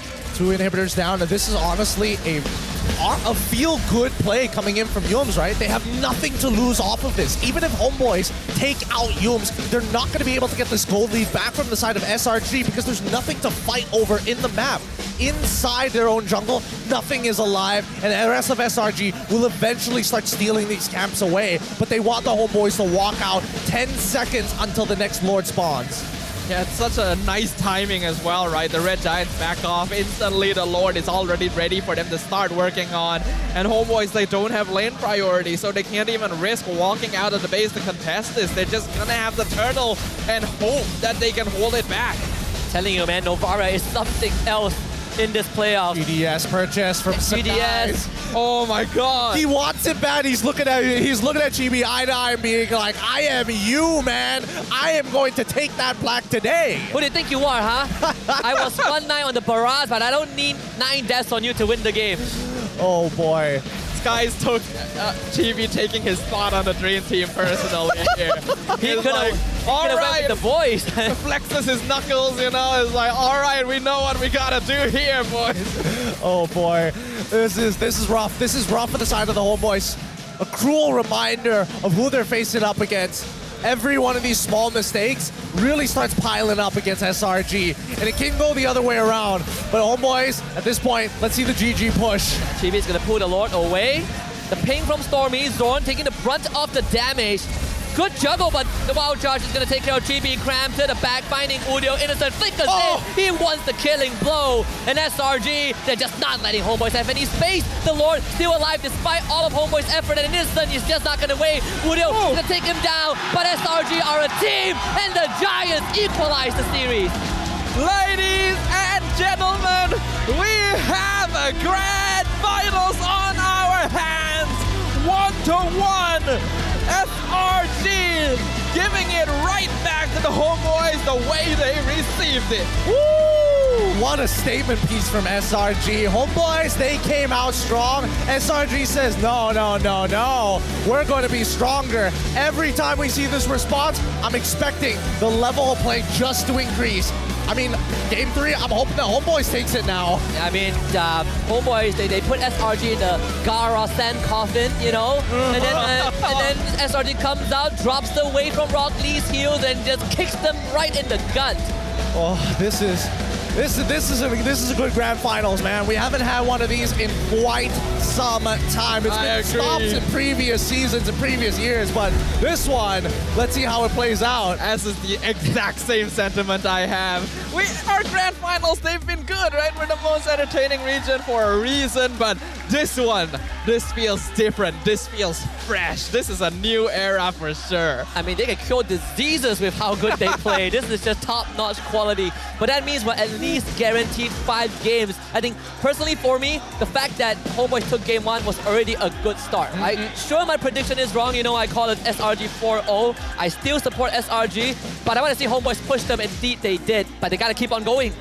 Oh, keep on going is exactly what they're going to do. Let's see who's going to claim the MVP title for game number 2. And it's going over the skies. You know, maybe he did take it personally. Honestly, I wish he did, just for the sake of storyline. Let's see GPM. Come on. Actually, that's a lot lower than I thought it would be. I thought it was like closer to 800, but I think the game kind of dragged a little bit too long, and that's when he's like, I missed the chance. I missed the opportunity. He's like, man, I want to farm camps, but you know, Innocent's taking this lane, Crab is taking that, I'm farming heroes, that's not enough. Yeah, we also have this guy named Stormy, he keeps taking away these kills each and every time. Yeah, we also have this Innocent guy, you know, he's guilty of stealing everything. He's like, I'm sick of them. But guys, he's always had to play that supportive role. He's very aggressive on heroes like the Fredrin, but it's so fresh. It's always so nice to see him on these assassins once again. That's where he's got his roots, right? I still remember he was one of the better Ling players in the tier 2 scene. But getting to show that Nolan telling homeboys, if you're gonna ban all junglers, I'm just gonna pull this man out. Yep, and I mean, honestly, this game was a real test of mechanics from everybody, especially between Zorn as well as Yooms. They're playing a constant game of rock, paper, scissors of, oh, are you gonna use Onward? Try it! And Yooms is taunting him to do so, and Zorn also knows as soon as he misses that Onward and he's too far out of position, SRG could easily collapse on him. Yeah, they're playing Jurassic Park. They're like, we don't want Zorn. We want that dinosaur. You see that boy? You see that boy right there? Cage. Cage each and every time, right? I think this Grok pick is such a detriment for the homeboys. At this point, there might even be a consideration for a ban towards that side, towards the support sector of this game, because that's the big game changer between both of these teams. Can Zorn and Yooms perform at the level they're expected to? That only is possible, sorry Siddhartha, but I think that only is possible if SRG doesn't prioritize Yooms' pick in the first phase, right? They've been very comfortable letting him take second phase, but there were times where when they went up against KG target banned Yooms very hard. I think this switch up is a way to kind of salvage that. Yeah, even in game 1, Yooms' heroes were the ones being banned out in that second phase, right? The Grok was banned out at that point. So normally, we don't see roamers being picked up very early on because it's easy to counter them. But Grok is so like flexible and so universal with that anti-CC. And it's so easy for Yooms to mess with the jungle even after the recent patch fixes because he just has to throw a wall instead of trying to deal damage. That you can see the pressure he's able to put in that early game. He just had to slow down Chibi by like 1 second behind Skies, and that was a world of difference. Yeah, it is quite a big world of difference. Even when we're looking at these numbers, right? Stormy as well as Udil topping the rest of the damage, but it really comes down to everybody else in the team trying to contribute. And when we look at total damage taken, right? As expected, Chibi sitting right on top, but Yooms not too far behind, right? Dealing at least taking 20,000 more than Zorn in these situations. It's just a tough situation to be in. Like Barat's win rate is already pretty abysmal ever since the hot fix, and it's not getting any better. Back then, we've all know Barat, even though I'm not a hit, but I'm tanky enough to snowball you. I'm tanky enough to contest objectives. But right now, I mean, even against Sakai's Nolan, this Barat is struggling. It's a complete switch up, right? Because in the past, people got away with a little bit too much on the Barats, and now they have to play a lot more careful, a lot more respectful. I think it's a much more balanced state of the hero. Now we just need to do the same thing to Fredrin.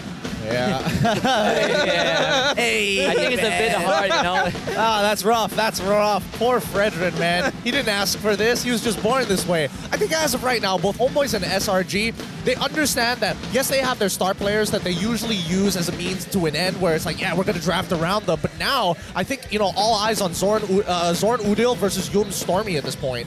I would even still put Innocent on that list because I don't think, despite game 1 going to Homeboys, I don't think Nets had an edge on Innocent, right? The lane was even at best, and at worst, Innocent was ahead. Still, mechanically, the best goal laner we have. Nets wanted to get revenge on Innocent just in terms of laning, but he hasn't been able to do that. Yeah, I mean, honestly, both of them have been walking out of the laning phase pretty even, and the only thing that really like breaks the economy in the gold lane sector is assists, funnily enough. Like, sometimes it's not even a kill. It's like, oh, I so happen to hit the person that you're about to kill, and that slight extra bit of gold gives me a bit of an edge. I mean, small bits of gold add up, you know? That's how you get those gold leads in the first place. Homeboys, they've been prioritizing the Claude Fournette so far because, like you highlighted during the draft, it's one of his signature heroes. It's something he's very comfortable on, and it gives them a safety net because they know that Innocent, no matter what, he's gonna be able to find farm. So at least they have a hero that matches them in that late game phase.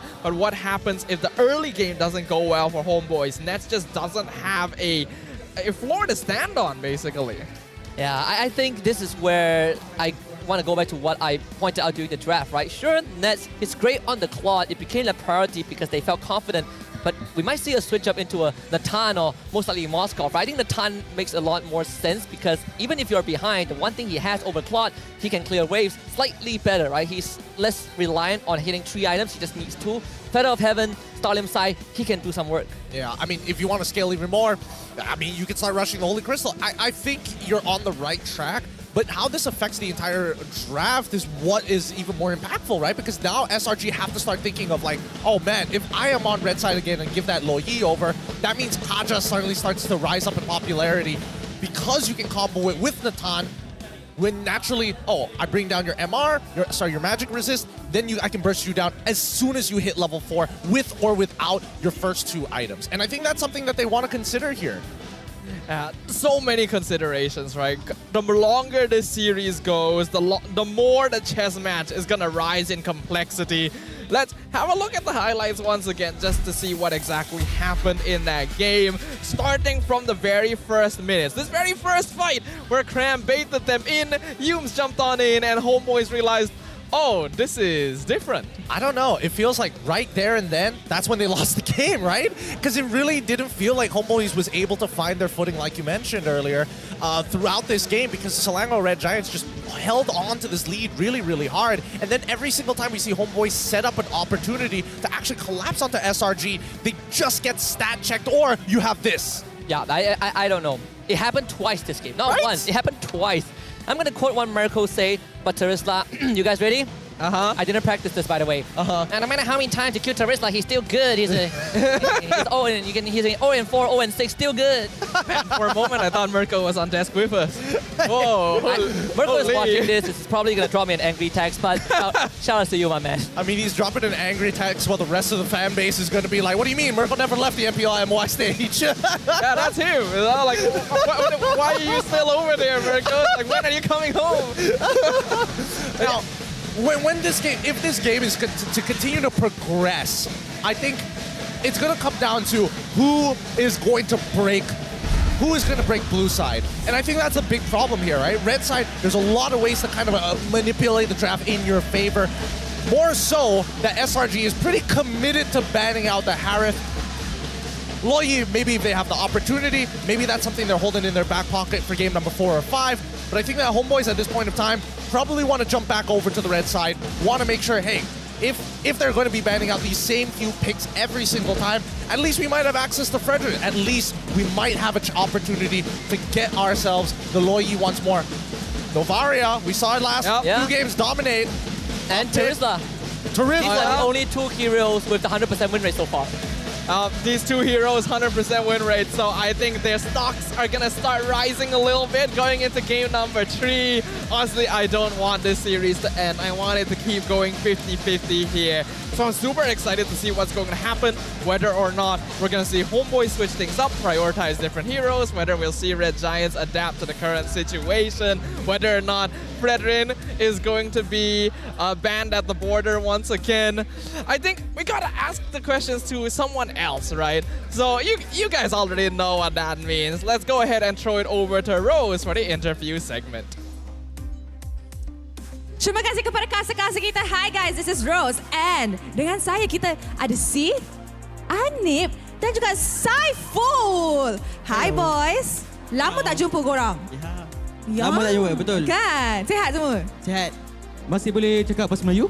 Masih lah. Tapi sikit-sikit. Oh, sikit-sikit. Ingat dah ada macam slang Singapore dah sekarang ni. Alright, so alang-alang korang dekat sini, kita nak interview sikit sebanyak. Melihat sekarang ni grand final di antara pasukan Homeboys bertemu dengan pasukan Selangor Red Giant. Kita dah melihat sekarang ni, dah 13 season MPL ni dijalankan. Adakah kita memang expect tahap macam ni untuk kedua pasukan memainkan? Maksudnya? Mereka punya performance memang dah improve tak? Improve. So, tak expect kan sampai fans semua semangat apa semua.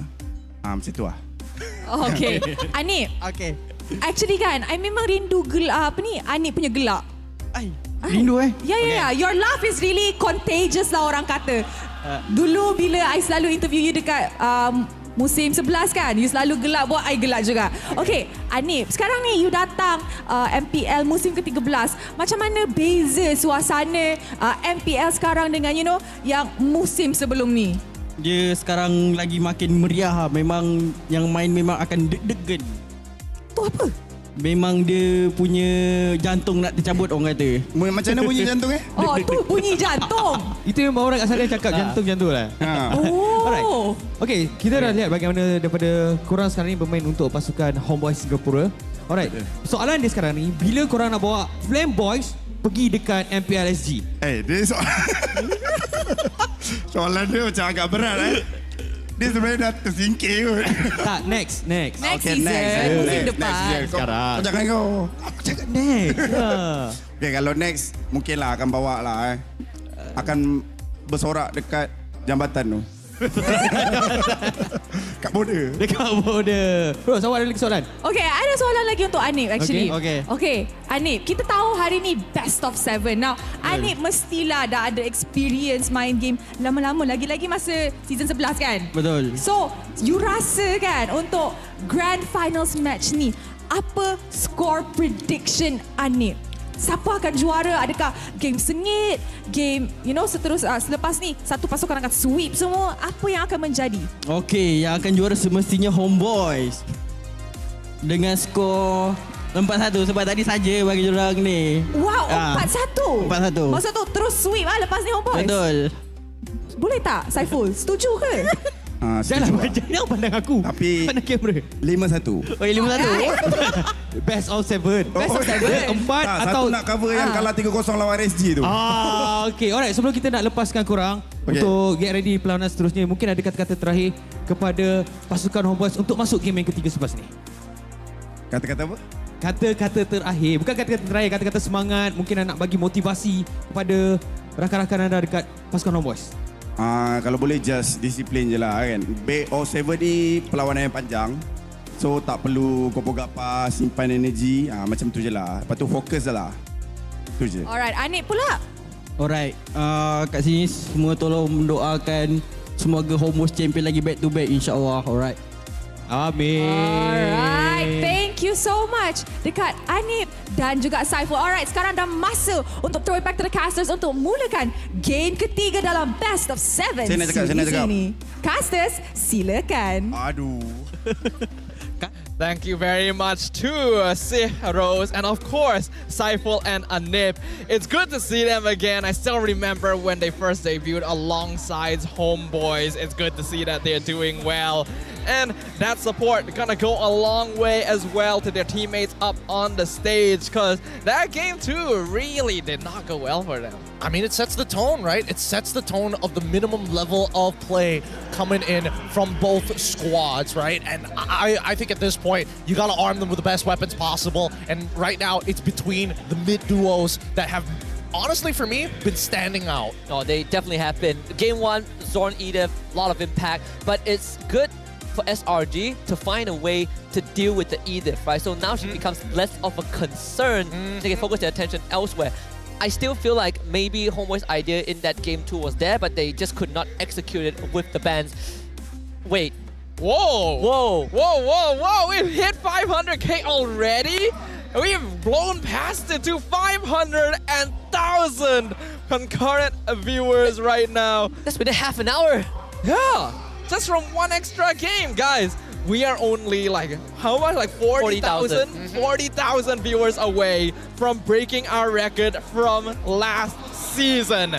So, I don't think I need to tell you guys what to do, right? Invite everyone to come and watch, because we are now down to basically a best of 5 again. Are you looking for your soulmate out there? Because if you even get us to 600,000, maybe your dreams come true as we go straight into the drafting phase. Good luck and don't hold me against my words. I was about to say, are you an RSG fan? Are you AE fan? Oh my God. No, please. Tune in right now. Please, I'm not living in the past, I swear. Well, let's hope that we are not living in the past, because we're looking to the future right here, and that future is going to be one of these teams holding up that trophy on screen. The Red Giants, they're on blue side, Homeboys on red, and they will ban that Novaria. All right. 3 mid laners banned out.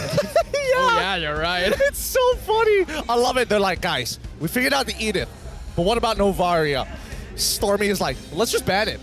Genius, Stormy. Or maybe Stormy was like, I'm gonna first pick it. Arcadia was like, no. No, Darn it. we're not first picking Novaria. Are you out of your mind? Becky's like, ban it, you genius. For the most part, I think it's a good idea, right? Because now at least SRG isn't so inclined to be like, oh yeah, well, you know, Matilda's so good at that first pick. There's so many power picks left. No, not really. We take it a step back, right? We take it a step back, we breathe. Because look at what Homeboys is banning. They're holding that Harith ban up until the very end. If teams get a little too jittery about it getting let through the draft, at this point, I don't know, it could be one of those Harith games that get played with and maintain its high win rate. Yeah, that's what I'm wondering, right? Will Red Giants maybe Don't do go it, for that please. Harith first pick? What if? do it. What if? I'll do one better. What if they banned the Fredrin here? Magic of Oh. my life. Okay, never mind. Man, for a moment there, I was like, dude, if that timing would have been incredible. But it looks like it's going to be the Harith ban once more. Homeboys, do they get rid of the Fredrin? If they don't get rid of the Fredrin, will the Red Giants first pick it? Previously, they went for the Matilda instead, and that costed them game 1. Surely they won't repeat history. Surely the man with the six-pack needs to go. Or Gilms is just like, that's just one Matilda game loss. Let's try it again. It's the best of 5. We have like That's not impossible either. Homeboys is like, we'll ban Moskov, right? Okay, we'll start with banning by Moskov, and then we're gonna give Matilda. Guys, I'm the most improved player. We can do it again. I'm the most improved player and Dream Team roamer. Yeah. Yeah. We go, oh, Wow. ooh, Roger ban. All right. So at least there is an admission of guilt from Nets where it's just like, yes, I am the best laner, but if Innocent is playing Roger, I don't want none of that. I want none of that, sir. Let's see. First picks here. Would they bite? They could bite. I mean, they could bite on the Matilda. Fredrin's not too bad of a pick as well. Pretty standard, but I think the most like outlandish wild pick would have been like a Grok here for SRG. I was thinking the same thing. I don't think you go for first pick that surely, right? Maybe, Oh, no way. Maybe if they still have the option when it's like the second phase again, they might go for it.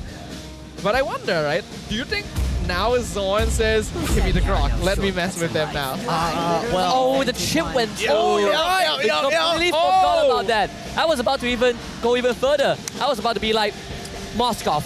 I mean, I think this might be a Moskov angle for the side of the Homeboys. I'm hoping to see a Carmilla here at some point of time. The answers we've seen so far from the Homeboys, number 1, Carmilla, number 2, Belleric. It doesn't mean that Udil can't play an Odette at any point of time. It's just not one of the options that we've seen him try out just yet. Yeah, I mean, he can play the Faramis, right? That could... And Aurora could be a big tempo breaker. right, Maybe. right. We haven't seen Udil play that, so maybe they will pivot to Nana. Terizla is now up on the table. Big AoEs, heroes that Homeboys can always pivot to. This should be a Fredrin. Yeah, Fredrin Faramis. Ooh, all right. Good start for the Homeboys here with the Faramis and the Fredrin. They've already got a good amount of bulkiness. Imagine if they add the Matilda on top of that as well, right? They're just go for the full team fight draft. I think maybe not go for the team fight draft here. I think that the Matilda might be too big of a detriment for now. We need to see what SRG is willing to throw on the table, because even if you do get a Matilda on your side, it doesn't necessarily equate a free win, especially with the chip on the other end. Yes. Aurora, Export. Yes. They're taking it all. I like this so much. Because I think we had this conversation with Mirko yesterday, right? We were like, all right, so there are ways to deal with the chip, big AoEs. And then Mirko brought up a good example. I don't remember exactly which team, but the chip can be played differently when you're up against direct counters. You don't play for the team fights, you play for macro, you play for vision, play for information. If the team fight team goes elsewhere, you take your team to the other side of the map to get objectives. And I think SRG, they can start to consider that. They can totally do that, but with an Xborg and an Aurora, I feel like they can totally go for the team fight angle as well. Homeboys gonna need to look for a way to respond to this. They go for it a ton. All right, we talked about this before the game. Surprisingly not prioritized in the previous 2. This time, Nets will get a hero that doesn't need quite as long to come online. Yep. I like this a lot. Now we go into the second phase, right? And now, from the previous game, we saw that from Pops, they decided to they opted to get rid of the CC as their final ban, right? In comparison to Coach Arcadia, who opted to get rid of a lot of the support picks. Supports technically haven't been locked in yet for the side of the Homeboys. I feel like SRG is going to do that again. I mean, SRG with this export pick doesn't necessarily mean that Cram will go export. We've seen export jungle from RCPH. Demon Kai played that. Yesterday, Venogo also played export jungle, and they beat Homeboys, I believe, in game 3 or 4. So I think SRG, they still have something left up in the air. Homeboy starting to ban out Innocent Zero. I foresee the next one probably would be a Moscow ban now that Claude is gone. Yeah. What about the carry though? They have a Fredrin. I think that if they ban out the Fredrin, that means Homeboys also want to be putting a really thick EXP laner, most likely leading into Turisla or maybe even oh no, but then Vengeance might be a bit of an issue here. So it's either like Tamos or like Turisla at this point. SRG, they do ban that Edith, not gonna give Homeboys the flex. I think it's a great choice as well, since Rome and EXP are the roles left in the air right now, and Edith would make this final question difficult for them. Homeboys do decide to get rid of that Moscow.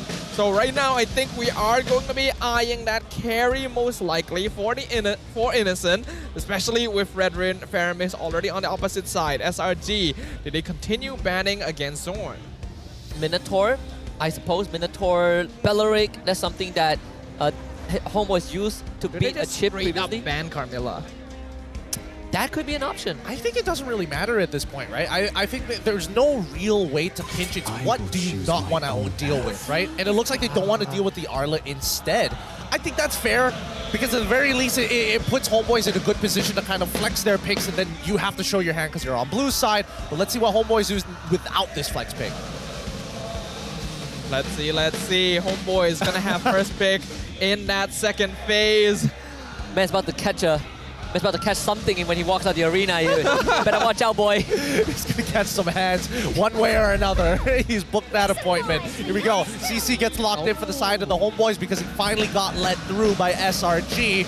Now they have to complete their comp. Yeah, this is an advantage for SRG because usually Homeboys on red side, they would try to keep the bus hero for last, but the fact that they have to pick that CC so early on means that SRG, they have seen the matchup already. And SRG, they actually do still have the opening if they want to go Nolan. We have to note, the last game, game 2, that was the first time an Assassin Jungle won a game in the playoffs thus far. So they could ride on that momentum if they want to, considering that the Akai is already gone, the Barat hasn't been having the best time. Wait, Nolan is still up. Yeah, that's what I was saying. I mean, I don't know if they would want to play Nolan in this position. There's a lot of heroes that's just difficult to take out, but here we go. What did I say? What did I say? Nolan out, dude. This is, oh my god, I haven't seen a Melissa get locked in so long. An old counter to Farmers because of the Muddles being able to hit multiple people at once to break that temp HP. This is going to be a sick game. Yeah, and even Sapa can't get close to him. Right? Oh, you want to hop onto me with that fancy yo-yo? Stay away. Stay back, deep. What you gonna do? Ooh, I like this. This is fun from SRG. They're definitely set up for team fighting here around this chip. Homeboy is gonna be looking for their roamer to close things out. Carmilla, Bellaric still wide open. Could be good options if they want to deal with this Melissa somewhat.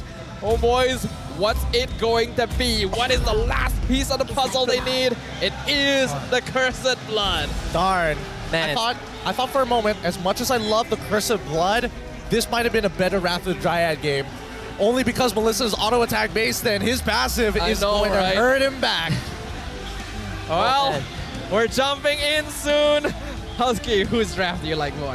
Selangor Red Giants, I think riding off of last game's momentum and having a draft that, first of all, you can deal with Homeboy's draft. Second of all, 2 out of the 5 heroes have 2 lives. You know, Aurora, Export. If they get a hit, this game is going to be quite a journey for Homeboys. Oh, what about you, Gideon? Who do you like more for game 3? Honestly, I'm kind of liking the Homeboys' draft just a little bit more. As macro-oriented it is, they need a clean team fight, and Homeboys ain't going to be giving that to them. They're going to be fighting dirty. Looks like the desk is 50-50. The games are 50-50. The teams are ready to face off once again. Who is going to be able to break ground and gain some foundation for the rest of the grand finals? Sakai is looking to deliver the second win for the Assassin Jungler pool in this grand finals. Game 3, SRG this time is going to take a blue side and Homeboys on red. No teams have been able to find a victory on blue side thus far in this series. Ooh, an interesting observation actually. All right, we'll see if SRG can break that trend. Both junglers going to be starting on the same side of the map, which means around level 4, they might look to gank towards that gold lane instead. They typically mid, again, engaging on each other as much as possible. They've been trading back and forth this entire time.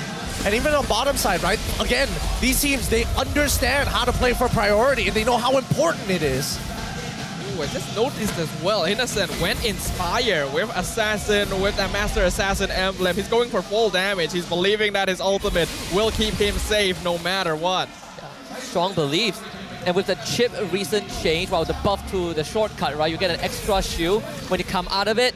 It does allow you to survive longer against Homeboys in this AoE, but Innocent, he's feeling really good if he's going to take that Inspire. Sakai's also trying to look for Udio. He's not going to find it though. Ooh, this guy's already level 4. Chibi's still looking for a camp somewhere. Oh, Chibi's going to go down! First blood for Stormy! I mean, what you can do about it? Wow. That was fast. It was a fast reaction, and honestly, that 2v1, I definitely thought that Chibi had an opportunity, but until he hits level 4 and gets that energy eruption, he is not as tanky as most people think. And he's not going to have to camp as well. Sakai's will be stunned up. Concussive blast, this damage. Udio flickers. He wants Sakai's down, and he will find it.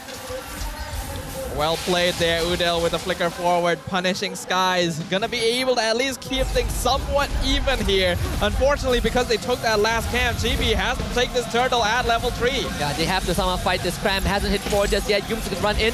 Stormy's on the way. Yums with the stun. Here comes Sky. He's back in. And Stormy fights the turtle. Chibi He's actually goes down and doesn't even hit 4. This purple buff is gonna be stolen. Dude, Stormy is so smart. It's unbelievable how much. I'm surprised. First of all, I'm surprised he survived. I don't think they will be able to defend this purple buff. But goddamn, I wish I could see a replay of that. I agree with you. The flicker forward to get away from Zorn and the freeze Chibi at the same time. The Fredrin only just hit level 4. This is going to be a rough spot. Chibi thought he'd be safe now that he was on the Fredrin, but he's getting the same barrage treatment all over again. And Ness just lost this lane to Innocent. Yep. A full level. Yep, and Innocent didn't use any shenanigans of like popping the Inspire super early on. He hasn't touched it for the majority of this laning phase, and he's a level up on nets. Zorny's nearby, but overall, SRG, they're playing this really, really well. They found these really important windows. Fredrin pre-level 4, making sure that they're able to get these early ganks off 2v1 against him, and better yet, they've isolated Nets once more, which is always part of the SRG plan. And we haven't even seen a shortcut yet. Yums hasn't popped that chip ultimate, and Red Giants have already picked off Chibi twice. Imagine what happens once the going gets going. Homeboys have to be very wary going into this. Zorn needs to open up that map better. The guys, he's gonna take this fight, uses the red tree to gain some movement speed. Not a fight he wants to take. Yeah, I mean, after you whiff that all right, I'm out of here. There's no reason to keep on moving forward here. And once again, we're seeing that Innocent just honestly dominating the slate. He's gonna freeze this. That's such a pain. Oh man, dude, Ness he can't be mad about this, but there's nothing he can do about it. Look at Yums. He's back there. He's looking for it. Is he gonna drop the portal? I don't think he has to, right? Oh, okay, interesting.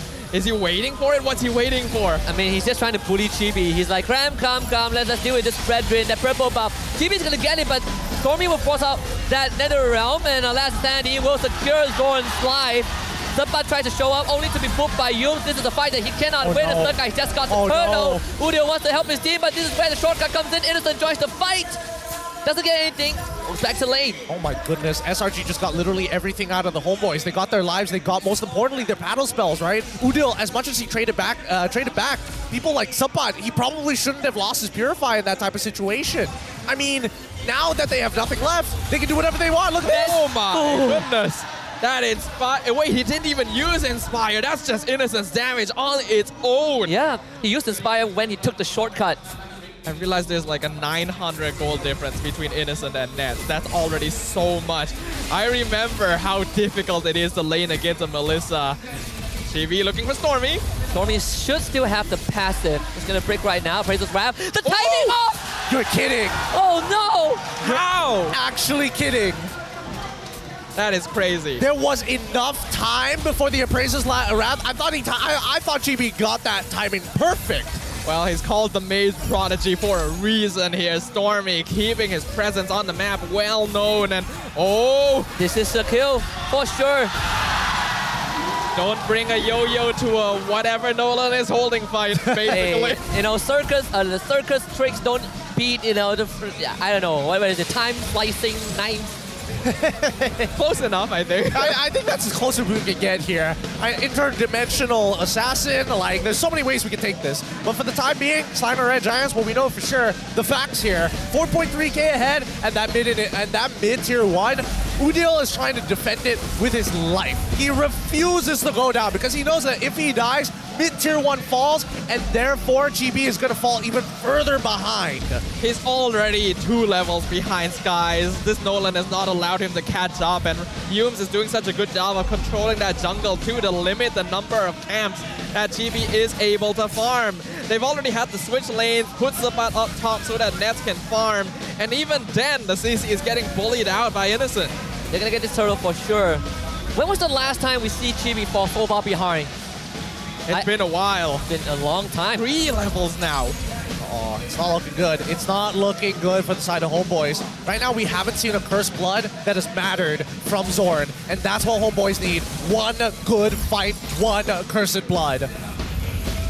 Humes should be fine. Most of SRG are on the bottom side. They won't get this turret. Nest holds it in place for now. But Innocent, he's going to be able to start moving around the map, right? He's taking mid and top wave. You know, I'm realizing the way Humes is playing Chip, he's not using the portal the same way Zorn does. He's actually using it more like a nether. Oh, hold on. Oh boy, that's vengeance. Oh, Innocent. Oh my goodness. Dynamite. Cram collects it. Oh, they pulls it back. Cram. Is it really not going to go down? Brace my heel. Just enough. Never punished. No way. Just enough. No way. Oh my god. Humes calls for round 2. Udil, where are you going? No. And Nets is going to be chased in front of him. Sakai stands and watches him die as time itself collapses around him. SRG running around Homeboys, picking them out. They've snapped Homeboys in half. SRG winning on every single frontier. And what's worse is the fact that SRG aren't really doing much. They're not doing anything too crazy. It's just Homeboys. They don't have the stats. Homeboys are too far behind. 8,000, 8 minutes in. It is so quick from the Red Giants. Their momentum is unstoppable. Hey, yo, Mados. Hey, yo, Sabat. What do you... Oh! And Udo just went down. What do you do? What do you even do? Oh, no.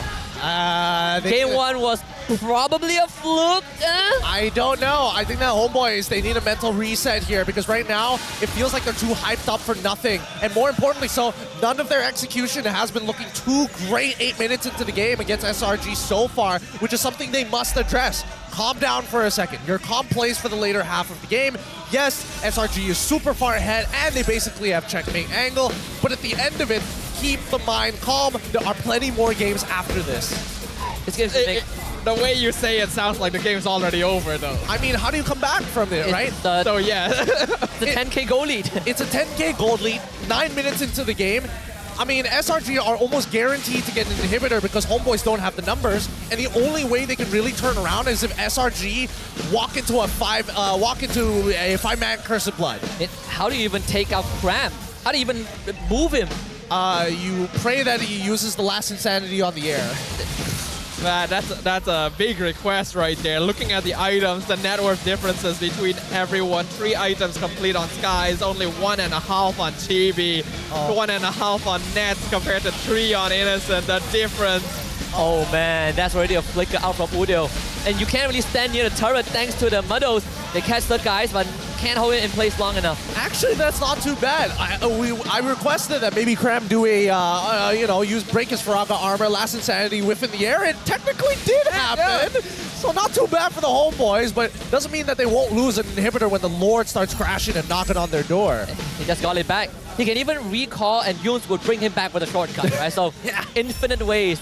Here comes the siege, the real one. Just now was the test, the warning shot, but Homeboy now. Just a plus, Stormy, he's just gonna stand there and eat it.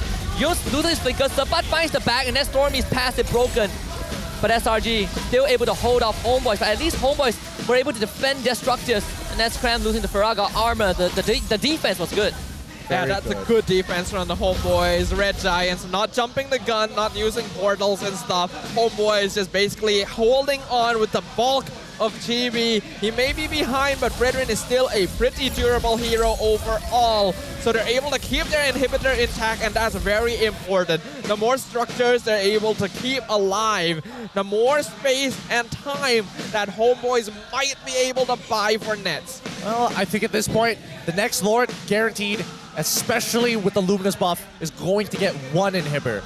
The real question is whether Homeboys can actually find a kill onto SRG's side, because it feels like SRG are posturing against Homeboys, expecting them to actually make that first move. I mean, the damage dealt graph just now showed that Nest hasn't even hit 10k damage yet. Innocent is at almost 30k. I don't feel like I've seen Nets do anything this game. And it's not even his own fault here. It's like Red Giants have been too quick. They've been too oppressive. This Nathan, normally in the current meta, Nathan has a good laning phase against almost every meta marksman. But Melissa is not one of those. It just changes things. Yeah. I mean, Cram, he's just gonna eat it up, right?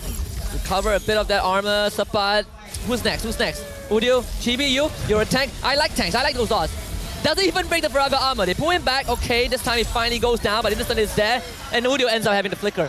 Innocent is just babysitting Cram, and Cram is like, yes, I get to play the video game. I mean, as an Xbox player, a seasoned Xbox player, I know the game is within my grasp when I can stand in front of the enemy base and just flamethrower 5 people. And then you pay off your marksman for insurance policy just to be nearby in case they, you know, if feces hit the fan once again, lose the Faraga armor, and then Innocent steps out of the bush. You're like, whoa, I'm sorry, I didn't know I was getting involved with this. The Cram just walks and says, I broke my Faraga armor. Can I borrow your doll for a moment? I need a new toy. His calls must be hilarious. It's like, the armor's still up, still up. Wait. Not down yet. Not yet. Not yet. I thought the big sword would break my armor, but nope, it's still good. He broke his sword. Oh boy. Oh, look at this. Look at this. Nets for once. He's not going for a greedy build. Forced to actually pick up some steel leggings. Oh, that feels bad. It's not a good sign when you gotta buy pants on the gold lane there. Man. Selangor Red Giants, nearly 14,000 net worth lead, 13 minutes in. A 5k goal difference between Skies and Chibi. Maybe he'll get that GPM this time. And Chibi hasn't even completed his anti-Cuirass yet after so long. Min inhibitor already shattered by the Lord. Homeboys looking to defend this, and off-screen, Sapa just went down. So guys, are Innocent takes care of him. Yum doesn't even go down. It's a 4 against 5. So now we're just posturing around this area. So guys, trying to look for nets. Repositions with the entropy. But still, the problem is not solved yet. Now Cram throws his ultimate. It's his turn. And Udio to with it. SRG looking for the second point in this best of 7. Sakai to the back, finds an explosion, time collapses, 16,000 goal lead, and SRG takes the lead in the series. It's 2-1 for the Red Giants. Way to add insult to injury, freezing Nets in his own base and taking him out right before the crystal explodes. The Red Giants are here to prove that Game 1 was a fluke indeed. They want to take down the defending champs. I mean, you can see Udio walking off of that stage with a smile on his face. He knows SRG is here to play. They're feeling it. They're feeling so very warm. Oh boys, they gotta go above and beyond if they want to take on this squad, because right now, Sakai's, he's got all the space in the world. Second Nolan and Assassin win in the playoff. All Sakai's. By the way, I looked up at the terrace. Ultra fans are, the Ultras are ready to throw some hands for the Flame Boys. The moment the crystal broke, a few guys just stared at the Flamers and went like, what now? It's just the instant death stare, the realization that their team has done it. Like, we don't support toxicity around here, but we can't even blame them for being hyped about that one. That was very one-sided, even more so than game number 2. It was. And I mean, like every single situation, you could see that the homeboys were a little bit more hesitant in actually approaching SRG, but still, they still showed weakness, and that's when SRG just kept on clapping them each and every time. I'm trying to figure out if the drums ever stop. Now that it stopped, this time it's for real, but has it ever stopped in between these 3 games? I really don't know. I feel some it's hard tremors. to tell because like our hearts are pounding so loud during the game itself that it sounds like they're always there anyway, right? Well, let's see whose hearts pounded the loudest. Whoa. The MVP for game number 3 goes over to Cram, showing off his Dream Team Award. Xborg has always been one of his pocket picks and showing us what it's capable of once again. Disgusting game coming out from Cram. Absolutely disrespectful to the homeboys, making sure that no space claimed was ever held for long. 56% kill participation because his job is very, very different from everybody else, right? Even though he has that perfect KDA, you look at his damage per minute and his damage taken per minute, and you can see how close it is. He actually dealt the most damage the entire game, I think. That's how crazy I wouldn't it be is. surprised. Xborg has a tendency of doing that, especially when he's so ahead that he can go War Axe, Ice Queen's Wand, Oracle. He is so farmed. He's winning against Sabat in lane. He's chasing people away. He's eating the Appraiser's Wrath, and it doesn't even chink his armor out. Udil may have been spitting fire yesterday, but today it's all Cram. How long though? I'm trying to think whether there is a draft opportunity for homeboys to actually pull themselves out of this current rut, right? Because now we're seeing a different side of SRG. We are seeing that their mid trio has definitely changed up from what we saw prior to this, and then all of a sudden, very lane-focused heroes. We're seeing that Innocent getting Melissa all of a sudden. It's like, yes, you scale, but also she's great in lane against the Natan. Cram getting this Xborg into the CC matchup, going with the emblems of tank, making sure that Brave Side is active before he trades. He's done a good job. Yeah, I think it's not just kind of the draft. It's also, well, it's not kind of just lane priority. It's more like SRG. They're just giving homeboys a taste of that game 1 medicine, right? We make the proactive moves. We make sure that our roamer duo is stronger than yours. Your Eden is not going to work out if I have a Grok, your Carmela. What's it going to do against a chip, right? I'll kill you, I'll rotate you, and I allow my assassins to invade you. The fact that Chibi died 2 times at 2 minutes, that is already a disaster. Yeah, that's like the worst possible case scenario for the homeboys. And I mean, the 16-1 scoreline represent this total damage dealt big time for Udil, but then we cut back over and realize that Cram is just like, kitty numbers. Cram is almost doing as much damage as all of homeboys put together. That is insane. The Xborg is so good at just dishing out this DPS. And when you realize that homeboys actually doesn't have a lot of burst, it's not easy for that Firaga armor to come off. That's why he feels so confident about walking forward and just denying homeboys space.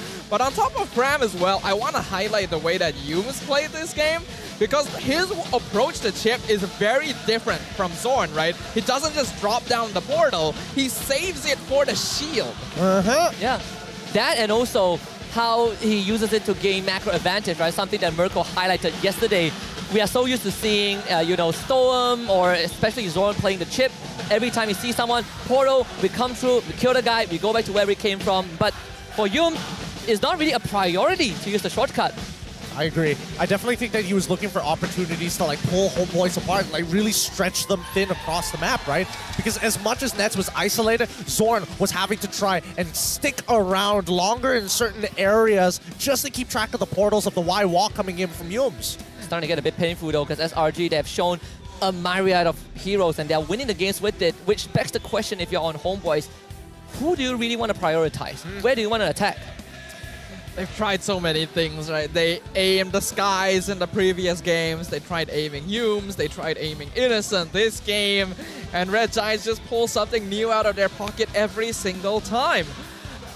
Going into the next game, I think what homeboys needs to identify is that if Red Giants have a lead, it's not going to be possible to stop them.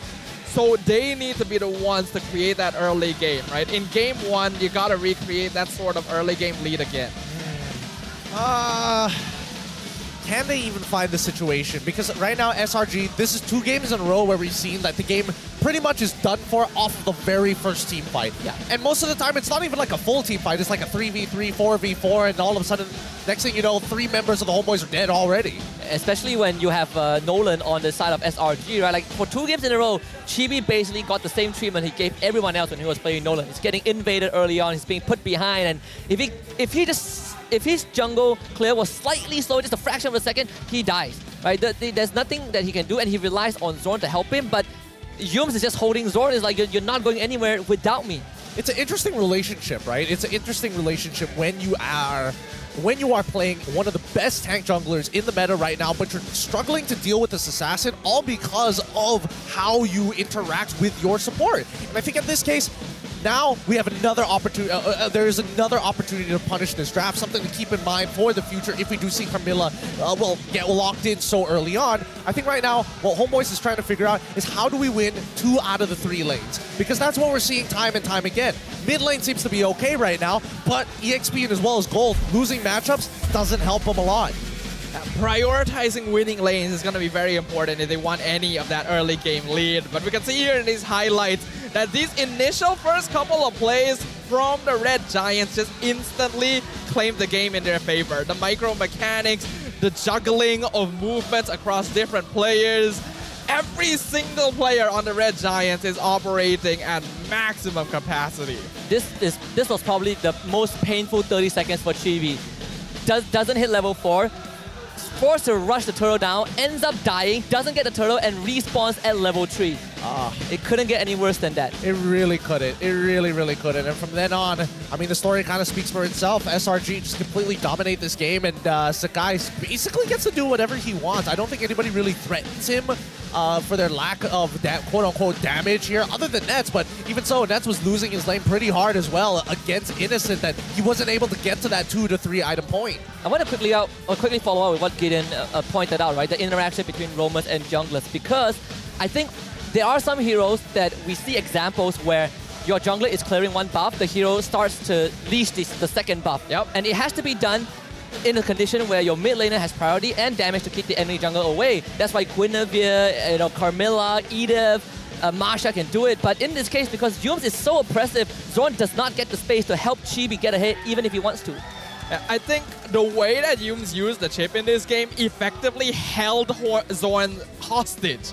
Because that Carmilla is designed and picked up specifically to counter chip, specifically to counter the portal. But Yums holds on to it. He makes sure that Zorn sees him. And he is constantly in a position where it looks like he can drop the portal down. So the Carmilla has to be standing there in preparation for it. But it just never happens. And because of that, there's no roamer presence, no support presence for the rest of the team. Maybe that's why they banned the Arlet, because Arlet is one of the few heroes that can deal with the chip reliably early on. Yes, no, that's partially one of the reasons, but also because with that final slash, and especially with the composition that they're trying to build from the side of the Homeboys, is very team-oriented, right? So when they're stretched thin like this, unfortunately, there's going to be a lot of holes in the dough when they're trying to bake this bread. I think at this point, it's really hard to say whether Homeboy should stay on the blue side or move over to the red side, because these issues have not been answered. And it felt like right at the beginning they had a rough idea of Edith being a potential solution, but now that Yums on this Grok is more than enough to keep him at bay, they have to start expanding in other horizons. That seems easier said than done though. Like in terms of expanding horizons, it seems like Red Giants have already been doing that preemptively against the Homeboys, expanding their hero pool, looking for different angles of approach against the team that did manage to take them down in game number 1. And that's what makes this team so scary, right? That ability to adapt and understand their opponent. Homeboys have shown in the past that they're able to adapt during the game, but they have to do it so much faster than they normally do. Just like you guys have to move even faster than normal to scan this QR code at the bottom of the screen. Because we have an MPL MY survey that we want to hear you guys' thoughts about. Please feel free to share your feedback with us about MPL MY. Literally everything you want, because we want to continue to make this competition even better for all of you watching. Only gets better when you guys are around. We can't be shouting without anyone watching on or offline, so you guys are pivotal to this ecosystem. And in fact, we have proven that we listen to you guys because we are making improvement day in, day out. You wanted the terrace to be free entry for the grand finals. It became free yesterday, right? We reversed that decision. Well, not we. Everyone. Isn't you that get what I we, mean? though? Specifically this guy.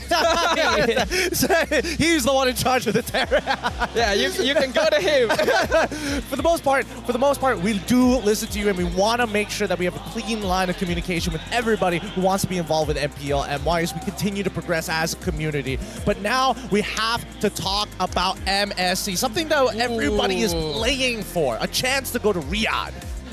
So for those of you who may not know, first place of the tournament, the champion of MPL MY, goes straight to MSC. Second place will go to wildcards. And as of current, we already know quite a few of the wildcard teams that they'll be facing off against. We got Xeno Zenith, Entity 7, S2G, Train to Kill. Like, do any of these teams like stand out to you guys? Looking at S2G Esports, I personally have been very, very, I would say, I've been gravitating towards the Turkish MLBB scene because I think they are starting to show a lot of promises, right? Like Fireflux, like last season. Right, Fireflux Turkish, right? I'm trying to make sure. I'm trying to make sure I don't get it wrong. You got him. Yes, Fireflux, for example, like last year at M5, they had a blast. They didn't make it as far as their fans wanted, but I think it's a good start. So maybe this wildcards, the Turkish region is gonna kind of heat it up again. You say that, but I'm looking at the TBD, the to be decided regions, right? China, number one. I want to see whether or not their team has caught up with the rest of the meta. EECA is always an exciting region to watch. Their casters always sound metal, but their players are really, really aggressive. And let's not forget about Mongolia as well. Lil gonna show the rest of the world what they're capable of, and I would very much want to see them at MSC. Hey, yo, I want to see your stats. Do it. What are the stats? How do they look? 50. Wait, no. Wait, we gotta look closer. There we go. Wow, man. 53. He's above. He's like, wait. Oh, man, he's just pushing it. How many skills does he have? That's a lot. Oh, this guy. Oh boy. Man, if only we could figure out who that guy is. We absolutely don't know who that is. But let's talk about what's going to be happening next. Oh, actually, no. We're going to check out some other fans here. Flame Boys, let's go. Your turn. All right. How does it compare? Wow. Improvements. Wow. Support. Ooh, support me. That's the Roma right there. We appreciate you. Thank you very much for your service. Your sacrifices are worth it. You are the Yums in my game. We all could use our very own Yums, but this fan asked a good question. Will SRG win again? We will wait and see. But in the meantime, we actually have an interesting question to ask you, Husky. In fact, we've asked you this in the past. We have posed the question, who do you think can go toe-to-toe against teams in the MSC group stage? I'll let you answer it yourself. I'm still sticking with what I said at the start of the season. SRG, no questions about it. I think that Homeboys, they can draw blood, but they cannot close out against SRG. They're still a league ahead, and I think so far this grand finals have proved the point. I think that Homeboys are catching up here, right? But there's a lot of tech that it seems that SRG is a little bit more ahead in certain interactions than others, right? And I think, that's why they are looking so good as they are, right? They feel like a well-oiled machine. Homeboys, they have strong plans. But if things keep on shaking up and the messier it gets, their team fighting is great, but it could be harder. Well, besides that, we also have a WhatsApp video to have a look at. Hey guys, nama saya Lafel, and kalau kita nak berbual pasal prediction grand final, saya rasa tak akan tukar daripada regular season sememangnya antara Selangor Giant dan juga Homeboys, di mana pada pendapat saya, finally kita akan jumpa kita punya back-to-back champion. Saya rasa Homeboys akan jadi champion pada season ni. So, kalau salah, memang teruklah kes aku. Sorry, Didi. Well, interesting, yes. We gotta wonder whether the Lafel curse is gonna strike once again. And for our English-speaking viewers, basically, Lafel was predicting that Homeboys is gonna win. We're gonna get our first back-to-back champion. Uncle. Oh, wow. Wow, Uncle has 840 skins. Jeez. Actually, how many skins are even in the game? As a Layla player, you're disgusting, Uncle. Hey, Layla is surprisingly strong in lane, you know. Yeah, she is. I'm not gonna deny that, but still. But yeah, back to what LaFell was saying.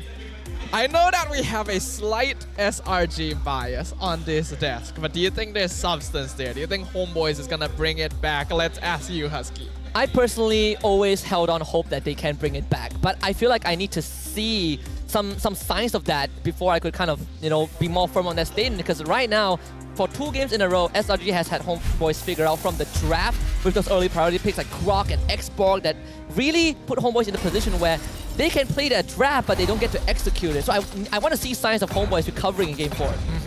Same here. I think that, SRG at this point have been making some honest-to-God hard reads, especially like Game 2. Like, that very much was a hard read coming in from Coach Arcadia. I think at this point, I'm looking at Pobs, and I'm thinking there are more questions left than answers. Yeah, a whole lot more, especially when you lose to such different drafts 2 games in a row. So this time, SRG takes red side, and Homeboys, they're going to be banning out the Novaria first. I'm hoping that Homeboys will be able to find those answers as well, because I think we're all having a lot of fun here, right? The fans are enjoying the atmosphere. I'm sure everyone watching at home is enjoying a very exciting grand finals as well. So let's keep it going. We're also going to tell you guys a little bit of a fun fact. The distance from Riyadh to Malaysia is over 6,000 kilometers. But despite that, you can still use Hotlink roaming while you're over there. 5G internet with Hotlink, even in Riyadh. Lightning fast 5G. So if you can be at Riyadh, but your gameplay is still going to be crisp, still going to be smooth. Not a problem. Not a moment to miss here. This is traffic again. The banning phase has been extremely slow coming in from SRG. Usually they're pretty crisping quick with this, but now they're making sure that they're covering all their angles, and I like this because it just goes to show that even if SRG are ahead, they make sure that they do the preparation necessary in the draft and to consider the options, because now Homeboys, they've adjusted slightly, banning out the Nolan, getting rid of the Novaria. I mean, if SRG comes up with a new problem for them, the Akai is let through, right? Yeah. I know yesterday Homeboys played an Akai roam because they try to mess around with the Leomord Angela, but with Akai true, if Homeboys pick Fredrin, which there is a high chance, Akai can easily go to Sakai. But will they prioritize the Akai as well is the question that's going to be open here. Considering from the previous games, you've already seen Xborg is a very solid counter to the Fredrin, can be picked pretty blind against the Homeboys as well. Aurora works pretty good. It doesn't feel like the jungle needs to be too much of a concern anymore. Red Giants, they ban out the Arlet. Dangling the Matilda again. Matilda did lose priority in the last game, in game 2 and 3. That's a hard read. The hard read of like, oh, if Homeboys win, I'm going to confess to my girlfriend. Cut to the next guy, I want to kiss daddyhood. Wait. The third one was like, Homeboys will beat SRG, and then he kind of like crossed it out because SRG won 2 games in a row. I think I didn't see that, huh? Adding the tally slowly. There's 3 types of fans at MPL. There's SRG fans, there's Ultras, there's the Flame Boys, there's Poji. There's Bay! Nice. Oh, gee, that's a good way to categorize them. I like that. I like that a lot. Now, we see Valentina is the first pick for the side of the Homeboys. This, by far, is the safest opener I've seen from the Homeboys. Matilda, Fredrin, Roger, Moskov, everything left for SRG. I think Fredrin should be the choice here. I wonder if they might want to... What? They prioritize Aurora. What? Wow, Stormy really? tell Arcadia? What? I'll win the lane. Stormy, I need you to not die. And he's like, but I'll win the lane. It's fine. Not die, give me Aurora. Can't die. I got 2 lives. I'm Xborg. I'm the Xborg now, Cram. I'm Xborg, but ice. You know what stops us from winning games? It's those darn towers, right? How about we freeze them? How about we stop it in its How about we tracks? stop the towers? We saw a couple. I mean, we've seen Stormy really abuse the mechanic a couple of times. I think, what was it? What game was it in the regular season where we saw him use the Aurora? I can't quite recall either. I remember that he successfully got like 8 different dives off in the span of like, what, 6 minutes? And they had a Matilda on that team, right? So, Yun was just like pulling Stormy around. He's like, all right, Stormy, we need you here. Freeze tower. Freeze tower. Oh, Claude Grok from the side of the Homeboys. Okay, is this the approach of like, all right, let's go back to the comfort picks, or are we looking for opportunities to stop SRG being aggressive? I think they're just keeping it open. They're going for Claude as a safe pick.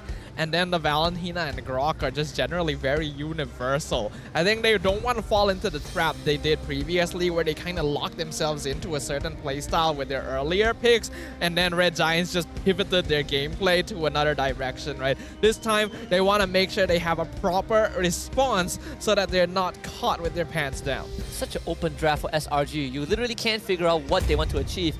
Sure, they show Aurora and Fredrin. They show 2 lanes. Still, not really an answer. The Edith now taken away. Wow, a direct matchup into the Grot, which didn't go in the Edith's favor in game 2. Interesting. I want to see whether this is actually going to make any difference here, right? Because like based off of the previous logic of like, wait, Yum's on that Grok, beat Zorn on that Edith. Constant rock, paper, scissors. Is that going to be the case here in this game? Or maybe this could be a potential flex pick for Cram specifically. We'll have to wait and see with the next upcoming bans in the second phase. What's the problem for Homeboys when they went up against RSG MY?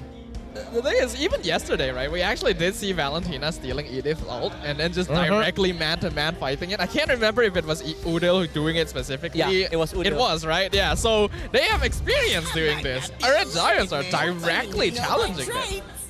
Time to target down onto Chibi. Take out the Barats. You think they'll ban Akai? They probably won't, right? Tough call. Tough call. Can't say for sure. Can't say for sure, right? Because if they were going to get rid of any of the junglers, like I can kind of understand the Barats for sure. Homeboys, on the other hand, they're getting rid of the Moskov. Might as well. Oof. He'll ban the Natan next. Does he ban the baton? I mean, Homeboys, right? Because if you're targeting Innocent, you ban Natan or Roger though, like the 6th pick, right? Oh, they do ban the Akai just Akai. get banned out. They're posing the same question Homeboys asked to them. How about Chibi's hero pool? How deep are your pockets? I think Chibi, at this point, if it wasn't for that Aurora, it's looking like a Nolan or Baxia angle. Yeah. Nolan did get banned out, yeah. So Baxia is like... Baxia is probably the only choice. What else is left? Like, can he play? He can't even play a Link here, can he? No. Link's too risky nowadays. Like, he used to play Martis, but even that has fallen off. So, like, Baxia is the only real meta option he has left. I mean, they could consider, like, Hellcurt, but now that yeah. after the revamp, I don't know if it's going to be as effective because last time it's like, oh, CC, oh, you get silence, right? Now it's line of sight, which kind of changes the way you manage the matchup. All right, what's it gonna be? They banned the Axborg. Okay. Cram put some fear of fire in their hearts in the previous game. I don't feel like it's quite as necessary to go for it this time since like they don't quite have the Fredrin, but I assume they will still need like tankier frontliners. So they go for that, but it leaves the carry open. So now if you go tanky, they're still away on the Red Giant side to deal with it. Forcing the Baxia, forcing Homeboys away from the Baxia, but then again Baxia is the only remaining tank jungler for Chibi. The SRG have already kind of laid the foundation of how they want to deal with Homeboys. Is it time to pull the Lancelot back out again? Oh dude. Boy. If he can win a game on that Lancelot, I'd be more impressed. Especially against SRG. But here we go, it's Roger as well as Vizsla. Roger jungle, yeah, that's an option. Wow, into this Edith Fredrin and the Aurora. And that means that Homeboys, they are hoping to not have Game 2 and Game 3 happen to them, right? Like this early game is even more important than it is when you're on the Fredrin. I agree. Is this a Benedetta angle? Is this because Paquito's also not too bad, but into the Terizla matchup can be a little bit awkward, right? Because these early engagements from the side of SRG probably is going to be a little bit better, but eventually Homeboys should be able to outscale it overall and maintain like the outer circle, right? It's being an in-fighter compared to an outer fighter, and right now I think that Homeboys definitely want to be on the outside early and then later try to go in. This works as well, because Claude and Roger don't want to hit him, right? And he also makes life hard for the other 2 tanks on Homeboy's side. It's a great final pick here and something that we already know that Graham is comfortable on. I think that the Red Giants have figured out a very good response to the Homeboys and narrowed down the options, pushing them into a situation where they do have to play double marksman. What do you think are Homeboys' chances here, Gideon? Honestly, it really depends on like who gets that first blood, right? It's less about how this skirmish boils down to, and more so whether Chibi can even play the game. He's dependent on Subbot. He's also dependent on nets. Maybe Zoran can make the difference here, but it's definitely not up to him. Let's find out, because game number 4 is about to be underway. in just a little bit. SRG thus far has destroyed Homeboys 2 games in a row and they're up 2-1. One more point and it's series point for SRG. Game 4 coming up, Homeboys on that blue side, SRG on red. Homeboys wants to become that massive obstacle on the path of the Red Giants, and they're going to try their best here. Zorn already doing a good amount of damage early on. Both junglers going to once again be starting on the same side of that map. For now, so guys, he's going to have an okay time. The question is whether Chibi is able to find that lead initially, right? Because Chibi, he wants to scale hard, but he needs to snowball hard. So guys, he naturally just gets stronger over time.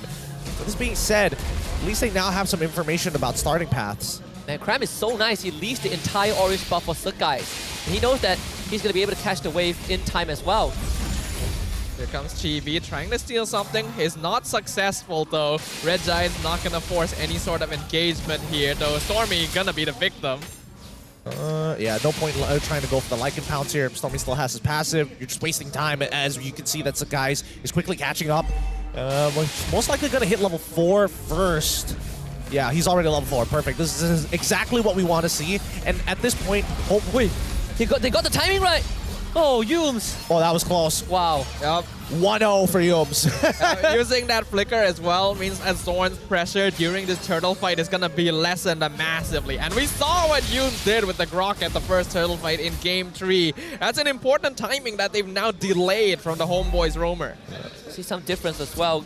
Zorn going for just a lot of movement speed and the tank emblems as opposed to the common emblems that Yums went for. Yeah, okay, so slightly different here. But with now 6 seconds left on the clock, it looks like Selangor Red Giants have taken a very good position on the north side of the map, hiding by Tribrush, making sure that they can maintain prio over the EXP. And now they're going to start the Lord Dance, right? As expected, supports as well as mid laners looking for level 4.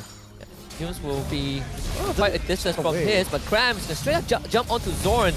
Chibi is around, looking to see if Cram's going to drop down low. Now Vengeance and Penalty Zone both traded in. The Lycan Pound and some damage. The Bud finds the first blood. The guys gets the big taunt, but no ultimate for him. Homeboys finding 2 kills. Udel up to his shenanigans once again, stealing that Primal Wrath, doing so much damage. I feel like Cram may have popped the Vengeance a little bit too late there. He was already so low on HP that just the passive damage from Lycan Pounce would take him out. And without him, Red Giants not going to be able to do too much. I don't know. That was a bit weird from the Selangor Red Giants, right? Like, why take that fight when you know Yumsin as well as Stormy isn't level 4? Like, Stormy missed out a minion by EXP side. Wait! Oh, whoa! Wow, committed the wild charge just for that. I mean, might as well, right? The next objective to fight over is in 92 seconds. They played them. They were balancing their timing around knowing that Zorn only has that power of nature to potentially steal it, but then he pops the wild charge, catches them off guard. Ooh. So far, the teams that have gotten an early lead went on to snowball the game. See if that's going to be the case for Homeboys. They already have a near 2K lead here, 3 minutes in. That's the start they were looking for. That's literally what we mentioned, right? Homeboys need that early game goal advantage if they want to match up against the Red Giants later on. Zapat already 2 levels up on Cram as well. I mean, the fact that Cram died once, I mean, that lane is basically over, right? Homeboy, like, even for Zapat, he doesn't necessarily have to win trades against Cram. He's just going to outpush him every single time. And as long as he doesn't interact with Cram, well, Cram doesn't have much of a choice or say in the matter. War Axe going to be the first item for Chibi. Chibi's definitely having a way better time on this Roger. 2 assists, no kills unfortunately. I think one for Udio, one for Zapat, but still, right, those 2 heroes getting early lead is gonna benefit them in the lane regardless. Worry about the next objective fight though, Turtle in 20. I think we're seeing from the interactions as well that this Edith pick not having a very good time, right? This is exactly what Yums did to Zorn in the previous game. That anti-CC messes with the entire combo, doesn't allow Yums to have a lot of map pressure overall, not to mention Udil feeling very good about stealing that Primal Wrath consistently. I kind of wonder if just the direct challenge here of taking this hero in a disadvantageous matchup is paying dividends or not. We'll see in a little bit, right? Like, for now, we can confidently say that, yes, it sort of is. Cram is going to jump at Udio again. Wait, he's melting down. Less than half health. Penalty zone onto Cram. Cram's going to use that ultimate and vengeance. But Sepat, he is pounding Stormy. Stormy still has the passive, but Cram already went down, and Stormy forced to run away. Udio with the Primal Wrap, and he's going to flip Yume's back. And this Edith is not going up well against the Valentina. Yeah, this is gonna feel quite bad now. Already a 4K lead. We're seeing the same snowball. Is it gonna be the same thing for every single game? Yumes. Oh, is he dead? No! What? He walks away with just like 1% of his HP. Oh, the timing. The timing could not be worse. And I mean, for the most part of it, I think this is going to be quite the snowball, right? I mean, SRG is very dependent on Cram being in a decent position, but I think Sepat has definitely diffed him in lane. This is the opening that Homeboys were looking for. That early game lead, that pressure, 5K in 5 minutes. It's kind of surprising how one-sided these early games are, considering that these teams are pretty evenly matched so far. But hey, that's how the cookie has been crumbling so far. Nets going to be able to farm up very safely. Already a level up on Innocent. These gold laners going to be that late game win condition. Oh, the wall blocked off Humes. He's going to use a Primal Wrap, but Sepat catches him with the penalty zone. And that means Udio finds another kill. Might be an angle for a dive, Chibi. Thinking about it, doesn't commit.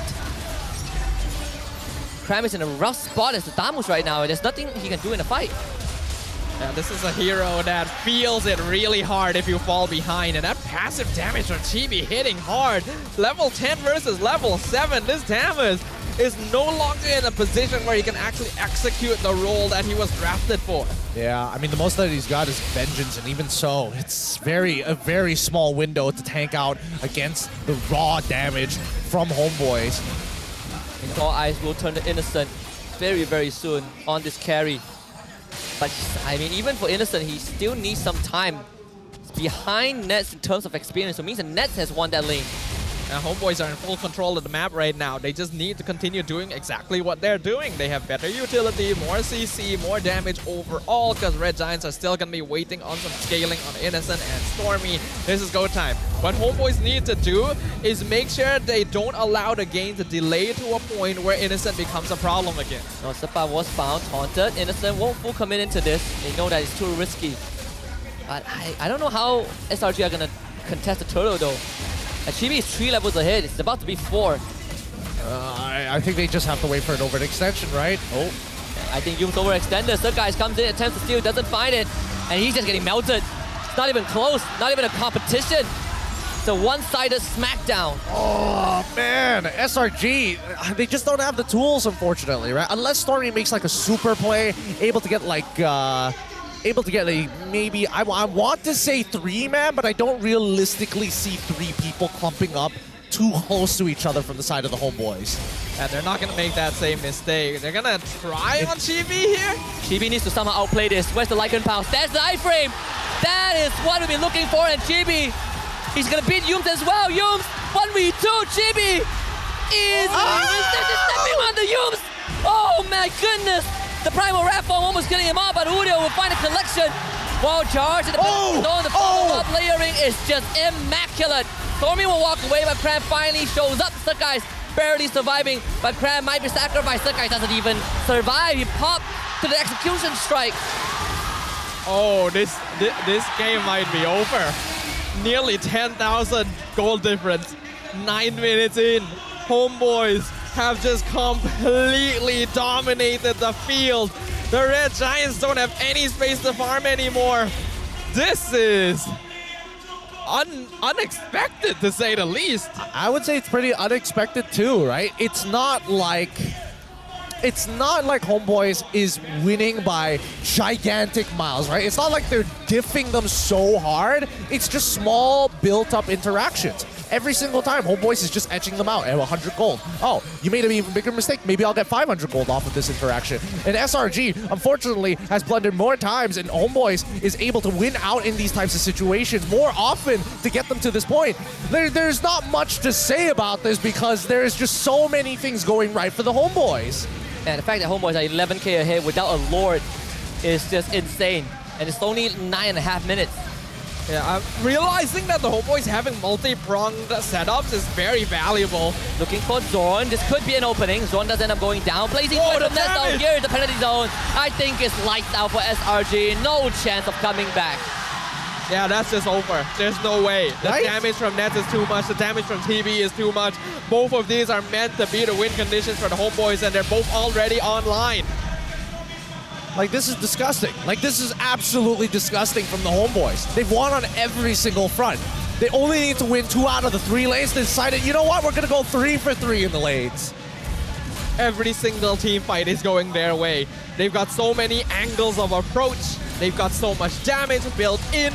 The Red Giants really needed a foothold early on to be able to build a foundation in this game, and it's just been taken out from them. The carpet's been pulled from beneath their feet, and they are slipping, and they are hitting their heads real hard. The fact that Innocent doesn't have a flicker against a Terizla makes it even harder, right? It's the Terizla of Grok. Both are an issue, but you only have a solution for one. Lord will be coming down that mid lane, but Homeboys are at just an insurmountable lead. 13,000 and counting. All right. Now, SRG, they've got an opportunity to maybe turn this around, right? In terms of high ground defense, probably not the best in the world, but they do have an opportunity if Homeboys, and only if, they clump up too close together. I think that the Homeboys probably should split up ever so slightly. Yeah, 4-1 just like this. Even Udo has this crazy damage. Homeboys, you can just slowly whittle down the structures. 2 inhibitors down just like that. Wild charge, Zorn to the back, Sapat with a penalty zone. Yuz doesn't even get to respond. They're going to be frozen underneath the crystal. But Homeboys with this sure goal lead will tear SRG apart. That is the equalizer. We are guaranteed 6 games. Wow! Wow! Wow! Ladies and gentlemen, what we have just witnessed is the most one-sided loss that the Red Giants have had the entire season. Every defeat, they've had a chance. But in this one, Homeboys did not give them a single glimmer of hope. Man, both of these teams only throwing haymakers, right? There's no jabbing, there's no feinting. They are honest with what they do. It's either I dominate or you dominate. There is no in between. And some of these top-level heavyweight fights, you know, you come in 30 seconds, it's a knockout punch. Oh, this grand finals. We knew it was going to be something special. We knew it was going to be something different. But every moment it continues to surpass all expectations.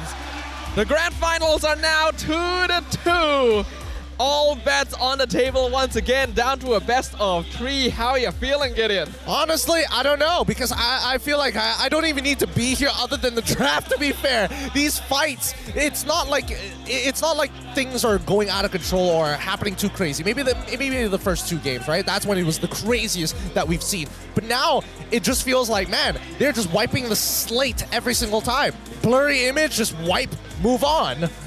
Well, let's have a look at the MVP. I think there's not much more that needs to be said. This time, it's going to be Chibi. The junglers just posing the same answers to each other. You ban all my tanks, I bring something new to the table. This time, it's the Roger. 8-1 and 9 KDA on this man. And no one has been able to take more than 1 game off of SRG. And Homeboys did it in this grand finals, but in dominant fashion. That was the most dominant, most one-sided slap I've ever witnessed. Especially against SRG, right? Yeah. And let's not forget, goal per minute, 939, something that Sick Guys has not achieved just yet. Like, they are moving at such a fast pace, you blink, it's over. Homeboys have always traditionally been a more aggressive team overall. They're more dynamic, more bombastic. It means that they play hard, they lose hard, they win hard. And this is winning hard. This Roger was a question, right? Like whether or not he's able to snowball that early game or not. And the answer to that is yes. I mean, taking a look at the items, we can see at least a couple of the priorities here, right? Like GB, let's forget about him. He's way too far ahead of the curve compared to everybody else, right? But then we see the item priorities coming in from Nets. Even he respects the fact that he needs to deal with Cram, but at the same time, he also needs to respect the fact that, yeah, he can still die to Cram.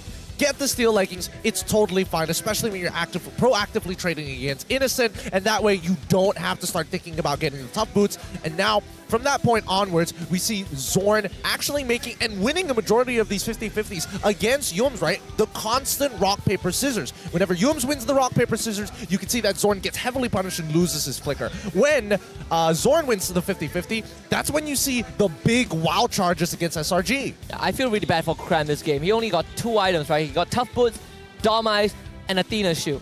Does not get to play the game at all, and that just came off of one turtle fight. The moment that fight was over, Kram just got absolutely locked out.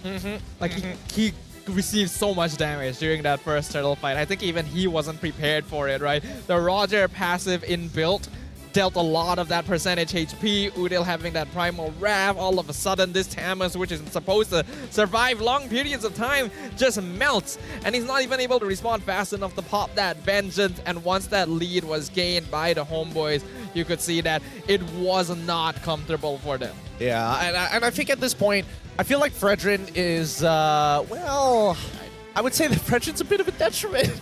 Just a wee bit. Because, like, Assassins, Nolan has won 2 games already. Roger is the next to win another game that isn't technically a tank. Like, is Fredrin a curse at this point? I feel like it could be the case because he might be a Swiss Army knife, but that's also how his win rate has tanked over multiple weeks across different regions, right? Everyone is picking him up, but there are ways to deal against him. And the statement of mid laner and roamer relationship still stays true. Whichever roamer dominates the early game shuts out the enemy team. Yep. And I think this one, I will give it a spot. He did end up with, you know, a sizable amount of damage, still being on the top of the chart as an EXP laner. But at the same time, like, he was really beating Kram hard in that lane after missing level 4. He's like, oh, you missed level 4? Now you're never going to play the game again. The fact that he's 7-0 blows my mind. I mean, Ripple did slightly better, but you know.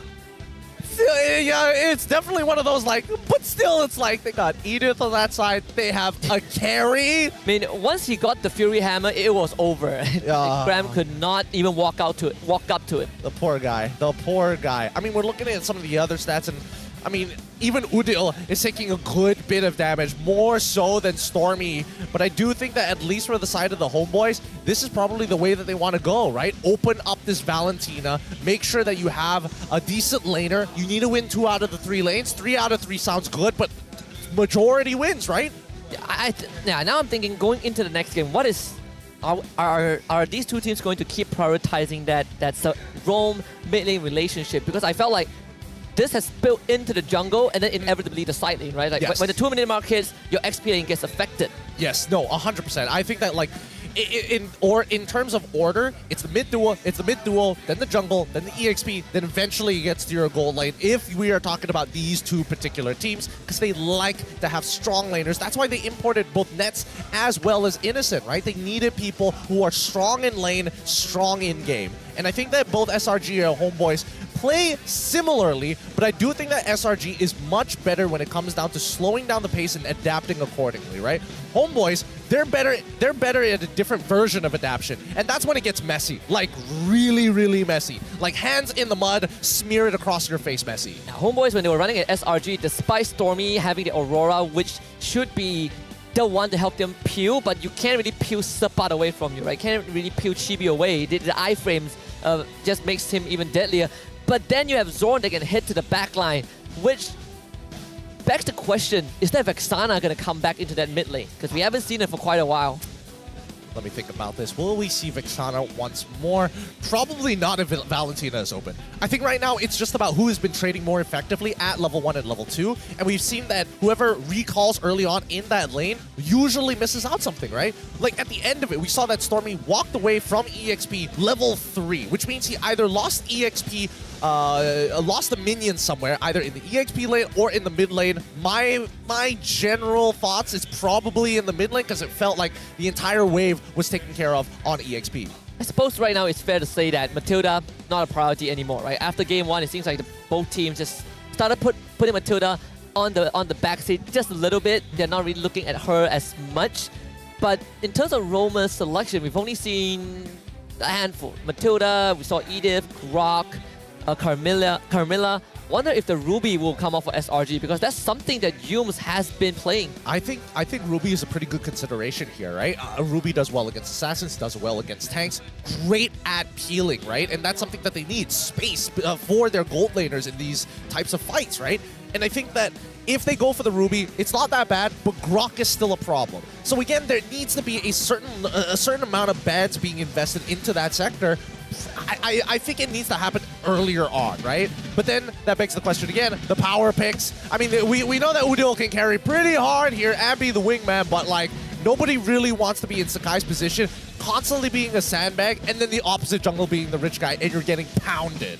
I think it could be a slight oversight from SRG. I'm not sure what the thought process was, but the Aurora second pick, right? That was sure you saw the Valentina, but still, Aurora usually comes out in the second phase because you've seen the enemy draft. That one felt a bit too blind. I mean, they've been coin flipping a couple of times here. Like, Arcadia has made some good hard reads. I wouldn't put it past them to make another successful one. But at this point, I think now that it's 2-2, it's pretty even, right? And I can only imagine that the drafters are getting more and more aggravated with the way these games are going. We even saw it, like, those winning moments that Pops, he's smacking that table. He's showing that table who's boss. Yeah, you would think that after all this time, right, that the Red Giants have built this sort of mastery over the draft phase, considering that they'd been undefeated all the way up until now. But it seems like there's actually some cracks there, right? Like, Pops is identifying how to manipulate things, being able to steal away things like the Grok, taking advantage of the Roger jungle, and using that to punish SRG in the early game is not something we expected, but something that is certainly welcome here in the grand finals. I like this Grandmaster chess series between Pops and Arcadia. Right, Arcadia, a lot of people look at him, he's decorated 100%, came from the Philippines, but Coach Pops, he has accolades under his belt. He has won trophies on 2 different teams before, and he's about to make a back-to-back run. So this man, he's been to the world stage, he's won local tournaments more than once. And the fact that he's able to make these reads against Arcadia and Azora Becky, of course with the help of nobody, I think this also puts Homeboys in a very comfortable position, knowing that they have options, and the wide hero pools for both teams is also contributing to that. Honestly, I'm just excited to see Homeboys and SRG just keep on duking it out against each other, right? They're very decisive with the way that they play. There's never a moment of like, oh, I'm gonna hesitate here. I'm gonna sidestep a little bit to the left, or I'm gonna start stutter stepping just to mess with my opponents. No. Homeboys, it's either you go in or you're all out. There's no in between. Same goes for SRG. It really is an insane back and forth, and we get to see moments like this. We get to see plays being made by every single player. Sapat, Udil playing their roles to perfection in this situation. The Red Giants not knowing what hit them. I don't think this is a position they found themselves in for a very, very long time. And so going into the very next game, I expect that there's going to be some major differences in that approach. Just look at how much damage that Blazing Duet is doing at this point. Absolutely melting that backline. Then again, it is a 11k gold lead, ending up to be 15k towards the end. I think, man, I don't know. It's really tough to say because there's so many different ways they could approach the draft, but every single time they always start with what they want to go with first, right? I mean, we've seen hard reads coming in from the side of SRG, but first pick Valentina and saying, Udil, I need you to win this. I need you to win this lane no matter what, right?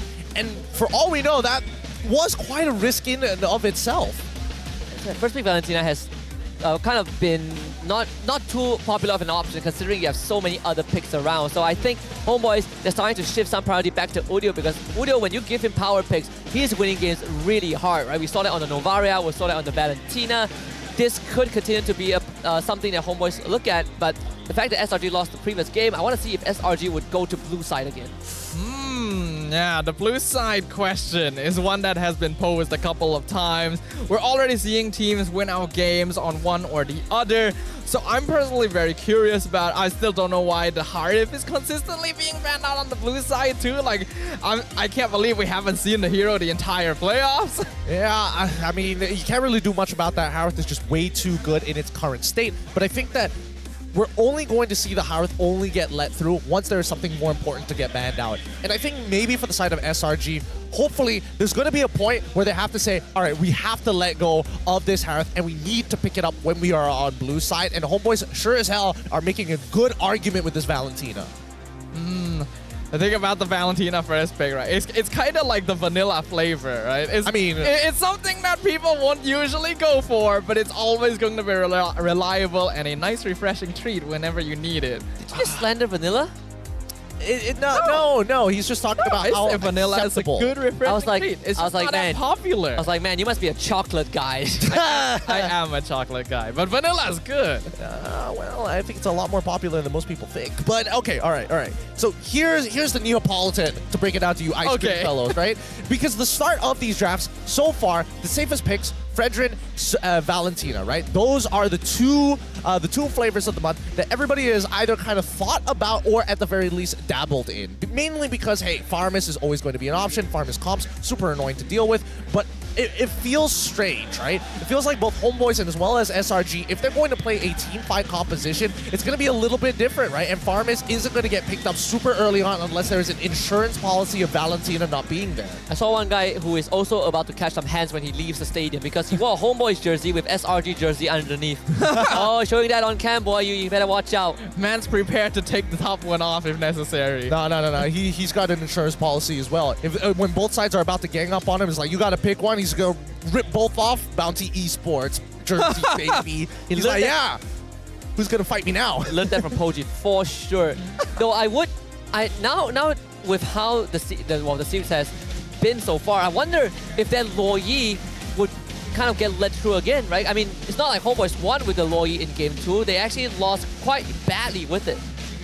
Yeah, it's a tricky thing because I think teams have played enough now in this season that even picks that were once considered like power picks have solutions that have been figured out against them, right? Like the Loyi, like the Chip.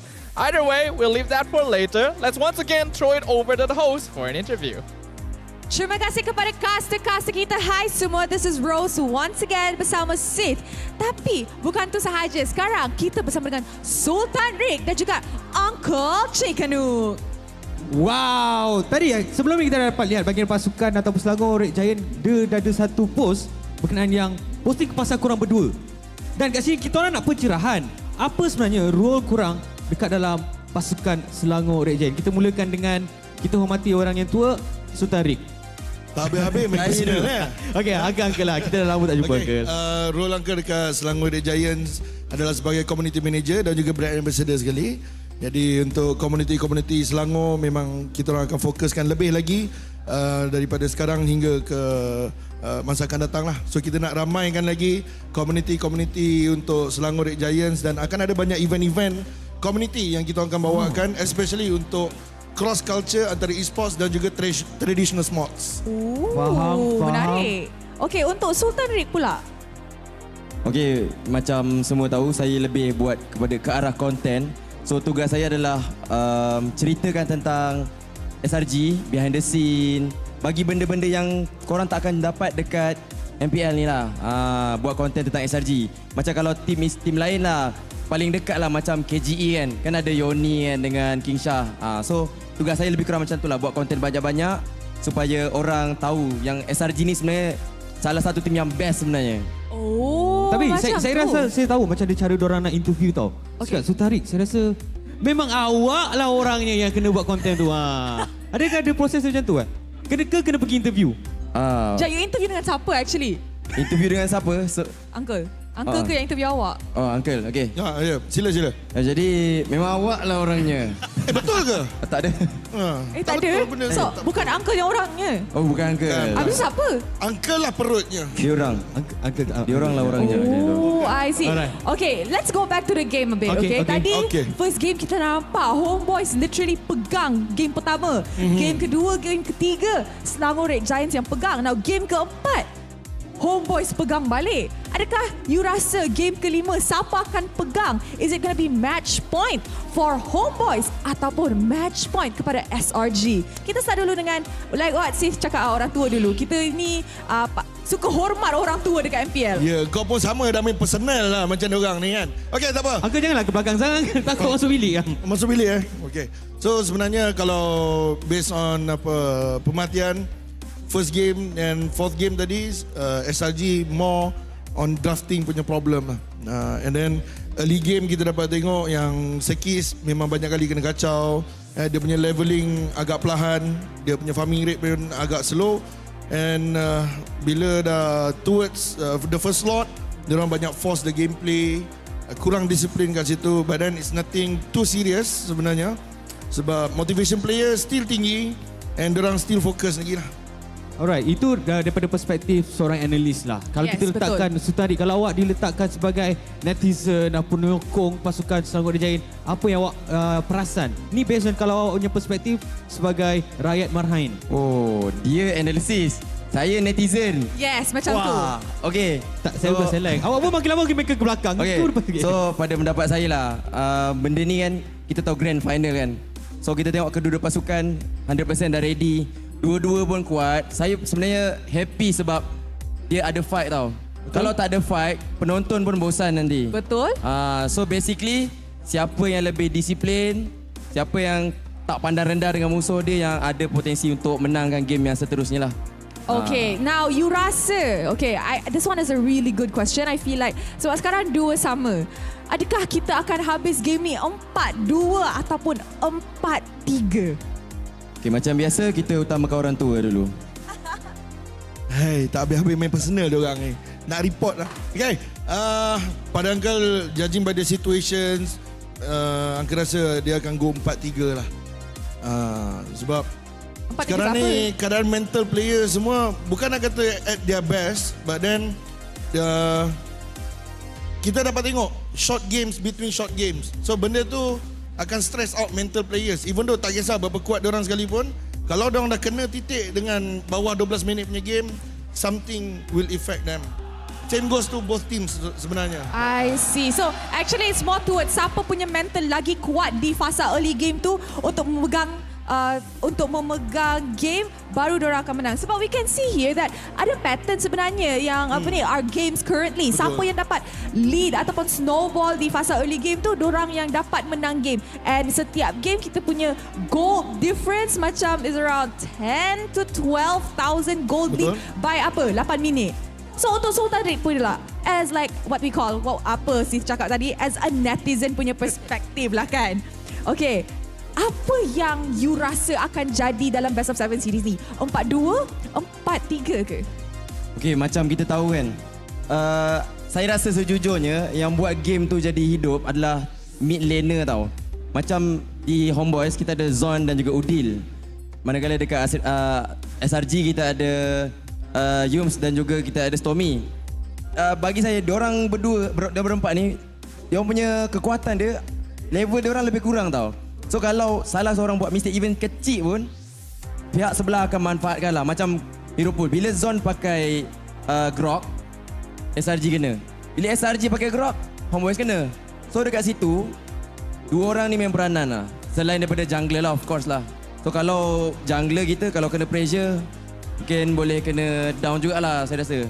I see. So it's more towards maximizing the small mistakes done by the opponent lah kan? Ya, tadi Sutari awak dah mengatakan bagaimana vibes di dalam stadium kali ini memang sangat-sangat meriah.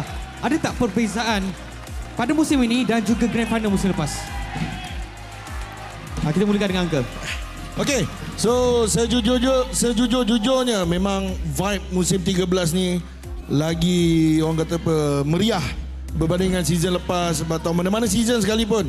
Sebab bukan pasal tim sahaja yang kita nampak lagi kuat, tapi kalau kita tengok fan club semua pun lebih happening. And kita tengok suasana dekat dalam Dewan sekarang ni 1,300 orang memenuhi MBSJ kat sini, and sorakan orang memang mengalahkan Caster lah. Even Caster pun kata susah nak dengar apa production punya ni kan, Q. So pada Uncle memang season ni one of the best seasons yang aku pernah terlibat dengan MPL sejak daripada season 3 lagi pun. Memang fans semua lah yang menghidupkan, yang jadikan MPL ni sangat meriah sekarang ni. Betul. Padat, panjang dan bernas jawapan daripada Uncle. Tapi Uncle tahu tak apa bezanya daripada season lepas grand final dan juga grand final season ini? Beza dia? Beza. Uncle tahu tak? Ada satu beza. Tapi Uncle kena cakap tak tahu. Baru saya boleh jawab. Okay. Uncle spoil dia punya line. Saja je. Okay, tanya lagi sekali. Sebab season ni kita ada ramai penyokong-penyokong. Kita dah ada rumah kita sendiri dan juga kita ada tetamu terhormat di sini. Di mana di sini kami ingin mengumumkan ketibaan yang amat berhormat Datuk Seri Dr. Ahmad Zahid bin Hamidi, Timbalan Perdana Menteri Malaysia dan Menteri Kemajuan Desa dan Wilayah. Terima kasih kerana sudi bersama-sama untuk memeriahkan Playoff Grand Final MPL Malaysia musim yang ke-13 ini. Kami rasa sangat berbesar hati dan sangat berbangga dengan kehadiran Datuk Seri. Yes, thank you so much for gracing our prestigious event. Tapi sudah masa untuk masuk ke game kelima dalam Best of 7 series ni. And with that, mari let's show it back to start game 5 in this series. Casters, silakan. Thank you very much to our hosts and interviewees once again for answering some questions about the game. You know, let's go ahead and ask the same question, right, as we're going into the next game. Basically, what went wrong and what needs to be improved on? Let's go ahead and allow our elder to answer first. Oh man, we're gonna go with that one. All right. And first off, it's senior, not elder. Please get the my bad. Get the monikers right. Get the My monikers. translation isn't updated. Yeah. But okay, for the most part of it, I think it just comes down to whether SRG is going to make a hard read, right? Obviously, there are going to be like some undisciplined mistakes that are going to happen in the game, but that's honestly been the theme of this entire series, right? When they're feeling it, they go in undisciplined, take those fights, but now I think, you know, both teams recognize they have to slow down. Yeah, as a younger, I'm more gravitating more towards the survey. The survey, because I like to complain about stuff, and I know a lot of people like to give feedback and input. So you scan that QR code, rewind if you missed it, give us your feedback. We hear you, we make adjustments, because every single season, it's not just about the players, it's about you guys. Yep, your feedback makes a difference, and your support as well is going to make a massive impact in the future of the MPL, and of course, in the near future of this Grand Finals as well. We are just seconds away from jumping into game number 5 between SRG and the Homeboys. This series has come closer than any of us could have ever predicted. So let's just put all the cards back on the table. The Red Giants gonna be on the blue side, Homeboys on the red. I mean, getting closer and closer to the crescendo, to the final ascent of both teams, and this is where stamina comes into play. This is where if you are the one to gas out first, you are going to lose. Yeah, this is going to be an exhausting one here. 2-2 the current score, and Novaria as well as Lo Yi have been banned out, leaving Valentina up for grabs for both of these mid laners. Homeboys, they're thinking about it, right? Because SRG is holding on to priority. I think Coach Arcadia at this point, I don't think he's going to make any hard reads just yet. This might be a simple opening for the side of SRG on blue. Do you still ban Harif? I mean, they've been banning Harif regardless of what side they're on. I think it makes perfect sense if they want to ban it, right? Because Homeboys, they're more than happy to throw other prio picks at SRG that they're most likely going to pick up.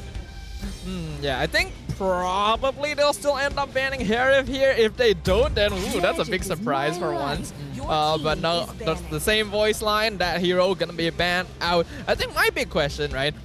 Do SRG go for the Valentina the same way that Homeboys did? Because Stormy was one. Oh, never mind. Never mind. A little bit too early. I think Pops heard that. My bad, guys. Homeboys be like, oh no, the counterplay. We might as well ban it out. At this point, I think that SRG, safest opening could be Fredrin, but I do feel like Sakai's generally does start to struggle when Homeboys are being super aggressive against him. The Brock pick, pretty good from SRG. I like it. I was thinking of Matilda, but then again, it has fallen out of priority, so the Grok is nice. That's kind of what Homeboys did in the previous game, right? Prioritizing the Grok for Zorn very early on.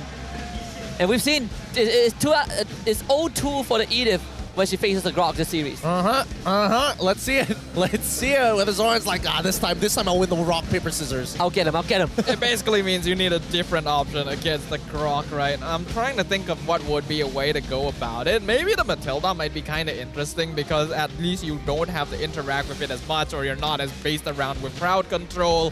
But the Fredrin is open if Homeboys want to lock it in right now. Wow, they're going to go straight for the Roger. You not only take it away from Innocent, but we've seen Chibi's Jungle Roger pop off, and they even throw in a second layer. It's Udius Farsa. Talk about hard reads, man.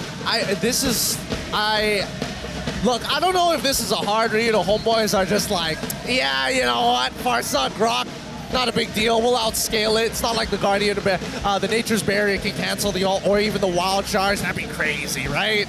Yeah, under ordinary circumstances, we see the Grok, we see someone pick Farsa and say like, what are you thinking?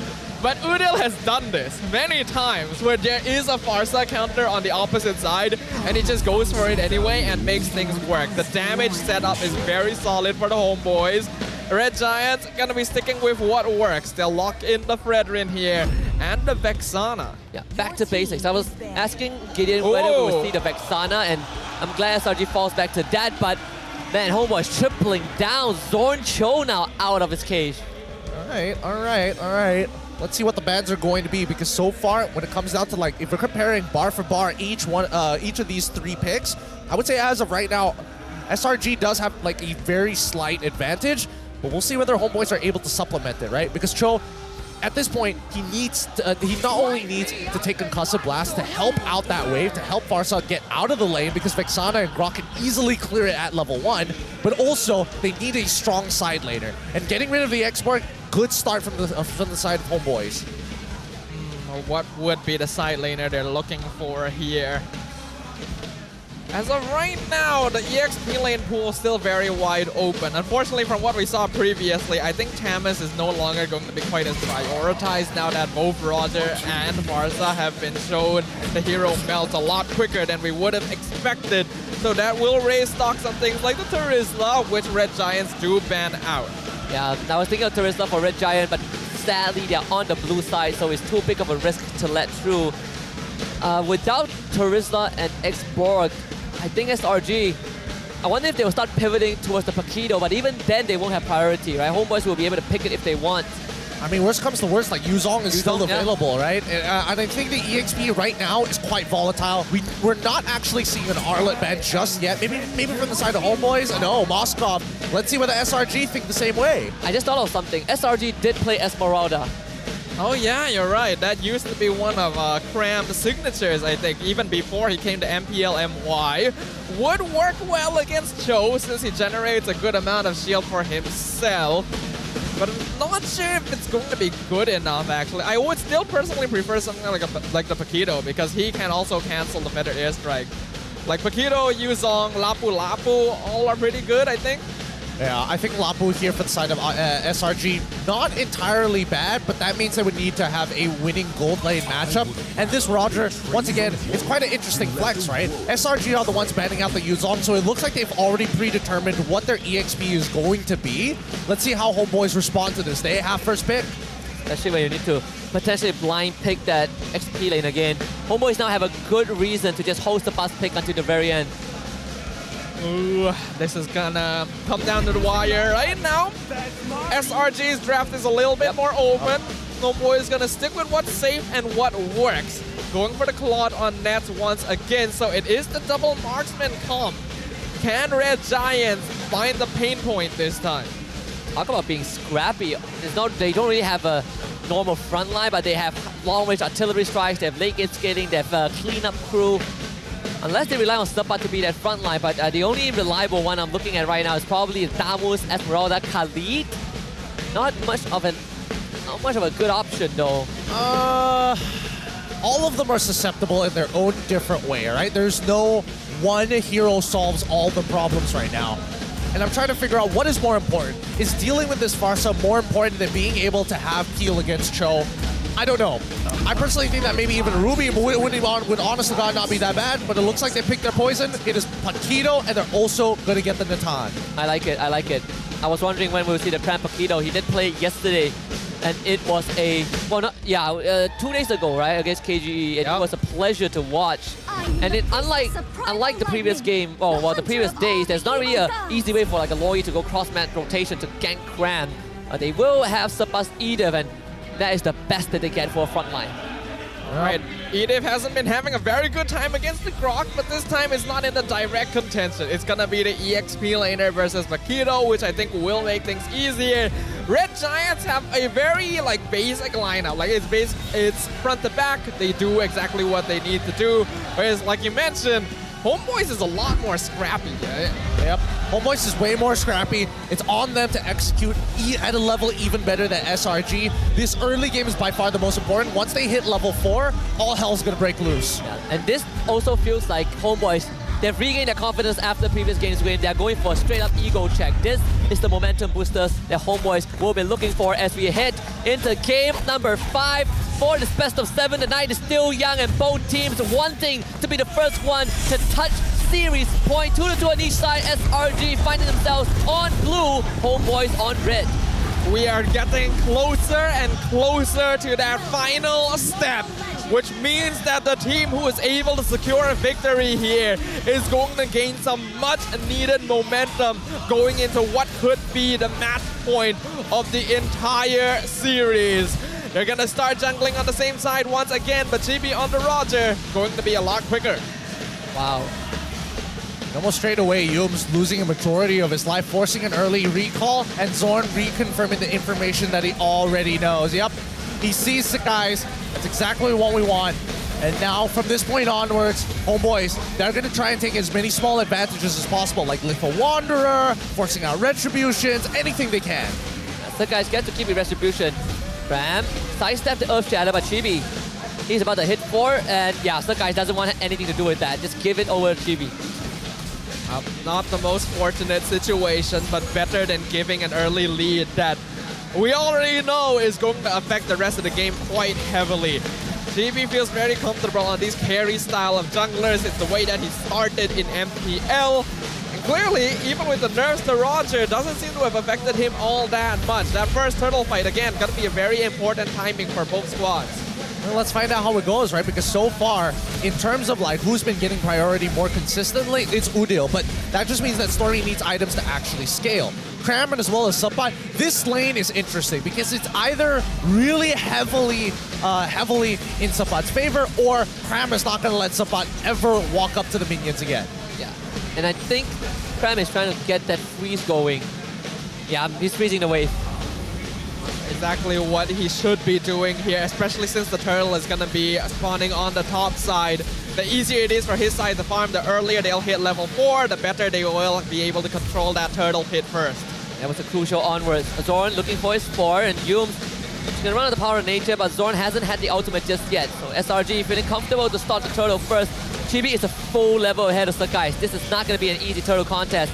Udio and Safat also joining the fight. Chibi, he's going to start to take out space. Zorn finds the kick, kicks the guys away. That means Turtle easily goes over the Homeboys. Yums forced away. The Earth Shatter does connect onto Cram. Chibi not going to commit to it. SRG forced to fall back. Yep, this is a lot slower than what we're used to, right? Homeboys, they're not pressing their lead too heavily against SRG, and even SRG, not even trying to contest it too hard against Homeboys. It's better to walk away with a missing objective than walk away missing the objective and having 4 down. Gone on. Does have the Jit Kundo. I don't think they can kill it, Miss. Zorn is just here to waste time. The guy still continues to try and chase his stuff, but misses the onwards. Cram commits the combo, but Zorn is just too slippery.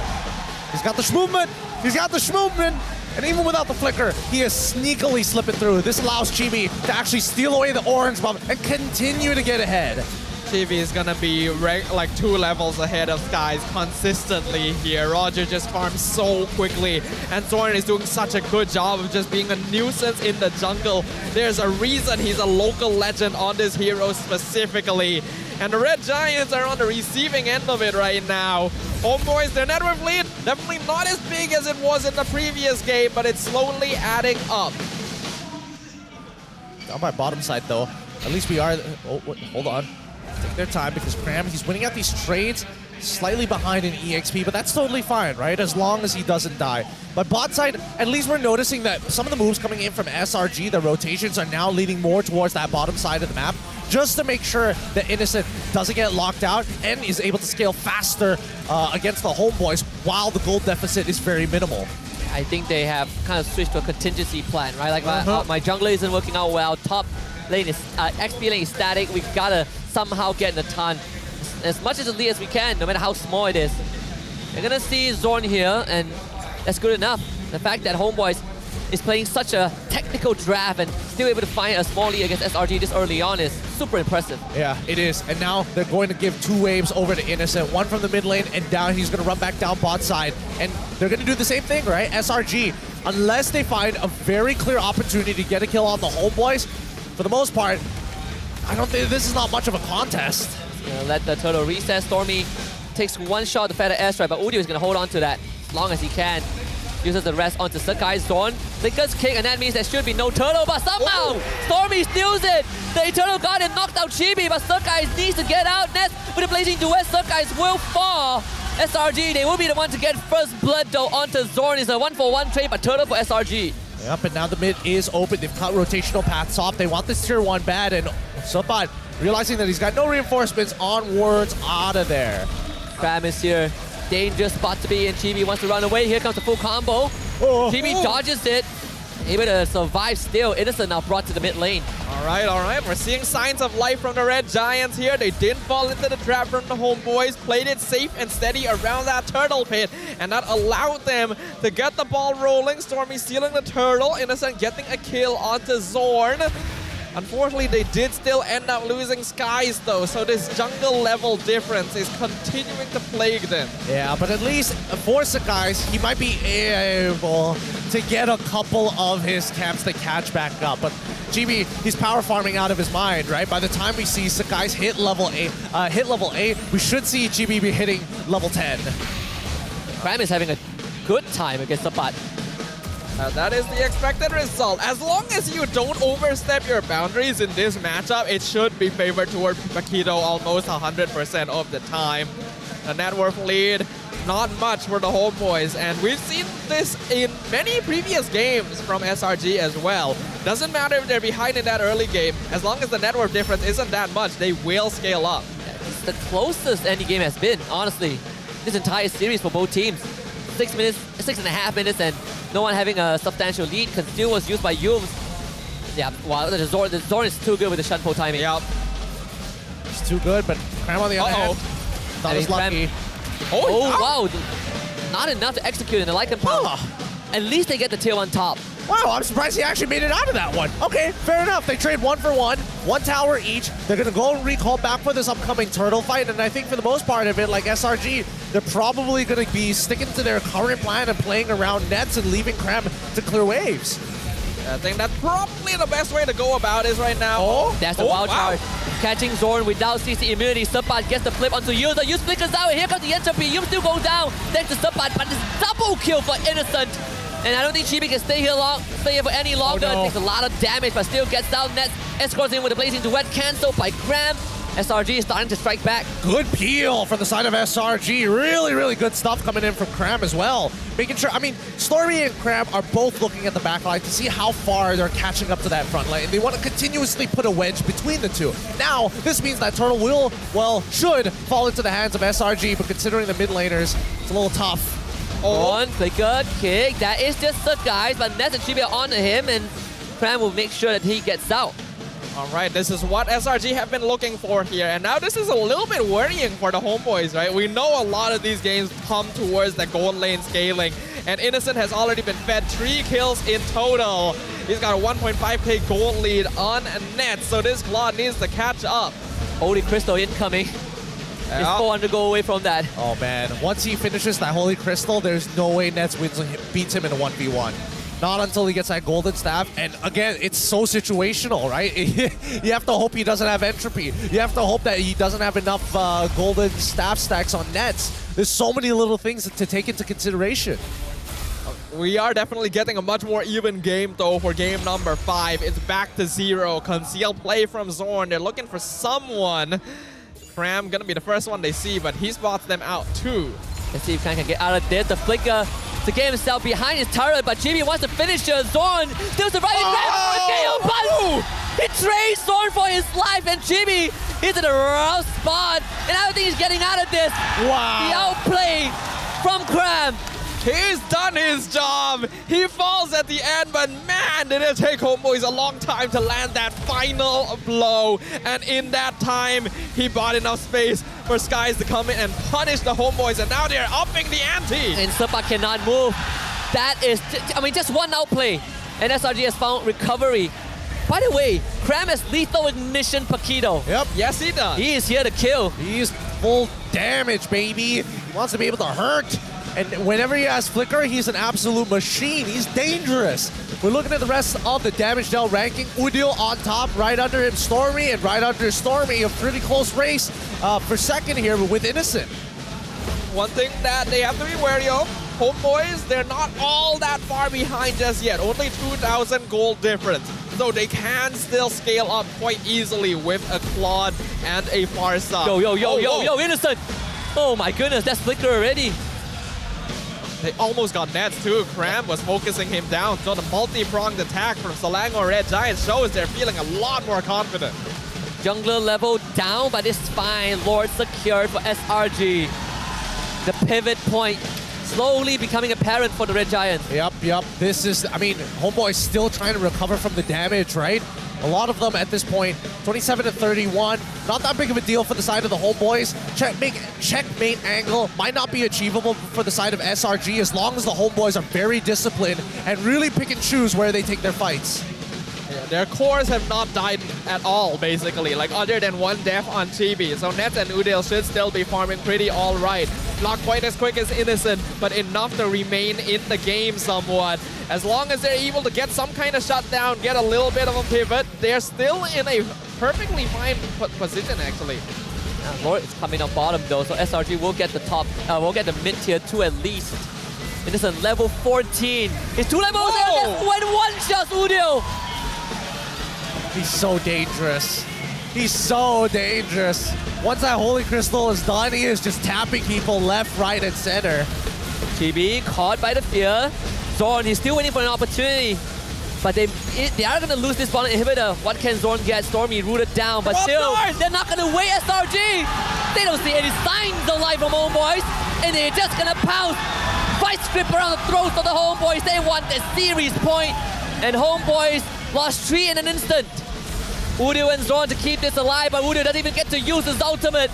And this is probably the quickest game of the series. Cram runs out of Fountain Rage. SRG finding series point in the most dominant fashion possible. Woo!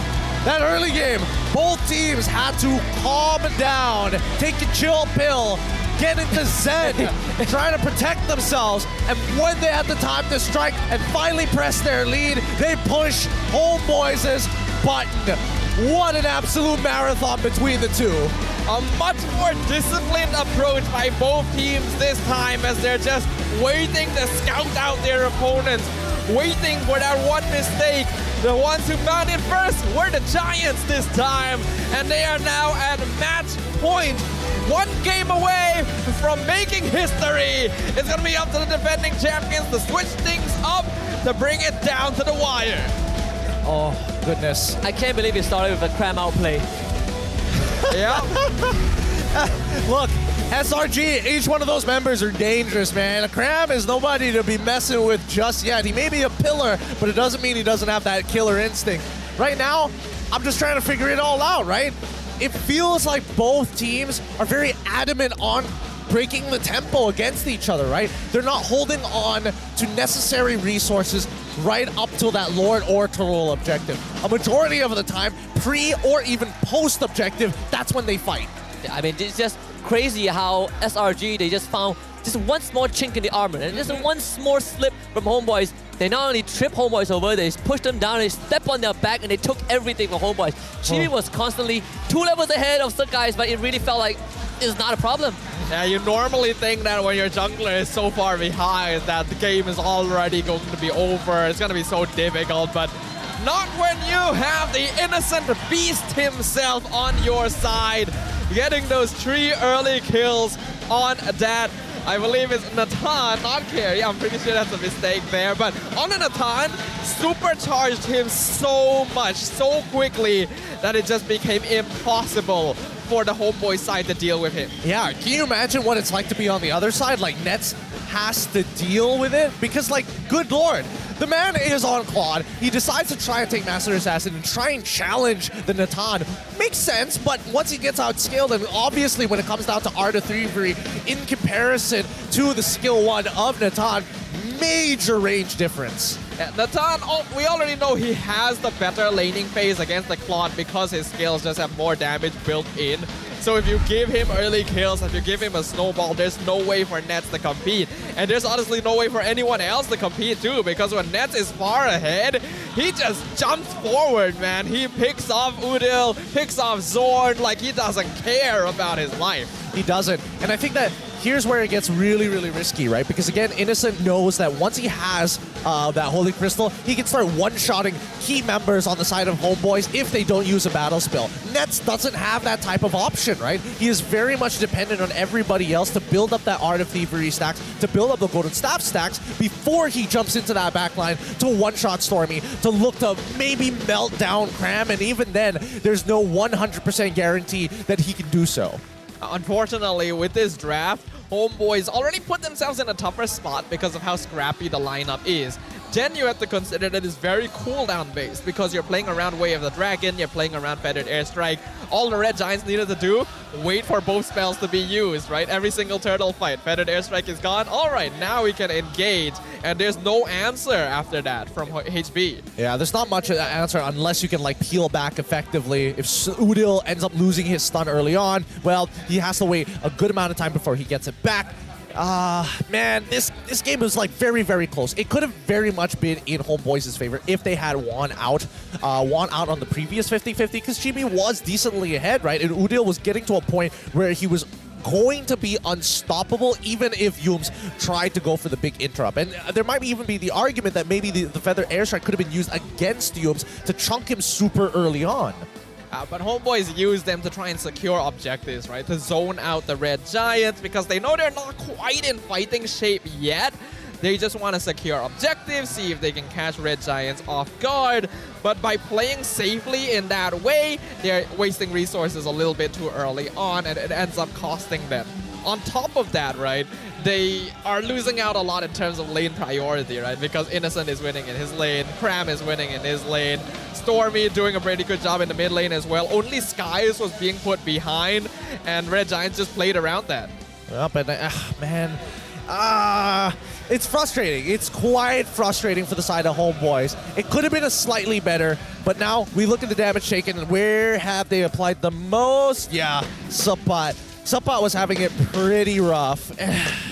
Not only was the lane not looking good for him, but I think, you know, Cram, this, as long as it's slow and methodical, I feel like Cram is usually on top of those types of matchups. Yes, unfortunately, Sapat, yes, he's usually able to make plays with something like the Edith, but the Paquito is just such a flexible EXP laner. You have damage, you have shields, you have CC, and Cram is able to make the most use of that, right? He literally won that 1v2 situation, bought time for Skies to come in, and then the pivot point just completely changes for the Red Giants.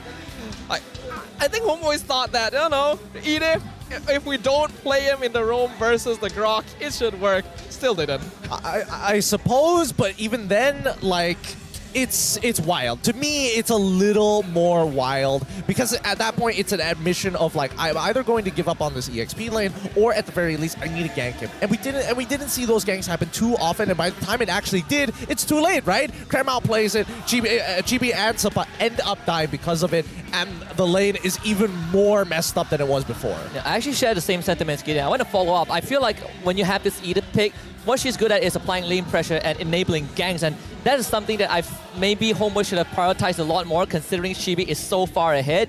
But like Gideon pointed out as well, I think by the time Cram got his first core item and started out-shoving Sapat, that window is closed. And so Homeboys, I think if they want to play such a technical draft, everything has to go right. You got to be on the ball every single time. I feel like Zorn was doing that, but Sabat and Chippy, the connection's not really there. More so, I think that the draft is pretty greedy from the side of the Homeboys, right? I mean, the fact that they went first phase, I'm going to show Farsight, even though they have a Grok, that's number one. That goes a little too far, breaks too many rules for me. They even lock in the Roger. I feel like Homeboys at this point in time are scrambling to find some sort of an answer to SRG. Even if it's just as simple as, oh, I have won the lane, that's something that they need. Because right now, if it's another repeat of the past couple of games, it's either all three lanes are losing or all three lanes are winning. Yeah, I think Homeboys are trying to kind of power pick the draft the same way that Red Giants were doing previously, right? When they early pick Grok, early pick X-Borg, normally not roles you would pick early on. But it's very different with those types of heroes compared to Roger Farsa, right? Grok and X-Borg are just easier to survive in a lot of situations. But look at that! 1,056 gold per minute by Innocent. Just 100 gold away from beating GB's record. Jeez. These gold per minutes. How? How did he achieve the second highest already? I have no idea, man. I feel like Innocent, he actually, the very first kill that SRG got, the first blood at the turtle was actually gotten by Innocent, right? He killed Zorn, instantly went back into lane, and then he got 2 more. And I think at that point it was over. Started one-shotting Udio, almost one-shotting Zorn, Holy Crystal, you know, as his third item. Yep. That's the power spike that Gator was talking about, and at that point, there's nothing you can do. Man, too many win conditions already hit for the side of SRG. And I think, you know, this is what I was kind of expecting at the beginning of the series, right? I didn't expect the beginning of the series to be as explosive and then slowly tones itself down to a more methodical fight. But now that we're already here, right? This low kill count of 11-4 so far is only going to progress, and I think, you know, teams are going to start, well, depending on how you look at it, devolving or evolving to be more disciplined, because we need to see more fights happening and centered around the Lord and Turtle more than it needs to be around the lane. Yeah, we can see in the highlights here, the first couple of kicks from Zorn were very good. It was aimed at separating Skies from the turtle. But it also ends up with Zorn separated from his team because he's not really kicking him back for the kill, right? And that allows Red Giants to control the momentum, control the initiation, the angles. Cram doing a good job of disengaging members of the Red Giants, surviving. And this was a huge swing. Yeah, this was quite the outplay here. Honestly, I think that Cram, he was mashing buttons at some point because he could have targeted specifically Zorn and maybe gotten a kill, maybe gotten a trade back and a kill. But inevitably, Selangor Red Giants, this is why they're so good. The chemistry, the rotations, right? If they know that somebody is about to get spearheaded, you see the entire map move. Yeah, and I think that also, it also makes it slightly easier when you have a lead on that Nolan. Not to mention that Yums, he's ahead of the curve, and once they realize that Zorn isn't able to take out as much space as he did in the first 5 minutes, it is so much easier to not only shut him down, but at the same time start running at Homeboys, because Homeboys needed to start respecting SRG. Respect needs to be given here. Both sides had kind of been trading blows a little bit until this point, with both teams prioritizing that early game lead, right? I think that's why when we went into game number 5, both sides were playing a little bit more slowly, a little bit more safely, because they know a single mistake will snowball out of control. That's already the trend that's developed at this grand finals. I think Homeboys did their best, but the draft was not doing them any favors. Well, that's the thing, right? Once we get to a point where both sides have a very good idea of what they have in the arsenal, what is working for them and what is not, that's when we're going to see the safer opening start to show. So far, I think these hard read drafts coming out from both of these coaches have definitely dropped them a game, but at the same time, it's pretty proficient, right? This might just go all 7 games if we're following trend here, but let's just see. Match point on SRG. Yeah, I mean, both teams playing Russian roulette, right? It's like, Pops, you pull the trigger. Oh, you just blew a hole in your skull. Never mind, I'll do it. Oh, I have a hole in my skull. We're now the trauma buddies. You know? Trauma buddies. Oh, boy. They're literally playing Russian roulette, but they don't realize that every chamber has a bullet. All right, let's talk about something else. We talked about the wild card previously, but now let's talk about the main event itself of MSC 2024. We're waiting to see which of these teams is going to be our direct representative. But what about everyone else? Who do you think we should be the most afraid of, Gideon? Oh, man, I don't know. This one can be tough because when I see some like notable names like Fireflux Esports, you never know with these guys how much they've improved from where they were before. And they were already making big waves the last time. I'm more nervous than ever now. I'm just gonna go all the way. Listen up, PTK. You know why? PTK. Because they won the grand finals with a GDS Roger, which is a hero that they hate playing, and they did it anyways. So PTK. BTK, I can respect that. I can definitely respect that. I mean, let's look at our own personal tournament history, right? Because so far, in case you guys, we've been going on for quite a long time, 12 seasons as of, 13 seasons now, 12 seasons prior. At the very beginning, we're seeing a lot of organizations that aren't with us anymore, and the era and time has changed from some of these legacy players who've been playing all the way since Season 6. It's incredible to see just how far MPL MY has come, how many different teams have come and gone as well. Looking through the scores of the past as well, right? Up until now, we've only ever had one Grand Finals go all the way to the 7th game, and that was actually last season, where Homeboys just barely eked it out against Team SMG. Yeah. Will we get to see that again? It could be possible, right? Even when you look at the track record, Todak has been in 7 out of 12 Grand Finals. Wow. The fact that SMG was in the past 2, one they got swept by Todak, the other one barely missing out because of Homeboys. And that means Stormy has been in, again, all Grand Finals so far. This is his 3rd. And like a lot of people like to say, this could be 3rd time's the charm. And he's one step away from doing it with a new team. You know, I remember when Stormy debuted, I can't remember which season it was specifically, but when he debuted, when he got to the playoffs, he was so nervous. Like, it wasn't the same Stormy, right? Look at how far he's come now. He has. He really has for sure. Oh, yeah, he talks. Now. And he smiles. Some may say he's the reason why Sasa smiles these days. That's why they're best friends, you know? Team bonding, that's an experience to have. I think as of yet, SRG and Homeboys, we've seen them, have we really seen them play quote-unquote from behind? I feel like we've seen a little bit more out of SRG at the very beginning than we did from Homeboys, and after that, it's just haymakers after haymakers. Closest one was definitely SRG, game 1, right? But conditions have to be met. Good wave clear, you know, you have Moskov, heroes. The heroes, they checked out, right? You have the Matilda to always bail you out of bad situations. Ever since then, Matilda never really saw daylight. Got banned once. That's about it. We are going down to the crowd once again, asking for a little bit of dancing from the SRG fans, and they're responding with a lot of dancing.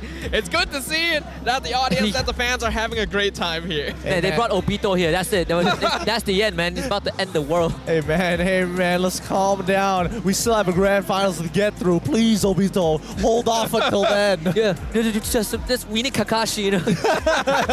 We need his You'll best have friend. to settle for Ultraman. And we can't bring Rin back, so you know Kakashi is our best hope. Oh man, is it too soon? I don't think it's too soon. The series has ended long ago. Yeah. They're already on to the next generation at this point, right? Minute left. And now the teams are making it back up onto the stage. Adaptations need to be made.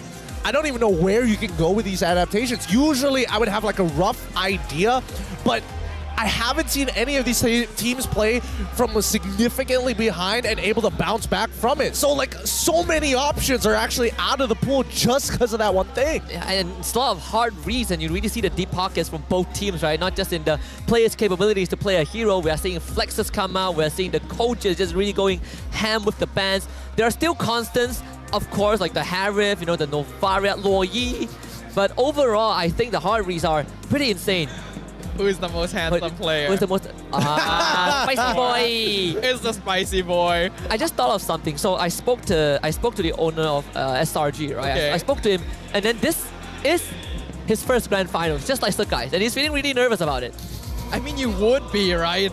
Look at the scale. Like, MPL MY has grown so much for like in the recent times. But we have a video for you guys here. This is only 1 year, guys. Because I always play RG. He played, what, 5, 6 more times than what I played in 1 year? Hey man, that's why he's the professional. Get those eye bags checked, man. Yeah, get those eye bags. There should be a correlation with the number of ranked games you played and how droopy your eye bags are. It kind of explains the micro movements, right? Like the way he's able to move around, use like Roger's dashes just to escape from skills at the tiniest moment.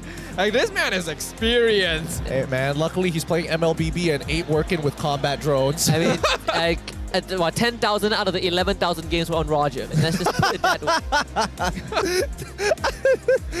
That means that he played them all in just the He played last every meta. matchup at least 1,000 times. You know? You know, you're right. Like 1,000 matches with Roger, that's like How many? That's like 10 matches against every single hero in the game. Wait, now I have to check. How many games of Roger do I have? I want to check just to know. how many total games do I have. Yeah, man. You know what? It's time to all open our phones. Let's check. We're comparing numbers right now. I mean, we've got to know here at the playoffs, here at the grand finals, match point once again. I will have to wait and see because Homeboys, they got to dig deep here as we jump right into the drafting phase. Game number 6. We knew we were going the distance, but it still is incredible that we've come this far. Homeboys currently need a game if they want to even this up, if they want to keep their throne as defending champions, if they want to chase that back-to-back victory and deny it from the upstarts on the opposite side of that stage. You know, bad news for everyone. I think cumulatively, if all the casters combine our games, probably we will barely just make the number Probably, that Innocent yeah. has. I have like 1.8k. The read from Homeboys, so this time they're going to take blue side. It seems like blue side priority is a thing again. Nolan, Novaria, Luo Yi banned out by them. SRG still going for the Harif, Chip. Third man's going to beat the Grok this time. Yo, my match count is actually so low, right? Like, I have 48 matches this season. What? No way! Efficiency, I guess. Efficiency. But let's look at the bans, right? We see the Loyi, we see the Novarian, as well as the Nolan. From the side of the Homeboys on blue side, with first pick holding priority, SRG. Get rid of the Grok, get rid of the Chip, get rid of the Harith. Harith is never going to see the light of day. And here's the fact about Stormy. We talked about it a couple of times on the desk. Despite an impressive accolade, the Mage Prodigy has never won an MPL title yet. Yeah. This is the closest it's ever been. I mean, he's literally 1 point away from doing He's it. half an hour away. He's This could be his last half an hour before a trophy lift. I feel like that might have been a curse. This game goes like 40 minutes long. Yeah, 1 hour left. 1 hour left, don't do it! Because Homeboys now taking a page out of SRG's regular season plays of drafting, lock in the Roger super early on. I'm thinking this is going over to Chibi. Yeah, for sure. I think that the fact that Chibi got a good game in Game 4 and got a decent lead in Game 5, the only thing lacking was like a proper support system. Whoa. And they took the show away! No way. Wow! No way. No. Dude, I like it. Don't do this to us, man. This, you don't trust the Yum's show, huh? Dude, this is like Chibi pulling out Liam Moore. Watch out, it's the cram damage Cho, man. He played Lethal Ignition Paquito. Lethal Ignition Paquito. Or better yet, Cho Jungle. What is the Roger gonna do? He Lycan pounces, gets kicked in the head, and then Joke's on you, Roger. It's Cho Gold. Innocent is disgusting on Cho. Yeah, talk to me tomorrow when you've cleared the first bar. Oh boy. Fun facts here. Do you think MPL MY Season 13's first runner-up can secure the wildcard decider slot? Oh boy. It's either Homeboys or even SRG confirming that one spot. I'm not sure about that. I mean, it is a best of one in the group stage, right? 8 teams split into 2 groups, and then you play a best of 1 against everyone, and only the top team advances. And then you gotta play a best of 5. It's tough. It's tough. When we look back at the M5 wildcards, back then there were 2 slots to M5. It seemed pretty simple for Team SMG. They basically dominated the competition. But when there's only 1 slot, and all of these regions are getting stronger and stronger, man, the question is so much more difficult to answer. Wow, Homeboy is now reverting to a more reserved draft, right? It's a bit more whole, a bit more robust. There we see the Sakai finally brought out. Yep, they're whipping out the classics here. They're whipping out all the classics. Interesting that Homeboys, they start conditioning their opponents from match 3 onwards, from locking in that Roger in that goal, into the jungle as a jungler. Now, as a gold laner this time, because Fredrin has been locked in, this begs a couple of questions, right? Did SRG read into this too much? Did they expect this or not? Because it felt like the Homeboys, they were trying to set this up for a while, and now that they have on the blue side, this second ban phase is going to be pretty hurtful. Yeah. Especially the hard read on the Cho, right? I feel like they're worried that Zoran is going to get the Cho, and then we get a repeat of Game 5. Edith banned out. I like this from SRG, just removing those lockdowns that is already making Homeboys already have a lot of. Homeboys probably ban Marksman here, right? They already have Roger. SRG hasn't shown their gold laner just yet. Get rid of like the Natan, the Claude, the Moskov, things like that. I think if you probably would be banning the Moskov or Natan, either or. I feel like they would just pick one of it.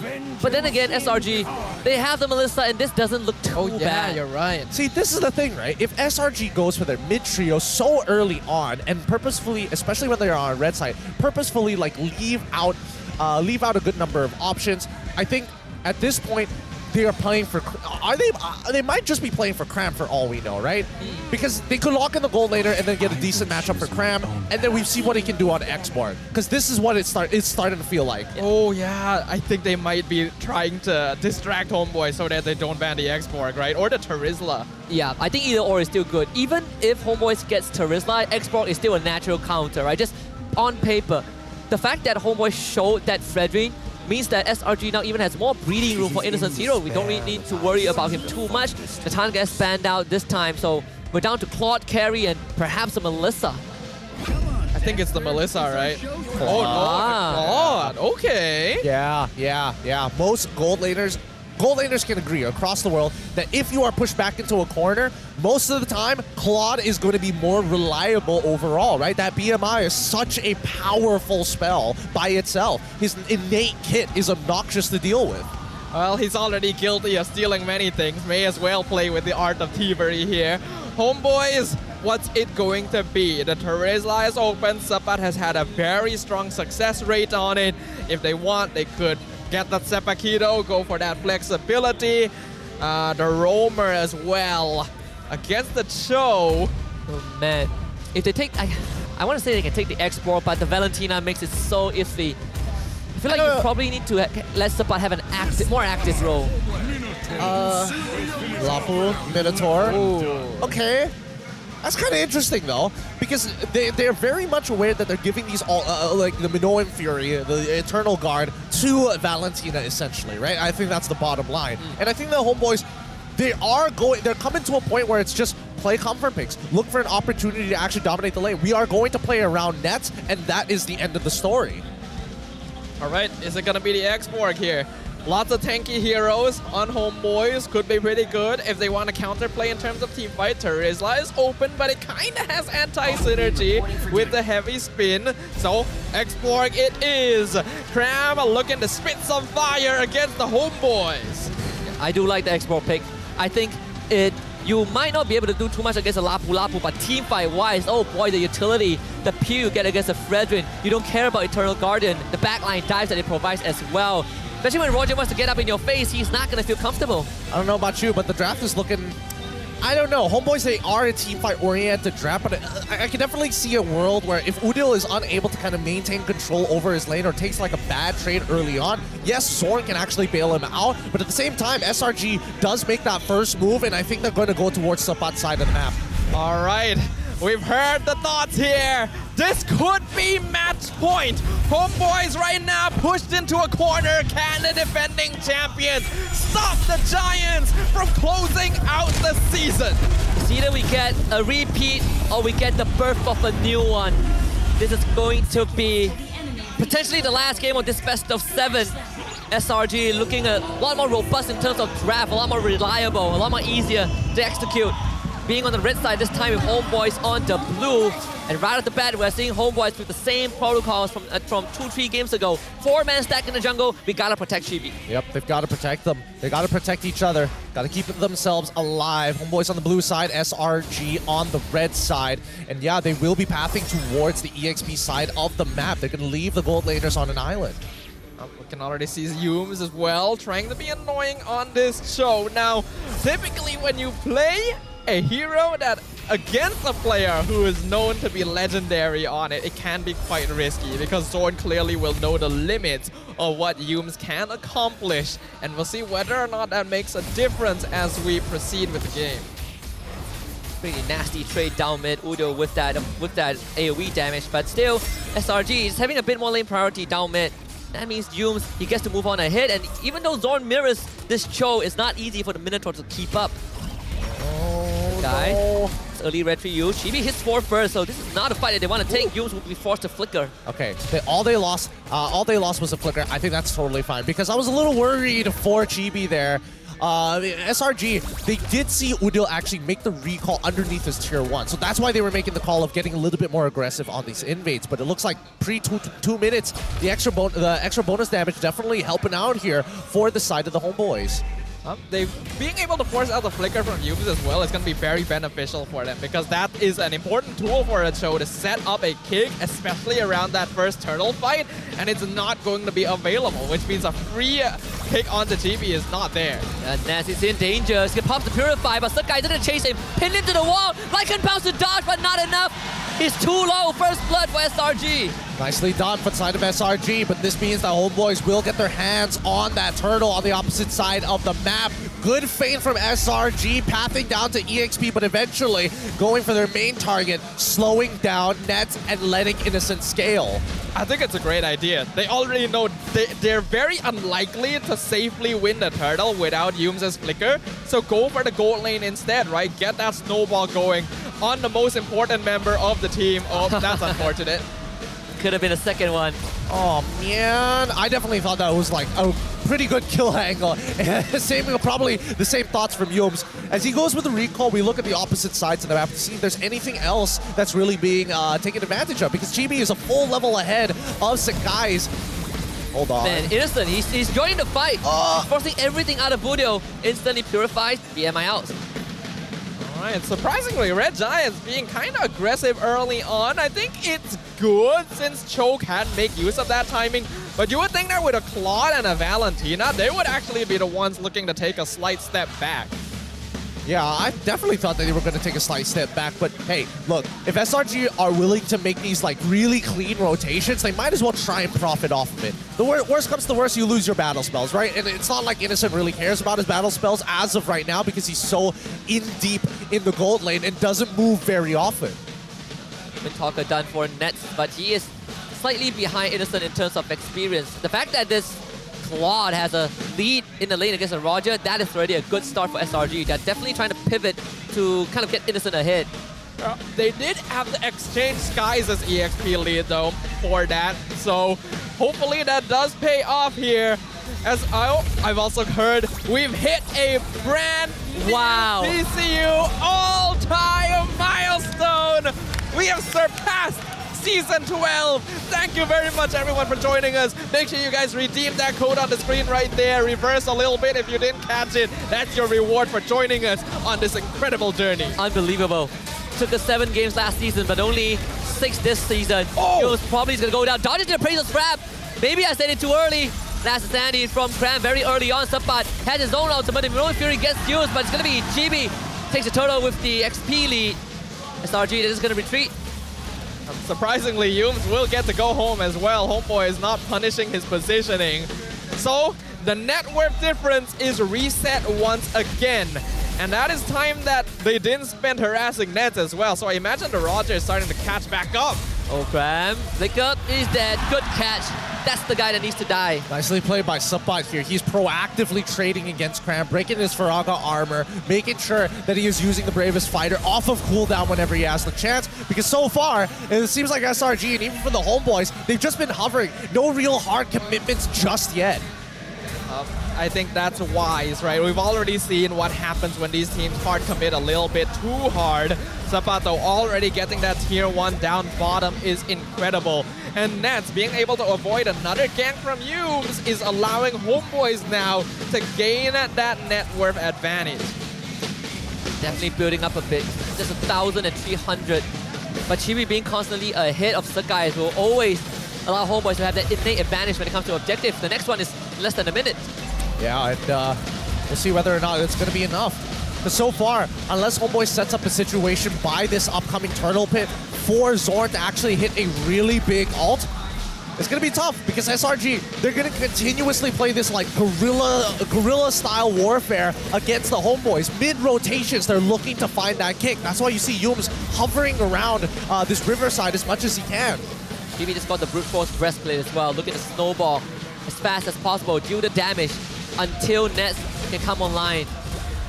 Nets has caught back up. Yeah, he definitely caught back up. You can see that Zorn specifically keeping an eye on Yumes, not allowing him to harass that gold lane anymore. So unfortunately, Innocent got all the help he's gonna get. Want to break Cram's Dragon armor, and they did it right as the turtle spawned. Be a tough one for Cram. I don't think if they can contest this. Chibi is a level ahead of Sakai. Yeah, not the best situation here for the Red Giants. Homeboy is definitely in a very comfortable spot right now, but they still do have to be wary. That heavy spin can be pretty scary. Yeah, Cram wants that Dragon armor back, gets it back in time. Previous fighter was used by Subbat. Might wait for the timeout land shaker for the stun. Guys completely pushed away. Last sanity from Cram to get the kick onto Zorn. Stormy joins the fight. Eternal God dropped by both teams. But Guys wins the retry battle. He wins at a level down as well. Just really nice stuff coming out from Sakai's, right? Because Homeboys, their frontliners are doing a lot of work. Zorn's Minoan Fury making sure that the rest of SRG can't commit too hard on this. And even for Subbot, right? He's allowed to play disrespectful because this is going to be his strongest point in the game before everybody starts to get their defensive items. Yeah, that's why Homeboys really needs to step on the gas here. But Red Giants not letting that happen. Even now, continuing to try and harass the Nets, maybe Chibi in the jungle if they can, and then immediately just going for the disengage once it doesn't look like they can make anything happen with it. This hit and run strategy will be very effective, and Homeboys need to be the ones to break it open. He even used his flicker. He tried to get into Zorn, but Zorn was mid-leap, so cancel it. No flicker for the Cho. Nez about to get solo killed by Innocent, who just got the golden staff. Subbat, he used his ultimate. Sakai's not the target you want to go for. Unfortunate and unlucky. Nets was already chunked out pretty heavily, so Innocent, he saw the opportunity, right? 60%, that's enough of a threshold lead to actually jump on top of him. Now, on the bottom side, wait a minute, Homeboys. They're just letting everything go. These turrets are falling faster than I can even see them getting attacked. Even Cram got one. Yeah. Oh, this is a problem. Homeboys are starting to falter a little bit. I don't think they expected Nets to fall there, and I think they were really wishing they had a slight bit more lead at this point, especially with a draft like Minotaur and Lapu Lapu. Selangor Red Giants, though, they've understood this. Look at the goal difference now. It's 1.7k. Almost all of that is on Innocent. Even Subbat started falling behind, considering the lead that he got, right? I mean, he keeps on leaving his lane for these types of fights and not getting the profit that he's looking for. At this point, you might as well stay in your lane and keep Cram behind. Now, this is where it gets dangerous for SRG. Because the gold lead is 1.2k. Oh? They want to break the armor, but it's not going to be easy. Yum's not going to commit the kick just yet, but Fraga armor gone again. Homeboys taking baby steps to stop SRG. Oh, and Chibi is a full level ahead of Sakai's. They could look to drag this out. Eternal God, they want to hit on the two. Chibi, big slam. Not big enough though. Cram is about to get his armor back. They're not doing this. Yeah, they're not always doing have to back this off. I don't think they can. They should not challenge this anymore. The waves are not in a good place. I don't think Homeboys is willing to give up a Lord for mid-tier 1. No, I don't think so either. SRG have already postured around. Here comes the pin, Chibi. He is immobilized. He cannot move. They just use everything. The kick from Yums to keep Zorn away, and Chibi dies in the process. Subbat had to flicker, and Nets could not join the fight. Can they at least get Yums though? Knockup is there. Use flickers, conceal to find shelter. SRG just too good. Yums is out. He's actually escaped from this situation. They picked up Chibi. The Lord should be free. Innocent is getting the kiss. No. This could be the beginning of the end for the Homeboys. Wait. They're so low. Wait, Zorn Fat Finger is... Oh, he's not going to have the Minoan Fury. This is not an angle that Homeboys can contest. I mean, it's kind of going both ways, right? Like, Sakai's is too low to actually sit around here, but unfortunately, with Zorn Fat Fingering his all Homeboys, they have more. They need to track this even longer. Oh boy. 2k lead, 10 minutes in. Actually, not an insurmountable gap here. Actually quite manageable for the Homeboys as long as they play this intelligently. And Red Giants are controlling this Lord Pit right now. They are baiting their opponents. It is a big deal for Guys because he caught up in terms of experience. Chibi will pull ahead in just a bit, but I don't think SRG are in any rush. Yep, I think Homeboys, I mean, as much as SRG aren't in any rush, Homeboys have set up the top wave at least perfectly. Now they have two slow pushing waves while they do this Lord dance. They gotta get past Cram first though. Important Lord fight again. Here comes the big Innocent committing to the back. He's gonna get control, but gets out with the BMI anyways. Minoan Fury missing completely. Guy saving his team. SRG managing a full retreat. All right, now they rush the Lord, right? Now they get mid-tier 1, right? Now we're seeing this game actually progress rather than hold on to a stagnated state, right? Yeah, I hope so. Homeboys got a great engage there. They caught the Red Giants off guard. Innocent Blazing Duet didn't do enough damage. But the Red Giants haven't left. They're still looking to contest this. Yeah, UTV has to conceal. Zorn's first Sabat might have to give his life for it. Take out the Appraiser's Wrath. Good trigger finger from Chibi. Sabat will go down. They get the taunt to Innocent. And Nets finds the kill, but he goes out to Sakai. The kick from Yums on the Chibi. Chibi finds the dash. Energy Eruption gets the taunt by Yums. Will try to fight for the knockup. Zorn, on the other hand, will be barbecued by Graham. And the heavy speed comes back up. Sakai's gonna save the fight. Will you save him? Graham is back, Chibi.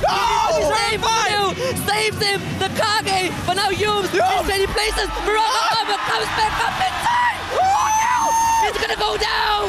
He's done! They've done it! They've done it! They finally thwarted away the attack coming in from the Homeboys. Finally, we get to see Chibi die. So many resources to keep their jungler alive, squandered away as SRG bounced back. I really hope I didn't break anyone's eardrums there. But Red Giants have found that pivot point. They found the point where they can break open the tempo, where they can take control of that game. The network lead doesn't look all that much just yet still, but the Homeboys do not scale quite as well as their opponents here. Oh, Stormy. Oh, that's nice. That's what they need. Oof. Very nice. They finally find one back, and now 3-8 so far. Selangor Red Giants still in the lead, but the Homeboys are not out of this entirely. Bam is going to be next on the chopping block. Has to find a way to use the ult to gain distance. He's going to break. Needs some sort of safe haven.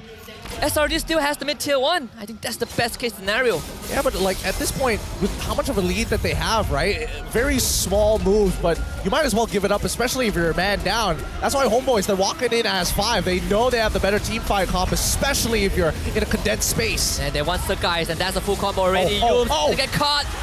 Very nice diversion. Ooh, these pickoffs have reset the pivot point. Red Giants had control, but they've lost it now. Those were mistakes. Stormy especially did not need the big head caught out there. Homeboys, this is what they've been looking for. Some kills under Nets' belt going to allow him to catch up. But he's still there. Cram is the target again, and there's another ult out. I don't think they catch up to him. Surkais will be the bodyguard. But Surkais now becomes the center of attention. They have a lot of damage at this point. Stormy also. And they're just dancing. Oh, okay. Looking at the state of the game right now, I think we know that Red Giants do still have a slight advantage. But Homeboys have regrouped. They've regained that mental capacity they really needed to keep themselves in this game. Stormy's still topping the damage dealt ranking, and that's why it's so important that Nets was able to get a kill on him earlier to get some momentum back in their favor. I don't know how much favor they're actually going to get here, right? Because keep in mind, Udil, he's going to reach a point. He's going to reach maximum capacity very, very soon, and then he should be able to wait. Well, going on to Cram. He has been the punching bag, but this time doesn't even get his outside part. Commits back to Flicker. He wants Stormy, but cannot fully go for him. This is tense. It is tense, but they don't get any battle spells out of them. Like, Sapak committed a flicker, and SRG didn't lose theirs. So that might be a point of contention here. Let's see how this plays out, because this Luminous Lord is so important for either side. It's a Divine Glaive just purchased by Udil. Stormy has an Eternal Guard. Great Dragon Spear just finished by Nets as well. Everyone hitting very important power spikes. Still a 3K lead for Red Giants, but now that we're 15 minutes in, that's actually not a big difference. This is anyone's game. Positioning matters. Yeah, and the wave is more set up for Homeboys than it is for... drop. BB, that's a taunt. Catching 2 Innocent is one of them. They're trying to break Cram's Raga armor against Sapai, just full commit the Braver Spider. They might even go for more to stun on the Stormy. Crucial resources out from SRG. No flicker for the export. It just goes to show what they're playing for, right? Homeboys are clearly playing for the fight more than the Lord, and SRG, they're not going to give it to them for free. As long as their cores are healthy, fine, chunk away. Oh, poor Cram, not having a good time, but he did get that Firaga armor back. Innocence already regen to full off of the minion wave, so we're back to 0 around this Lord dance. Yeah, he just got the immortality as well, so an extra life. He's got 2 lives, in fact. Sakai is not letting the lore reset. No. They're just making it jiggle back and forth every single time. Now this is going to be the full reset as the waves have pushed back. I'm on the edge of my seat. I've literally just stood. Oh, Hit onto Chibi. Chibi needs to go. Heavy's been committed. Minoa Fury Oh my God. connects. And I mean, Chibi, he's already gone down. Innocent, he's free hitting everyone. Sapa throwing his life on his Stormy to the side. But Ness is on the side. This is a good angle. Ness, he can go for the cleanup. Oh my Yu's God. the first one to go. Graham is there. Give it Yu's there. back to life. And it's Ness to go. Ballistic.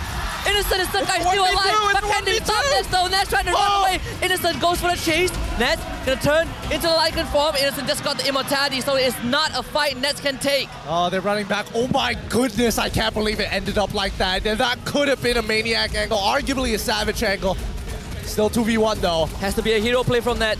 It has to be a hero play. Come out, baby. The guys is low. Blazing to where use. Can they kill Ness? Wisdom of nature!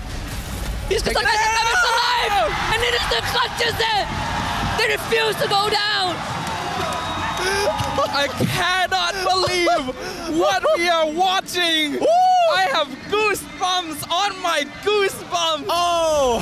Oh! They just cured my feet. Oh my I can stand now. You're standing, I'm clenching my butt cheeks. Holy crap! That 2v1 could have gone so well, but at the same time, like SRG, they're really slowing this down. It felt like that fight was happening in slow motion.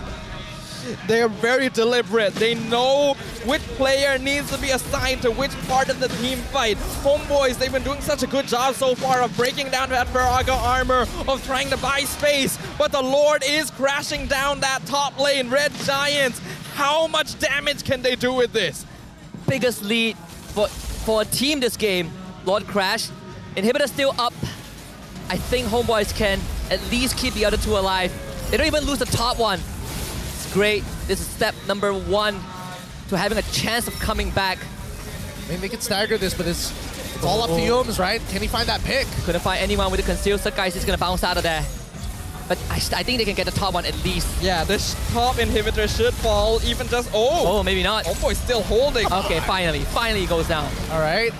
Even their own Eternal Guard has come down. And for the most part, honestly, Homeboys have played this pretty well on the defensive stance, right? They walk out a little bit, they try to stagger the waves as much as they can, and now second waves are going to start coming in, but at this point, wait.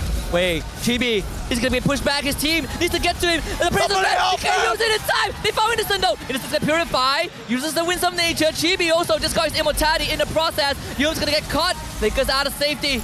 Chibi finally being able to be escorted out, but loses his own immortality. Eternal Guard now drop onto Yums, who dashes away with the Shun Po. Ness going for the chase, and that's the first kill onto Yums.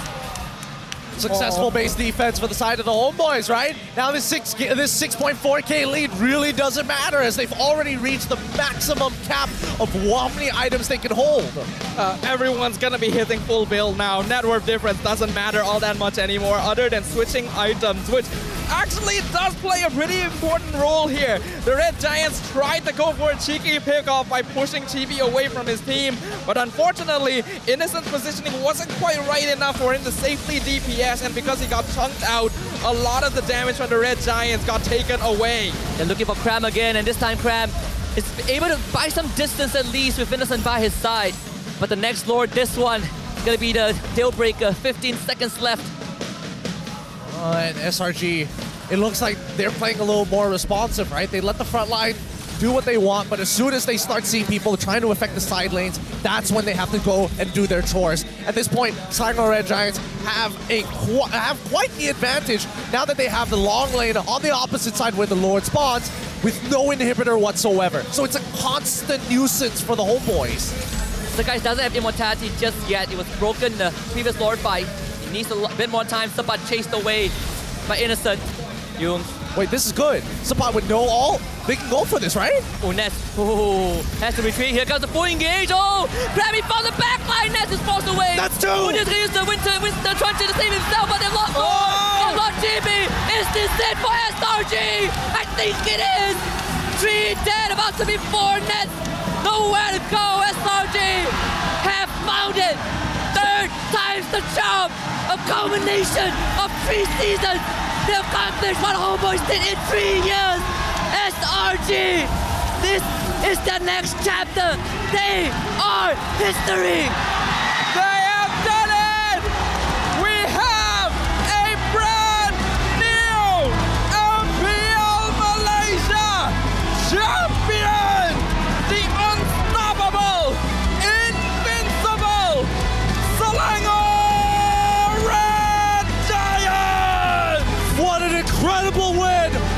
SRG. Give it up to our champions here. The new era is looking red. An incredible series. Thank you very much, everyone, for joining us. That's going to be all from us from the caster desk. My name is Staffo, Gideon, and Husky. Thank you for joining us this season. We'll let the host take it away to congratulate our new MPL champions. And there you have it.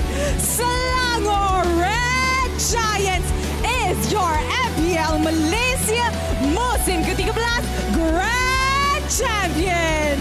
Selangor Red Giant adalah pasukan undefeated champion untuk musim kali ini. Mereka berjaya mendominasi regular season sehinggalah ke playoff. But let's not forget our first runner-up, Homeboys.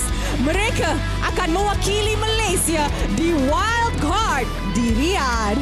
Ya, mereka juga akan terbang ke Riyadh untuk cuba mengunci slot. Dan kita mendoakan supaya pasukan Homeboys juga akan mewakili Malaysia ke MSC. And now for the moment that everybody is waiting for. Boys, come on boys, hold the trophy. Ini adalah pasukan yang akan tunjuk dekat MSC Malaysia tengah bangkit. Mereka bermain dengan cukup baik. Kemenangan terhadap pasukan Homeboys sangat-sangat dirasai. Alright, jadi dalam kiraan 5, 4, 3, 2, 1, Selangor Red Giant!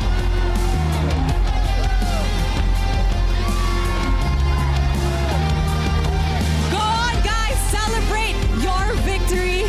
Wow, that is an amazing best of 7. Dan mari kita tengok cam highlights dorang pada regular season.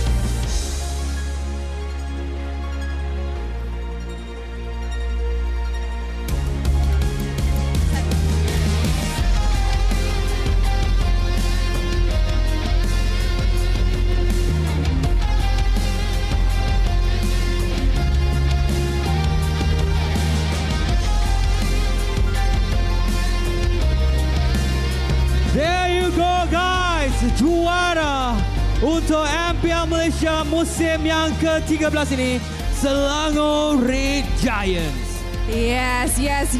Okay, Sith, I'm pretty sure sekarang dah masa untuk invite VIP kita ke atas pentas.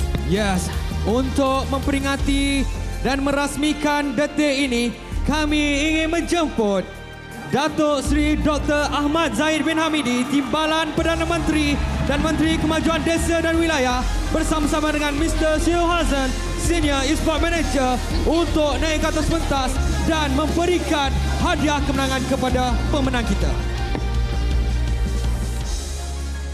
Sith, what an amazing best of 7 series. And okay guys, come on, get your medal. You are the new champions of MPL. Claim it and be proud of it. Tidak pernah tewas satu game langsung sepanjang MPL Malaysia ini dijalankan. Mereka selayaknya dinobat selaku juara kita yang terbaru. And I must say it is a well-deserved win. Dorang ada orang kata the perfect run this MPL. Tak jatuh ke lower bracket. Tak kalah satu perlawanan pun di regular season. A straight win, and that team will represent us in the MSC. Ya, kita juga tahu bagaimana permulaan untuk MPL Malaysia ini dimulakan dengan perlawanan di antara Homeboys dan Selangor Giant, juga diakhiri dengan kedua-dua buah pasukan Yes, this is giving me deja vu moments, sih. Daripada hari pertama di regular season, and we are ending it the exact same way. This playoffs grand finale. Satu penghargaan kerana kita adanya VIP bersama-sama dengan kita untuk sendiri datang ke atas pentas untuk memberikan hadiah, dan ini merupakan sesi untuk bergambar bersama-sama dengan Dato' Sri Zahid bin Hamidi bersama-sama dengan Mr. Siu Hazen. Ambil kenangan ini, ambil gambar. Alright everybody, look at the camera, look all pretty, make sure all your faces are seen, smile, lift up your medals guys.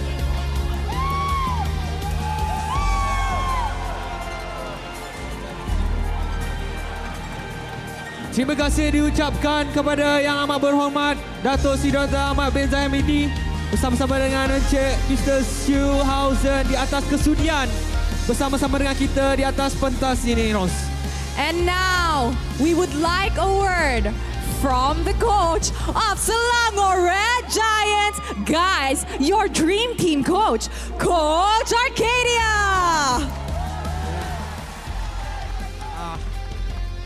Sorry guys if my voice is not clear because you know the feeling, this is so unreal. I'm just lost for words. I just want to really say thank you to everyone who supported us through our journey. All of the fans, without you, we wouldn't make it. So thank you so much, and thank you to all of the people that are part of Red Giants, to our management, to our staff, to everyone who supports us in this journey. I just want to say, terima kasih semua. And also, I just want to give also props to Homeboys and all to the Flame Boys. This was really an entertaining best of 7 grand finals. So, all the MPL MY community, I just want to say, really, terima kasih. Thank you. Thank you so much, Coach. All right, can we please have, can we please pass the coach to, can we please pass the mic to Coach Becky?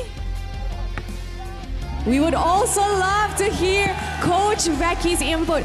Coach, now that you guys are the champion, what was the biggest contribution to your successful run in your perfect season?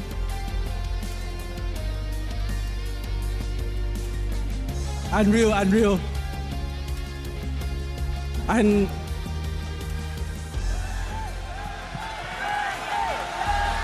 just thank you for our team for always listening to my advice, even though I'm technically nobody, but finally I'm a champion too. Wow, heartwarming, emotionally I'm getting overstimulated by the emotions on stage, honestly. It's amazing. But guys, not forgetting that we also have our finals MVP. And to announce our grand finals MVP, we would like to invite up on stage our VIP, Mr. Rabiras Rajakrishnan, head of Hotlink Consumer, onto the stage to present the awards to our grand finals MVP. Bermula dari season ini, MPL MY akan ada satu benda yang baru untuk Grand Final MVP kita, iaitu kempen #IniChampionMVP kita, di mana player ini boleh memilih satu hero dan pihak Moonton Malaysia sendiri akan design satu merchandise khas untuk pemain ini. Alright, you guys dengar tak tu? So, dah ready ke untuk tahu siapa finals MVP kita? Siapa rasa-rasanya MVP kita? Louder! I'm hearing a lot of names, sih. Lagi sekali.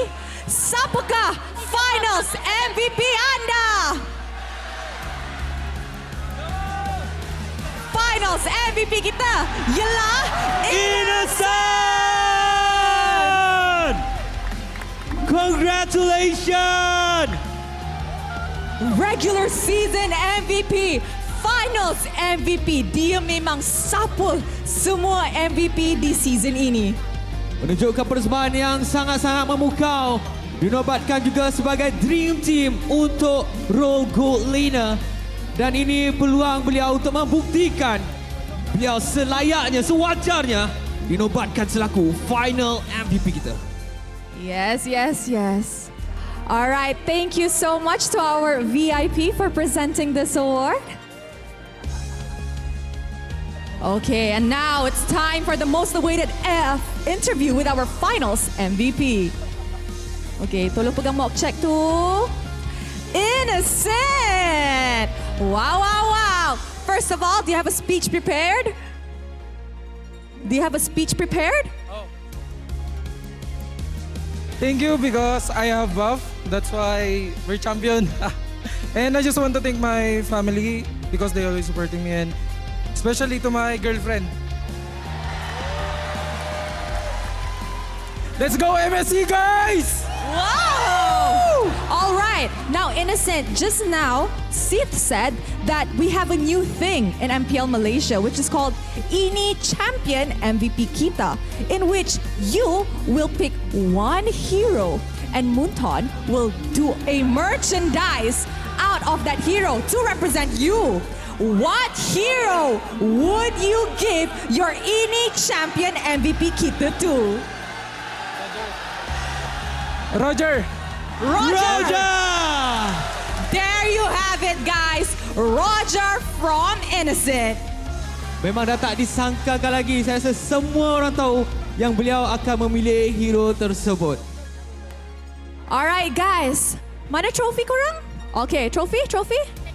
Lift the trophy up and you guys are gonna go party. Ready? Dan pemenang kita MPL Malaysia musim yang ke-13.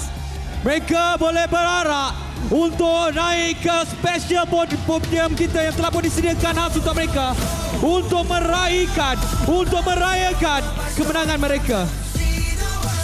And guys, sebelum we wrap up our season, guess what? We have just broken another PCU milestone, 600,000. Terima kasih di atas semua sokongan anda. Kita berjaya pecahkan sekali lagi PCU untuk MPL MY. Guys, this is the end of MPL Malaysia Season 13. I would like to say thank you so much to everybody worldwide for making this possible. We wouldn't have done it without you guys.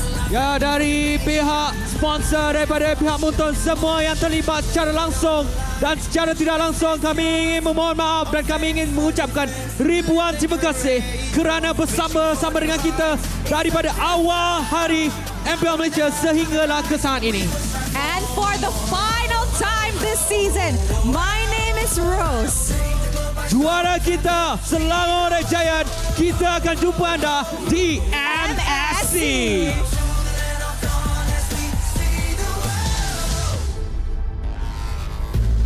Fighting to build a legacy in this better ground for kings. We're here to show the world that we're the chosen one that brings the heat, the passion, the heart, the soul, and the fury. Show it all, let the world see we are legends. Stepping on the ground, no time to wait.